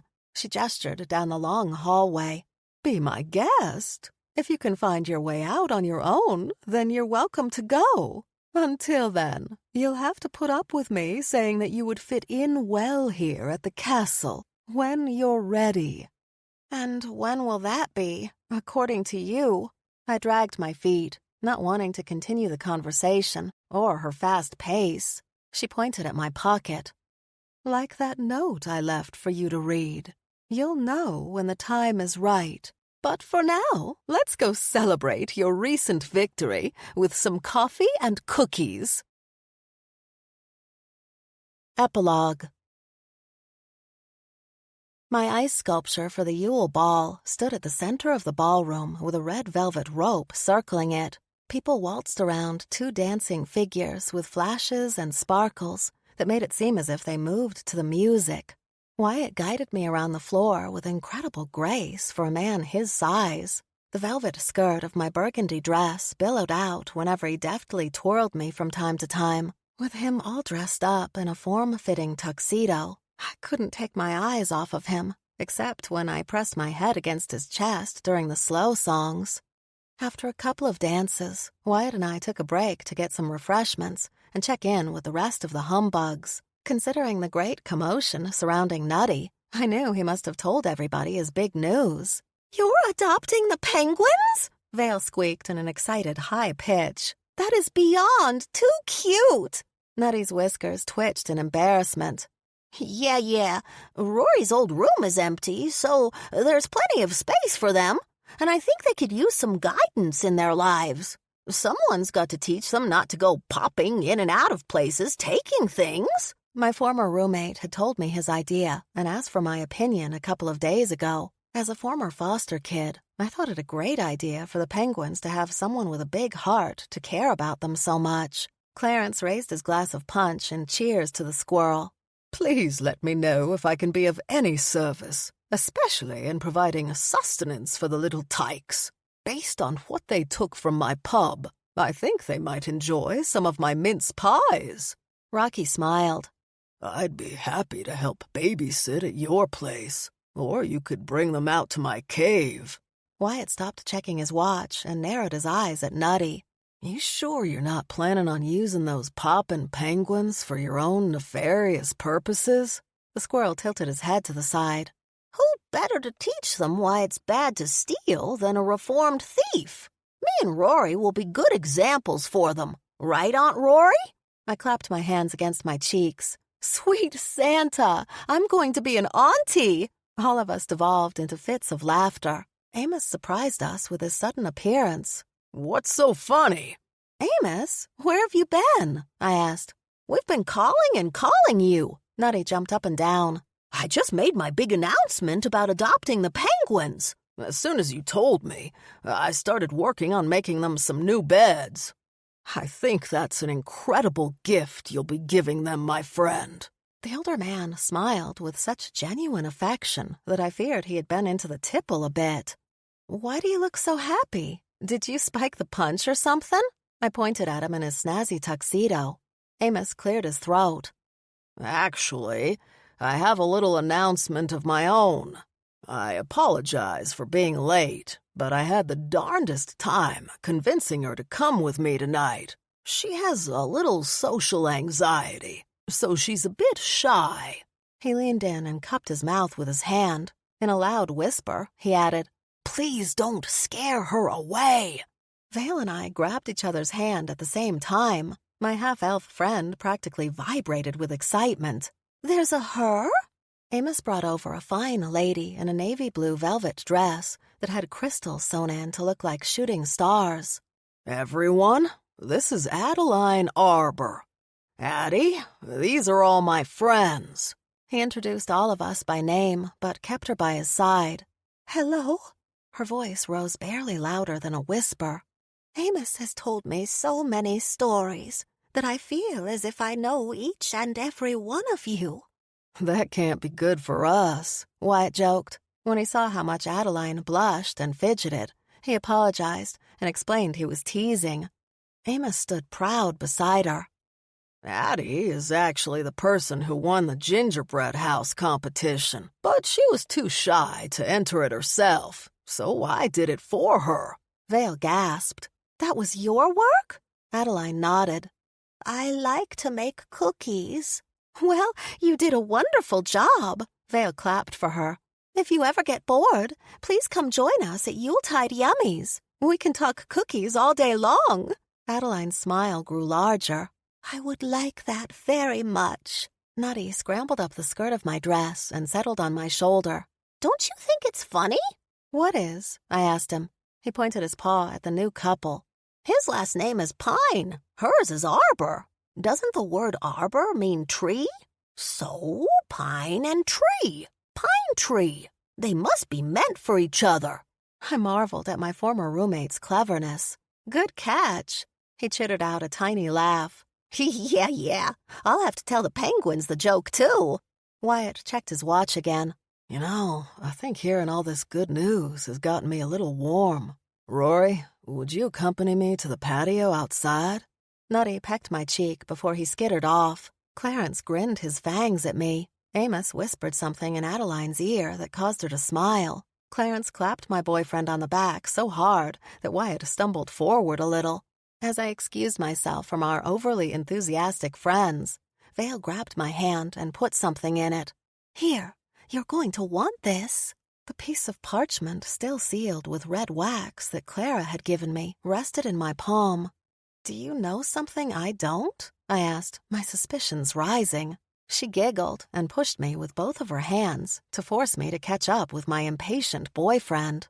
Wyatt led me around the perimeter of the dance floor. It felt very much like last year at the ball. As we walked, he kept checking his watch again and again, and I wondered what was so important about the time. The second we exited the building, I expected him to give me his jacket due to the sudden cold. However, the night air felt warm and comfortable, and yet frosty snow still lay on the railings. I turned to ask Wyatt why it felt so strange, and found him staring down at me with a funny expression. What? I asked. Look up. He pointed at the sky. The Aurora Borealis danced above us, and I marveled at its wonder. Knowing how it was tied to the energy of the entire North Pole somehow made it even more beautiful. It's so magical, I exclaimed, holding Wyatt's hand. It doesn't hold a candle to you, but keep watching. The yellow, green, and blue lights receded to reveal a starry night. Each point of light in the sky twinkled brighter than I'd ever seen it before. I pointed at them in alarm as they suddenly moved around until they formed a particular pattern against the dark backdrop of night. I read the 2 words they spelled out and gasped. The stars sparkled a bright, "Marry me." When I turned to ask Wyatt if he'd seen the same thing, I found him down on one knee. He held open a velvet ring box, and inside rested a stone almost more brilliant than the twinkling stars above us. After taking a deep breath, he spoke in a clear voice.